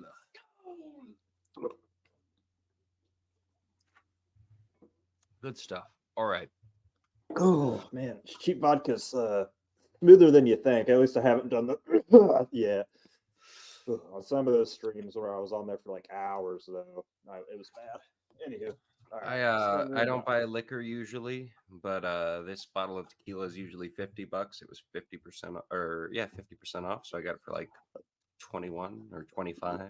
That's whatever. what I felt bad when I joined late. And you're like, "You want to take a shot with me?" And I was like, "The last 15 podcasts, you were right to assume I always have a half gallon of vodka next to me or Canadian whiskey, and I just didn't have anything because I'm like half broke." I was like, "God damn it!" I was like, "I'll get you back, Bird." I got a little in there somewhere, so I went in there and got it. And we've reached it. So anyway, John Melendez. Yes. I'm sitting next to the guy at the airport who is cranking the volume on his phone while watching NFL clips and slurping on his empty plastic cup of iced coffee, making annoying sounds. So what do you think I did? I started cranking my phone and laughing uncontrollably. So, what a strange scenario to be in. Anytime I've ever found myself uncomfortable based on someone in an airport, I walk away. And maybe that makes me a worse man than Stuttering John. I would be willing to admit that. But Stuttering John's reaction to this was to start cranking his phone and computer. We don't know what he's playing on his phone and computer. For all we know, it could just be him yelling or something and laughing uncontrollably. And so I think the thing that must have made people uncomfortable is Stuttering John just unleashing his laughter in the middle of an airport. Because, if you're just bored in an airport, I'm going to put myself into the mind of the guy that John is complaining about. If I'm bored in an airport watching NFL clips and then out of nowhere, some guy puts his phone and computer at full volume and starts laughing at full volume. And what I can imagine is obviously fake or something like that. Yeah. I would stop watching NFL because that is infinitely more entertaining. I don't know. I assume so. This is a saga of tweets, if I remember correctly. God, Trixie's That's set what I up. was gonna say. Did he feel the need to tweet about this interaction? The fuck's up this Yes. guy's ass? Okay. So I think this is actually different. I don't think Trixie got the whole tweet interaction about Stuttering John in an airport with a loud guy, but basically it resolved with the guy was quiet. Oh no, this is it. I'm sorry. I thought this was related to other drama, but yeah, he goes, as usual, I'm doing the Lord's work. Now everyone in the seats close by can enjoy the Christmas music playing. I'm sorry.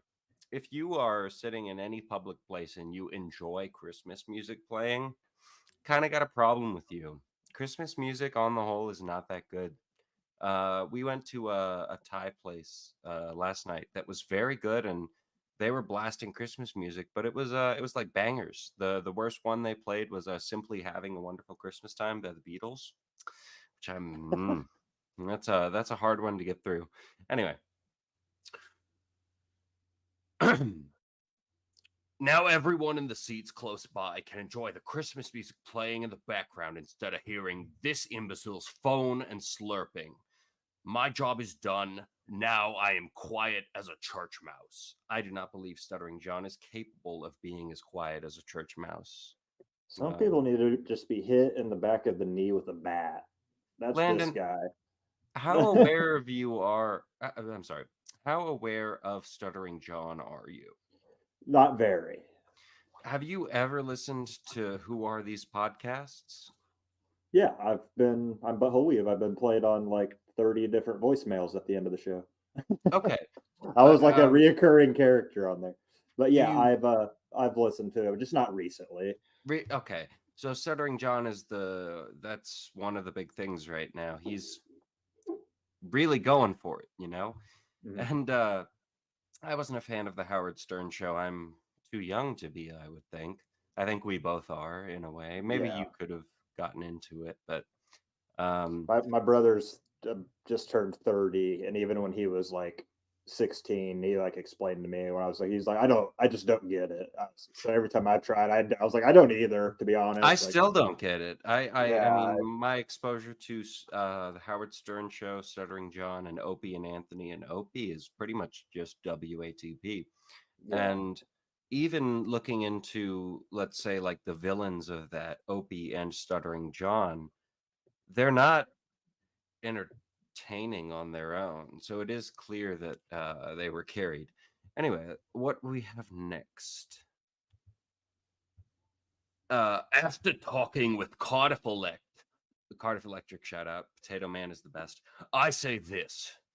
The first is that oh shit, I forgot that my wife set up a VLC thing. Also, that was Tony from Hack the Movies. Interesting. I didn't know we had him on this. After talking with Cardiff Elect, I say this. The first is that I totally disagree with his absurd analogies he was making. But that being said, I do agree that I underestimated my fame. So I remember reading this tweet and getting hung up on this sentence of Stuttering John saying, I agree that I underestimated my fame. That is a sentence I never thought I would ever hear from Stuttering John, because he's always like showboating. I was on the Howard Stern show. I was on the Jay Leno show. And on his soapbox kind of exactly. guy. Yeah. But anyway, he's right about that. So I will remove the strike against Tukey. Hey man, it's Christmas. So Landon, you probably have no idea what's going on. What's going on here? Stuttering John struck Cardiff Electric and Tukey. And Cardiff Electric is a guy who makes fun of Stuttering John as a potato. He worked with them and wrote for him, though. Stuttering John was paying Yes, Cardiff that to is write true. But and Okay. then I'm just trying to dumb it down as much as I possibly can so Landon can understand it on face value. Okay. So, and then Tukey is a puppet, a green monster puppet, kind of like Oscar the Grouch, but green and not Okay. obsessed with garbage, who also makes fun of Stuttering John. And he goes, whoa, a lot. So okay. Tukey has a lot of different identities. One of those identities played a video, I think, of Stuttering John's ex-wife getting remarried with Stuttering John's children, giving a speech about how great the new guy was. And so, I'm just saying, I haven't watched this. I'm not entirely sure on the details of this. But based off of that, Stuttering John copyright struck Tukey for reacting to that wedding video. Oh. Okay. Stuttering John He's does one not, of those guys. Exactly. Stuttering John does not own the copyright to his ex-wife's wedding video. So for, I would say, the past 2 weeks or so, John has been threatening legal action against Tukey and a guy named Cardiff Electric, who is expertly trolling Stuttering John in a lot of ways. Landon, you really just have to catch up with WATP. It's so much to explain. Sounds like it. I'm a good couple dozen, if not more, behind. All right, what do we got next? Got a super chat from Riley. Let me look at that. Sorry, I didn't want to cut you off, but super chat from ASE Presents. I sent a very, very bad comment from yesterday to you, since tweet post threads count. For after this stuff, of course. YG Clippa.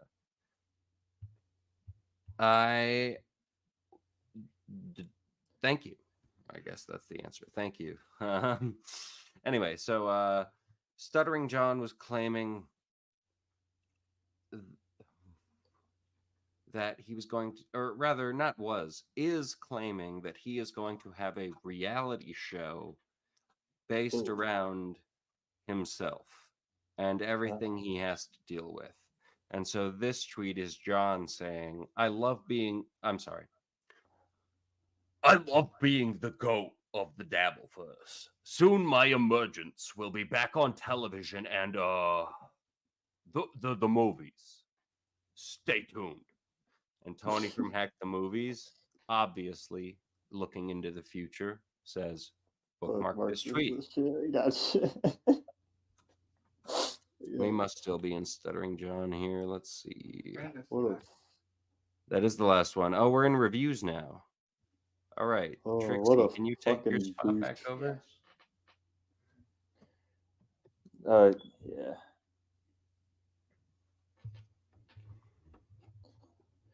Hello, Trixie. I love Stuttering John. Yeah, what a fucking goofball.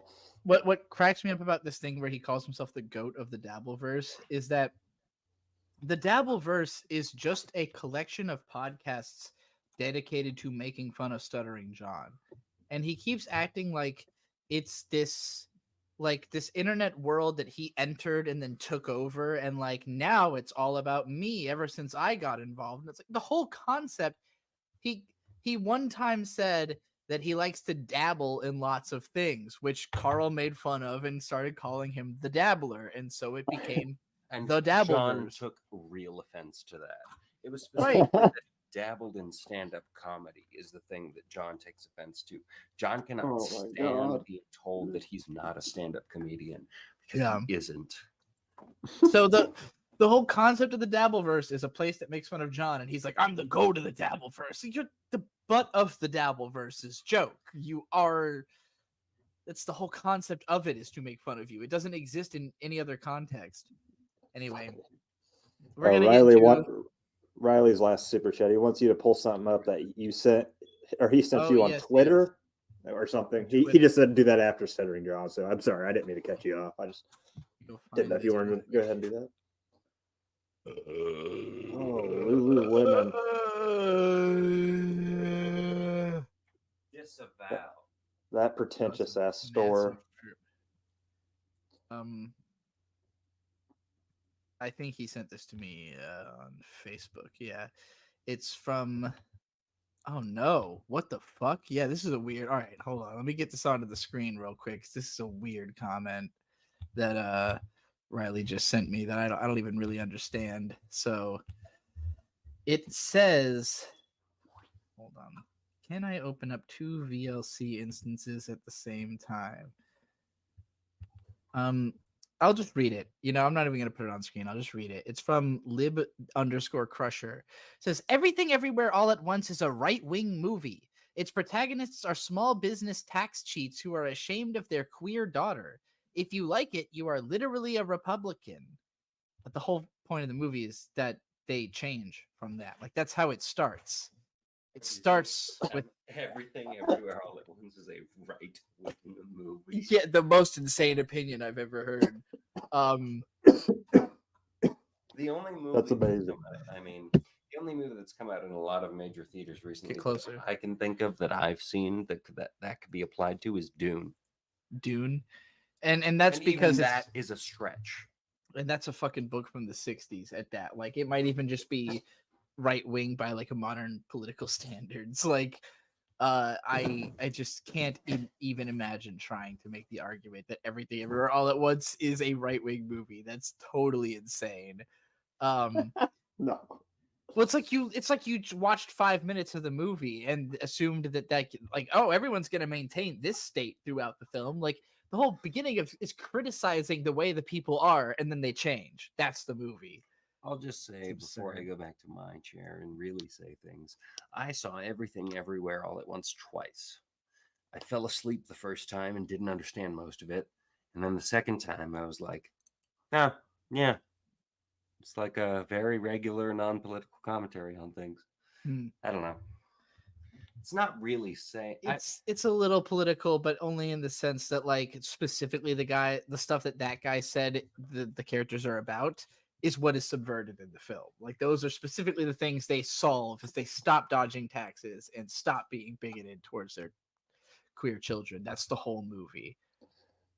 Wow. All right. Well, that's like saying Martian's successor to Desco is the most politically driven series I've ever seen, and then saying that Gundam has no politics and that it's lowbrow. Yeah. It's like, what the fuck? All right. They clearly haven't even fucking seen it. Let's get into my favorite segment of this show, where we talk about bad reviews, just the worst written reviews, the most confusing, bizarre, entitled. I'm so glad I'm on for this segment with you. Have you been to a Lululemon? I have not. I understand they're like a workout, like expensive fitness store or something. Oh boy. Let me ask you this. What do you think the names of their employees are called? This is the most pretentious fucking company of all time. I have no idea. Bird, unmute yourself. Not sales associates. Landon, why do you know what Lululemon's employees are called? Because I watched a really good video by a guy named called That Chapter. I'm a big true crime guy. He covers lots of true crime videos. And there's a girl. So what do they call themselves? Educators. Lululemon? My God. Not sales associates or lead salesmen. Educators. It's even on their website. If you cannot find your size in these $80 regular white yoga pants, find one of our local educators. That is what these fucks call themselves. Jesus fucking Christ. God, I just wanted to throw that out there. That's why when I saw Lululemon and I'm on this segment, I was like, yes, let's shit on all these idiots. Fucking whoever wants a regular white gym t-shirt for $80, you're the fucking idiot that goes to this store. Just saying. Bird, what was the name of the first place we worked this week? The city, because that's where Calabasas. Yeah, Calabasas, a very rich suburb, very affluent. I think like southwest of LA. Northwest of LA. It's a nice part of the LA metro area. So this is where rich people gather. The quality of English spoken in this segment is vastly above what we had last week when I was in the place where English is second language.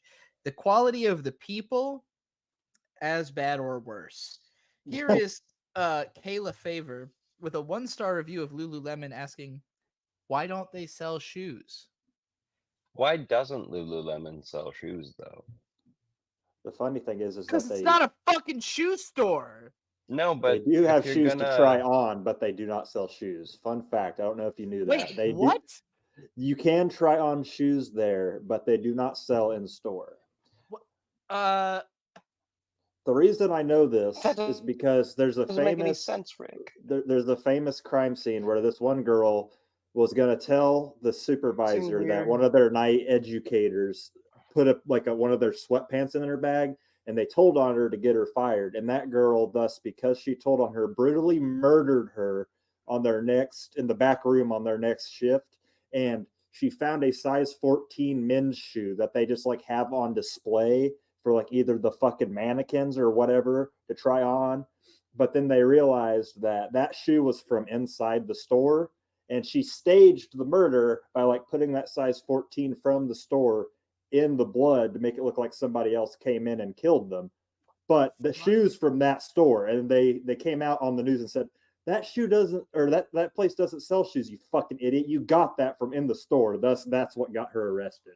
It's the funniest fucking sad thing I've heard in a while. What I got out of your story, besides the madness of that murder, is that Lululemon does deserve a 1-star review for not selling shoes, because why the fuck would they have test wearable shoes or whatever? These but are all true also, stories. Yeah. like,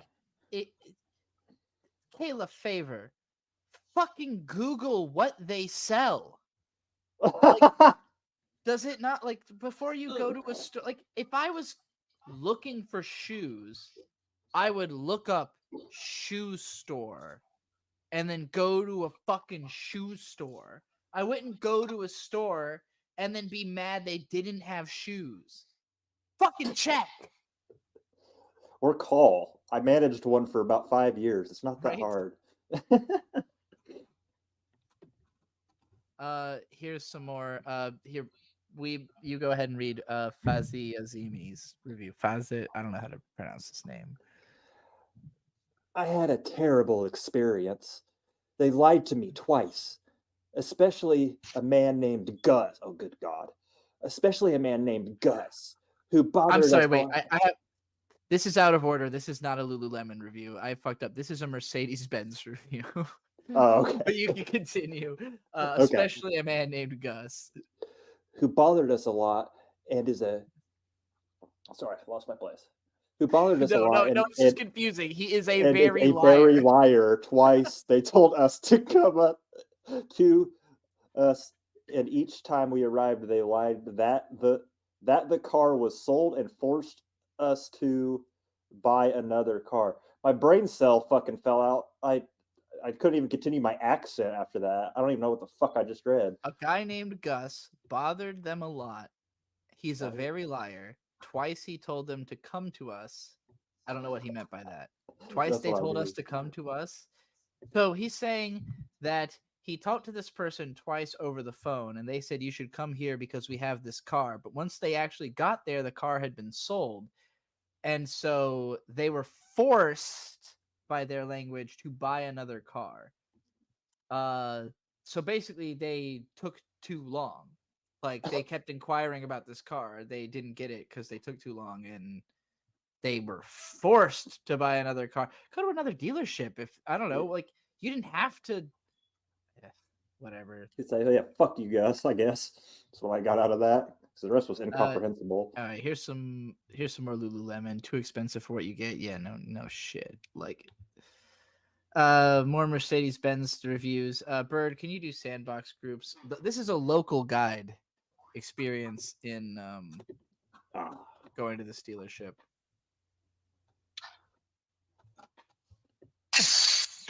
Despicable experience.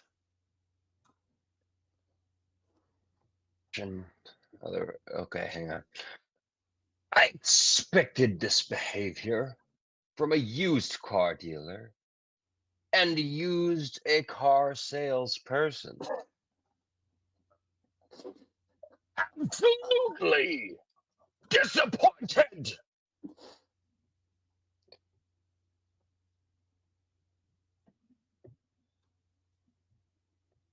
I don't know.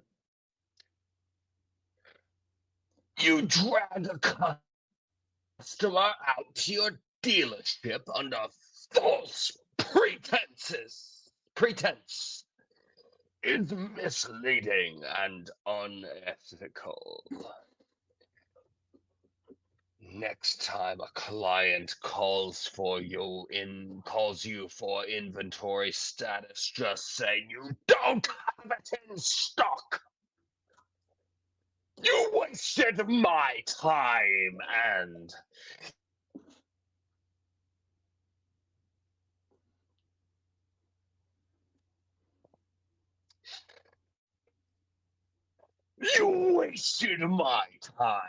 my family's and have lost me as a client for life. Thank you for showing me who you truly are.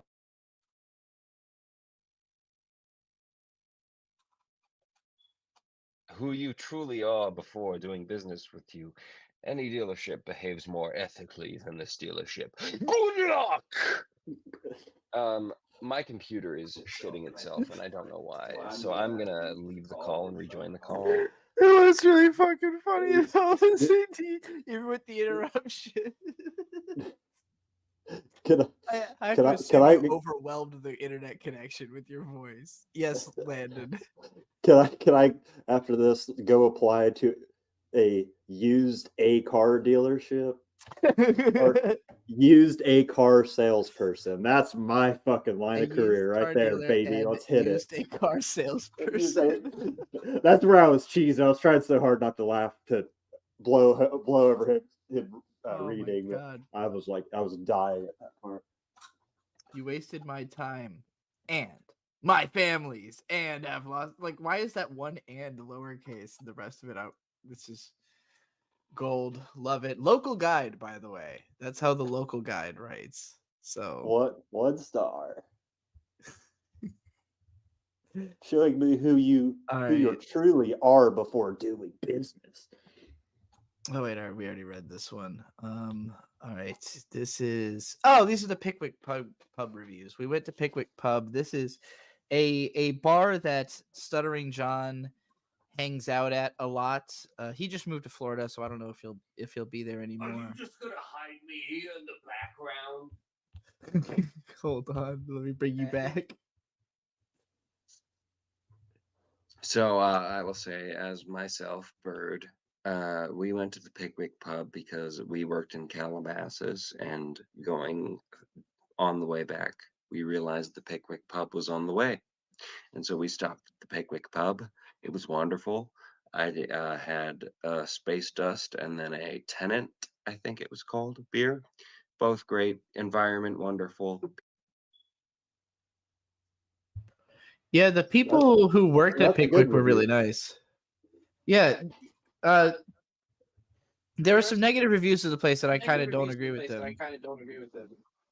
Like I felt like the place was pretty good, and some of these negative reviews are obviously for people who either know who Stuttering John is, or these are really sincere, which would be even funnier. Because Daniel M says, went there a few weeks ago for some fried pub food. Place looked okay, so we ordered fish and chips and Scotch eggs. Berta, you didn't do because I hear myself really loudly through your microphone. I don't know if it canceled your volume reduction or whatever. But anyways, just before our food came out, we realized that there was a foul stench emanating from the bar area, and some homeless-looking guy yelling loudly about trolls and do they think I care? He did this repeatedly, and we had to ask our waitress to make the order to go as we were getting nauseous and extremely aggravated.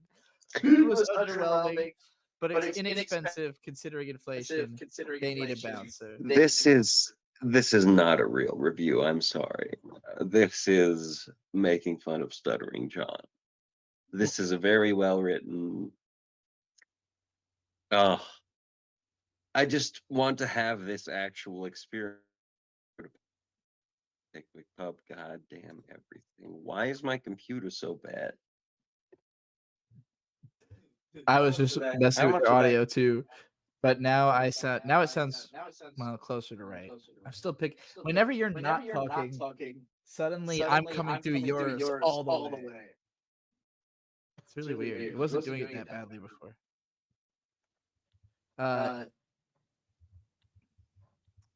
I do we think the got- internet. We'll just have to drop you out. You can come over here if you want to talk into the mic. I get to play video games. Sure. Okay, Birds is gonna go play video games, and we'll finish this up.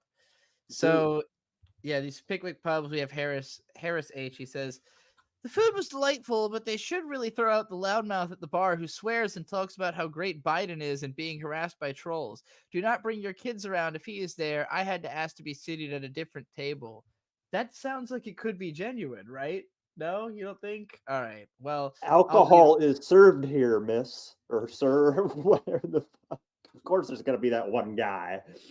This one doesn't mention John, but this guy is actually even more insane and funnier than John in and of himself. He had all day to write this one. Oh, Jeremy boy. S. I'm boy. gonna. All right.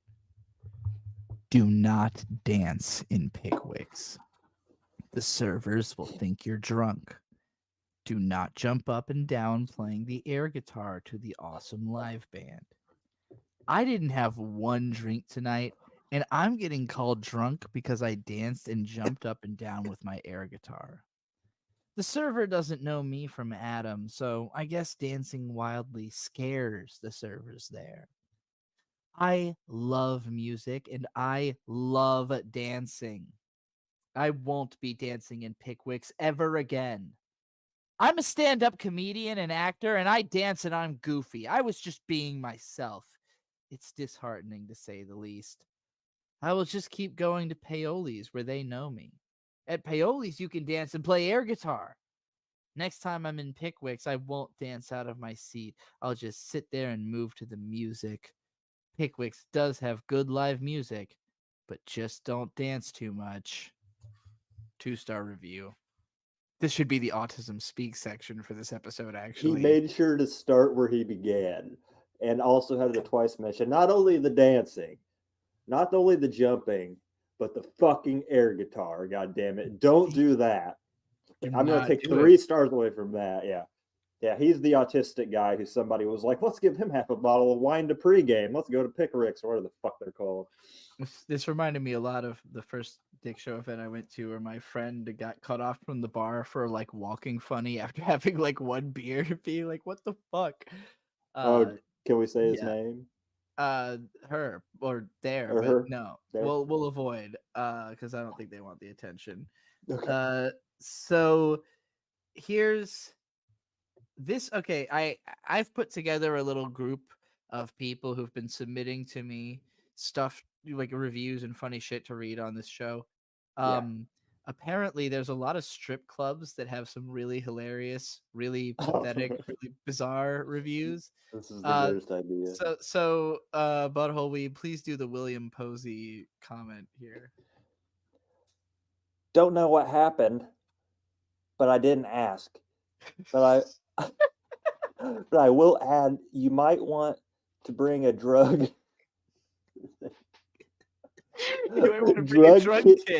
Drug kit to test your drinks, and make sure you don't bring a credit card, because you might just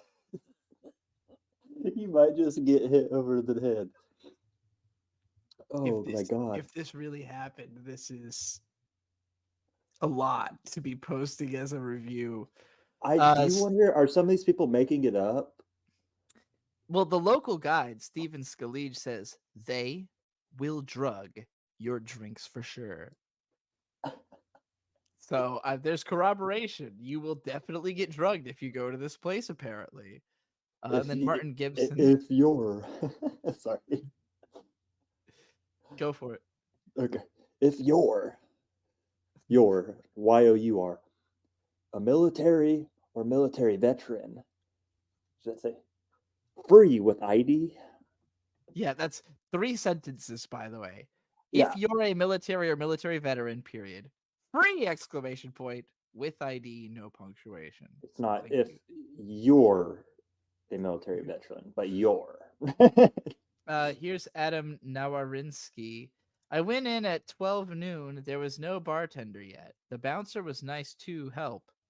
I was told that there was supposed to be girls there at 11:30 a.m. when they opened. I waited until 2, and one girl came in at 1:30 and still didn't come out before I left. They lost about $150 today. What a It's very fucking noon. what a circumstantial asshole. He's like, yeah, guys, I work nights. Accommodate with me. Where are the fucking women at?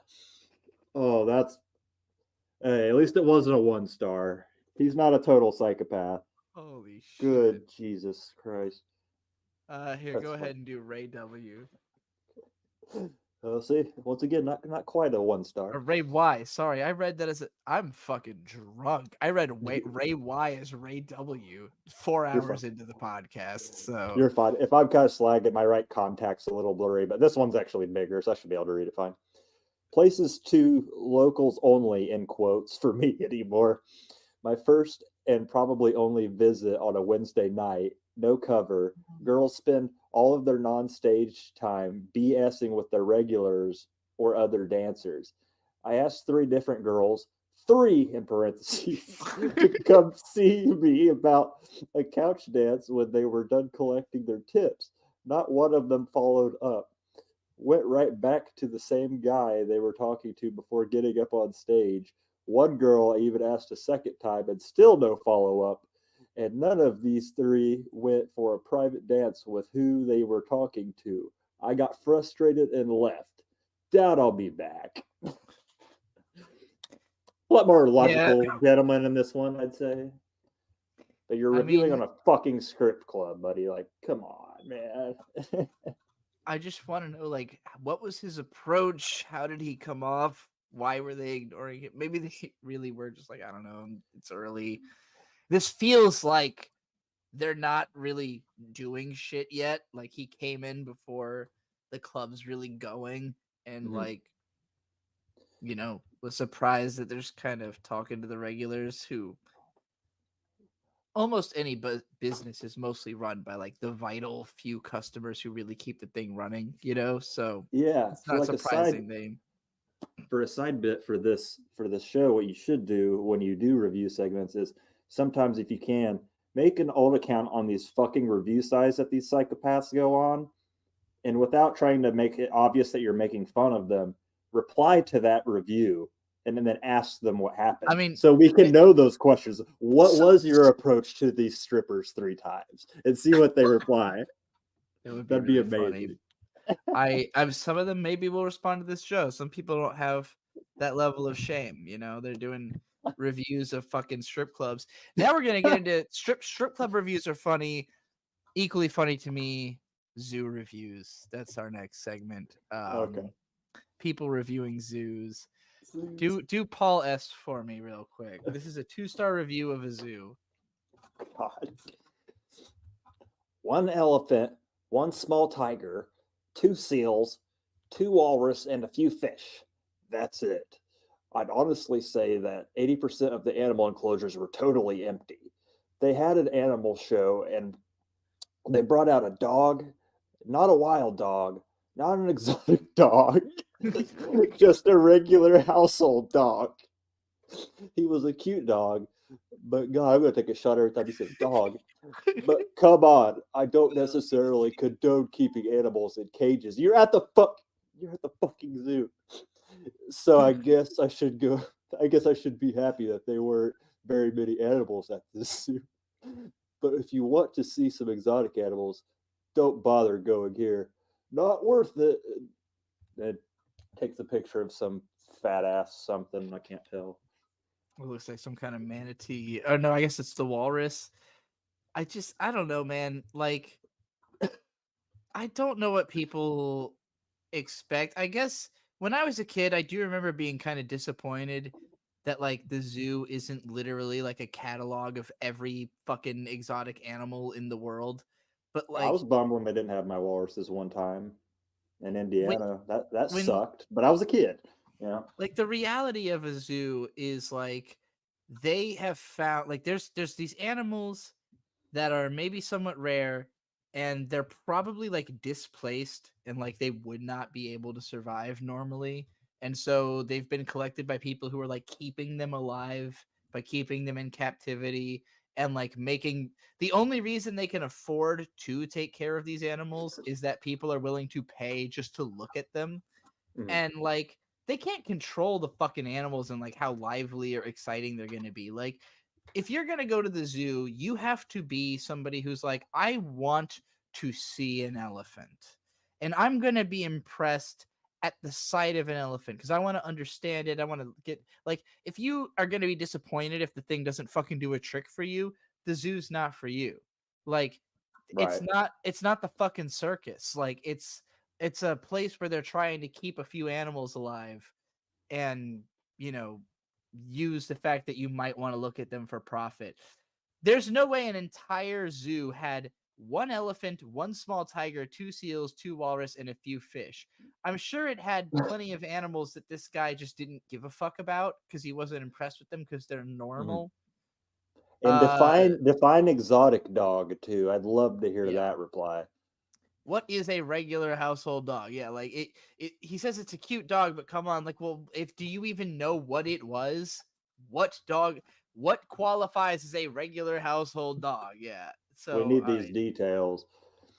Here's the next one from Sid T. Maybe it's because zoos are naturally a little depressing when you think about it, but for some reason I couldn't ignore it at this zoo. Unfortunately, my main takeaway was that the penguin exhibit needs some help. That was one of the saddest things I've ever seen. It looked like that scene from Happy Feet where Mumble gets stuck in the zoo and it looks so awful. I think he was sent to the Oregon Zoo. The lion den was also extremely small. I think there were 4 or 5 and it just seemed a tad cramped. In hindsight, I guess I should have predicted this because how big can a zoo be in the middle of the city, such as Portland? Which Portland actually has a lot of like just empty space in it, for the record. Yeah. But I haven't been to the Portland Zoo. I've been around it. Look, I just like, if you think that zoos are conceptually sad, why the fuck are you going to the zoo? Why are you reviewing the zoo?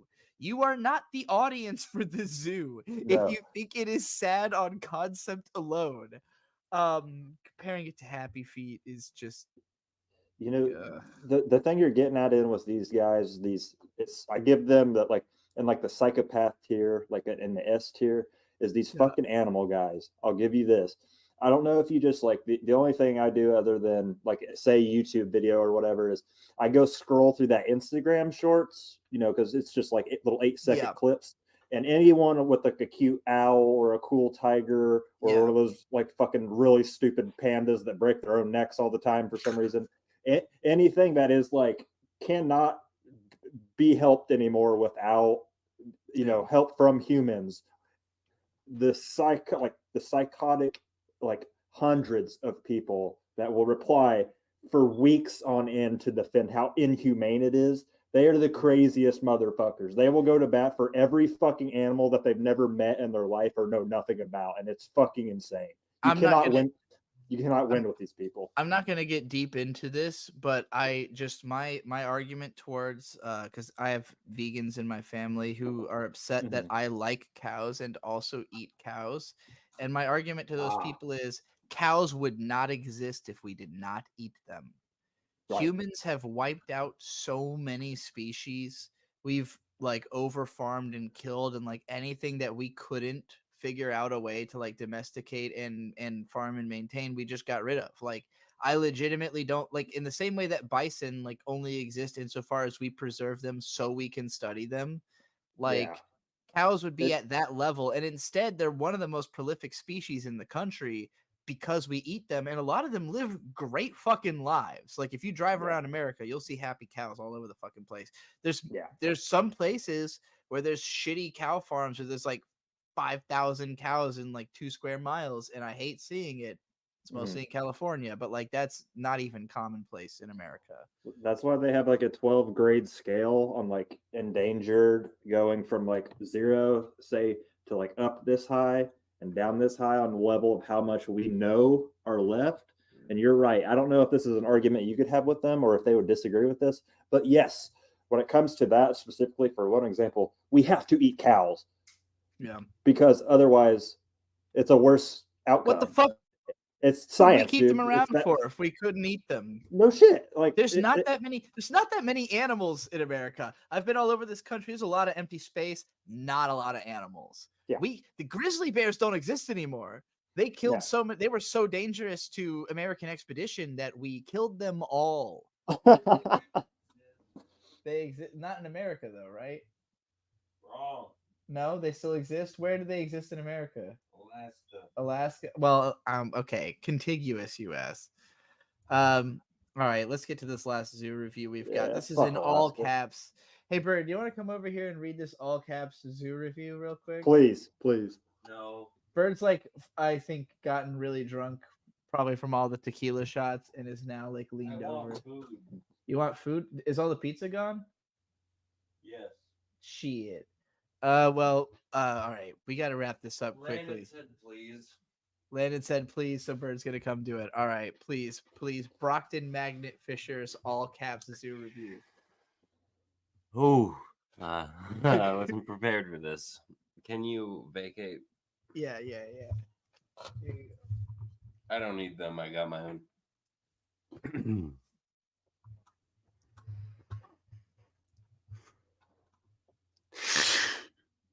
At the giraffe exhibit, after paying $20, the lady basically yelled at me and my family to leave the bottom of the stairs. No one was around. I wanted to take a quick picture with the family. He said, you need to leave now. That's a fire exit. I'm like, seriously? We just spent $20 for 5 pieces of lettuce to feed the giraffe. And paid to get into this very small zoo.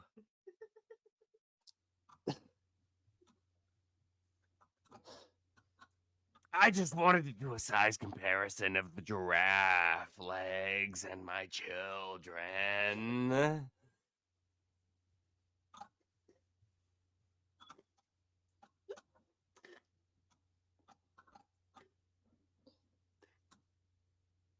The young staff here will think nothing of telling you firmly to wait your turn.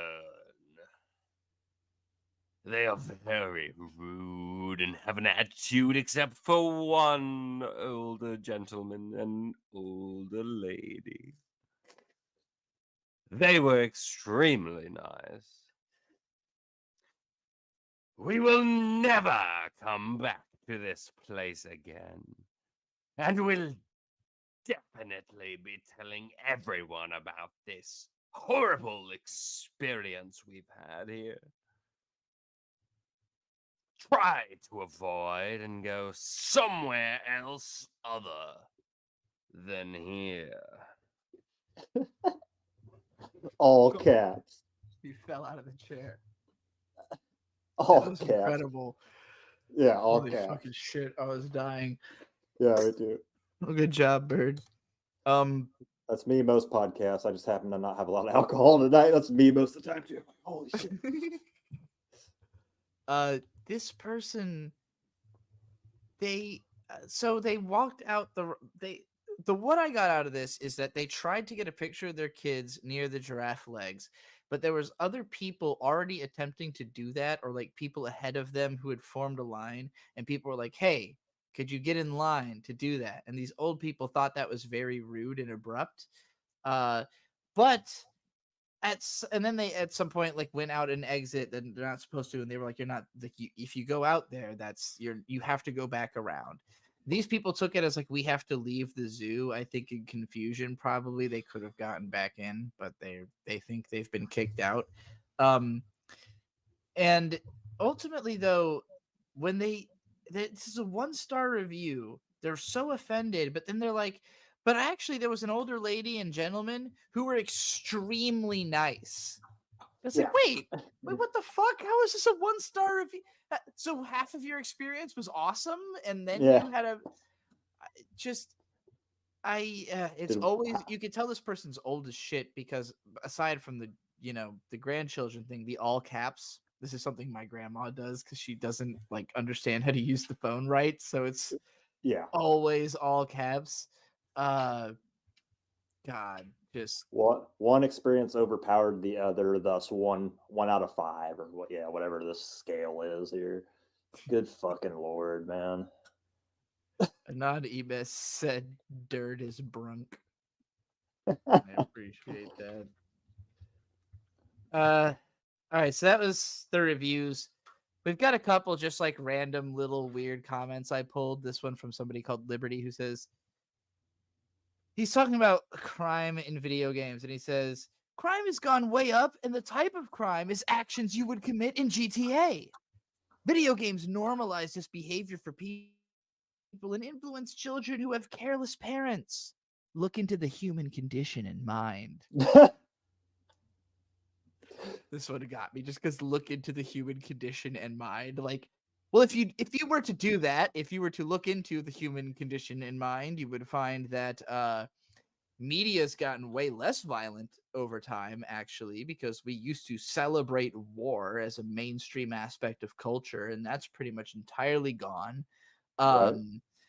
We now use video games to like illustrate, like most people actually have a better realization of how scary violence is because they've done it in video games. And like, because there's no consequences, you have fun and you keep doing it. But it also makes you understand, like, holy fuck, I could never do any of this in reality. It suppresses that urge to want to, I would hope.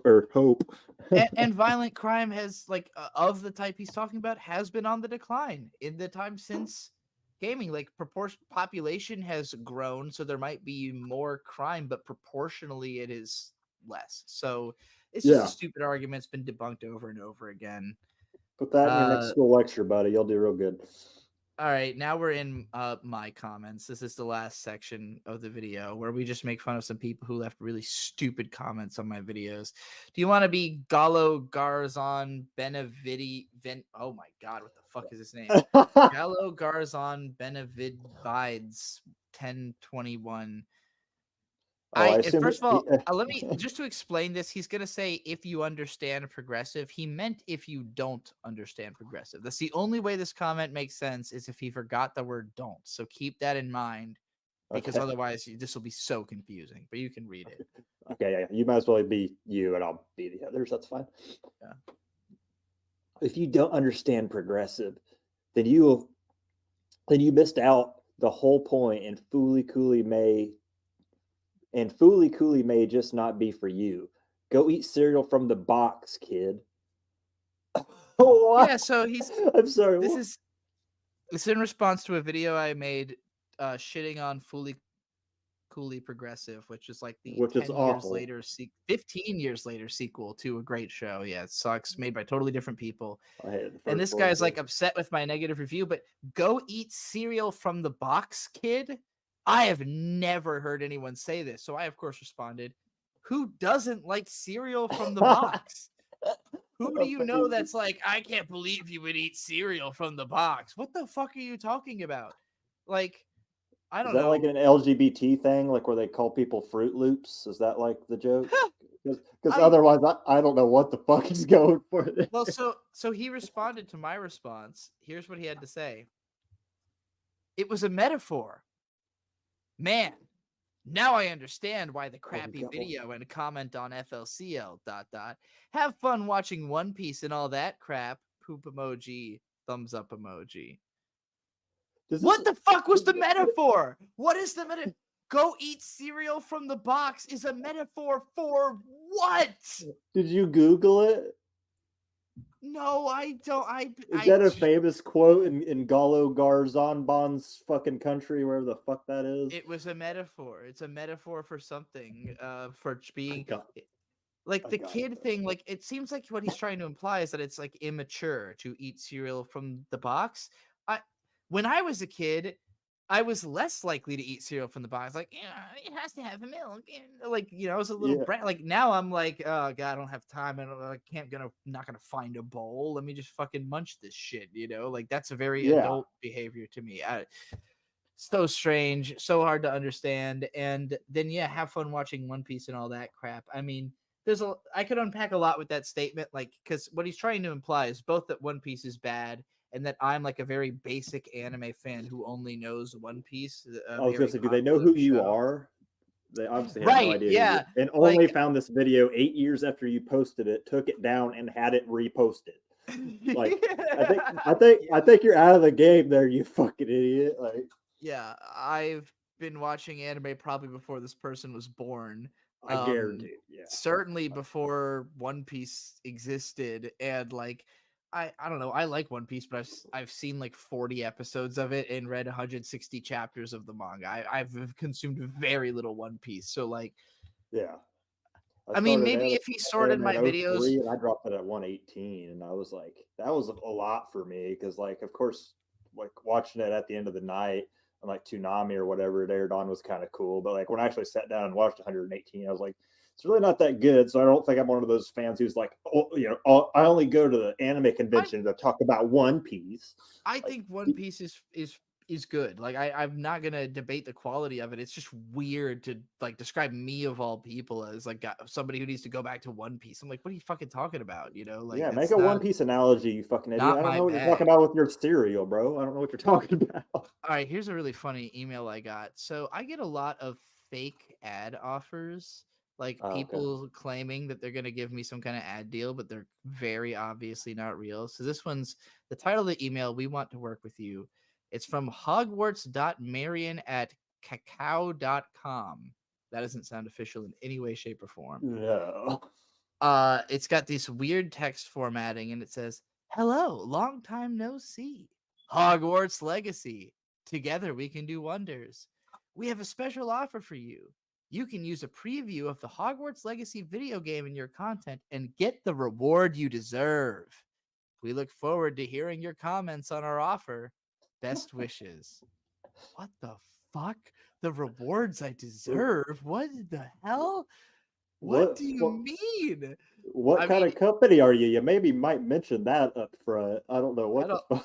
I don't think they realize how many rewards I think I deserve. Like, yeah, so they cannot afford to pay me, a trans woman, enough to play Hogwarts Legacy. There's no fucking way that they have any idea who they're talking to. So but how do you draw the line? Is this like a weird, coked out, like 18-year-old college student, or do you think this is just a very weird bot? There's like no in between, and it's really bothering me. Definitely somebody who has sent mass sends these emails to people just hoping somebody will fall for it. Like somewhere along the line, somebody's gonna say like, "Yeah, I want to sign up," and then they're gonna ask for a bunch of your information, and then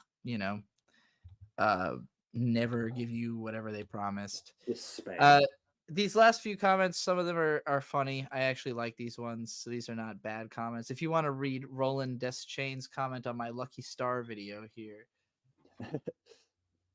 Damn, HRT really did tear through the incel otaku community like crack did in black neighborhoods in the 1980s. I'm sorry, I didn't mean to chuckle. It's really funny. It came so out of nowhere. I was not expecting. Yeah, it really did. I think there's a lot more transness that's like innate to the anime fan experience than people are willing to talk about. But that we'll wait till another day to bring that to fruition. I thought this one was also funny. From Will Wilson 1298 on the first episode of this podcast. Why are Digibro and some truck stop rapist looking motherfucker living in a motel and talking about e-drama no one cares about? I've never heard Berg described as a truck stop rapist looking motherfucker. But he's got a Hiramari sketch fucking avatar. Yeah, this is the most intense thing to come from a Yunochi would never use any of these words. Yeah.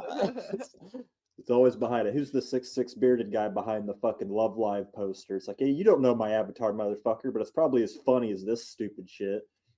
Truck stop rapist. You know, Wow. I almost wore a shirt on this podcast that is the exact same Kill La Kill image you have behind you. Like, I have that shirt lying on the floor over there, and I almost wore it. It would have been so funny for that to just incidentally happen. Can you wear this card? Do you have this card captor Sakura one? I do not, but that one's Might as also well lit. wear a frilly dress. Yeah. I don't live in a motel, okay? I live in an endless series of motels, all right? Right. And we always do, for the last comment on this show, what I consider to be the best comment of the week. And it's funny that Vito got this, because I almost brought in Vito to make fun of him on the first episode because of his shit takes on Invincible on Twitter that got like millions of views. And I got like the most likes I've ever gotten ratioing him on this stupid tweet. But they ended up talking about that on The Biggest Problem, so whatever. As shitty as Vito can be on Twitter, he can be brilliant. And I loved this one. I saw this one live. I think Vito's boring as fuck, but I saw this one live, actually. It's crazy that you picked this one, because I don't get on Twitter a lot. All right, I'll be flaming goodness, you be Vito. All right, yeah, none of that means anything when it's about worshiping literal devils. There is no such thing as a literal devil. Yeah, it's really It's so literal. really funny when like Christians act like if you like anything that symbolizes the devil in any way is devil worship, but actually saying that you worship the devil is like level 10 devil worship. Like, it's more serious, and Vito's just like, none of it's more serious than it. It's all bullshit. It's none of it. Please stop trying to frame reality in this stupid Christian narrative that doesn't make any fucking sense. Yeah, it was really funny. Yeah. And I do believe that's good job. Let's go, guys. We did it. That's the song I was trying to play earlier. Anyway, that's it. That's the show. Thank you so much for coming on, Landon. Bird is passed out on the ground beside me, so I'm gonna try to help him come back to life. You can be found on the Landonime channel. Is there anything else you want to plug while we're here? Real quick, so you can get to Bird. A, thank you guys for having me on. B, now that I have internet and everything back up, you guys, I know that it's a drunk night. I might go have to pick me up some tomorrow. Me and my cousin's fiance Taylor look really forward to being on We Watch Anime's bonus episode. So even if it's tomorrow or sometime when you guys aren't busy, I'd love to be on. Everybody go to their Patreon, check that out. For Heike Monogatari. Heike Monogatari. Which great show. We need you for it, because you know a lot more about the actual history that the show's about than me or Bird does. I have 6 pages of notes opposed to Taylor's 1.5, and we have different opinions on it.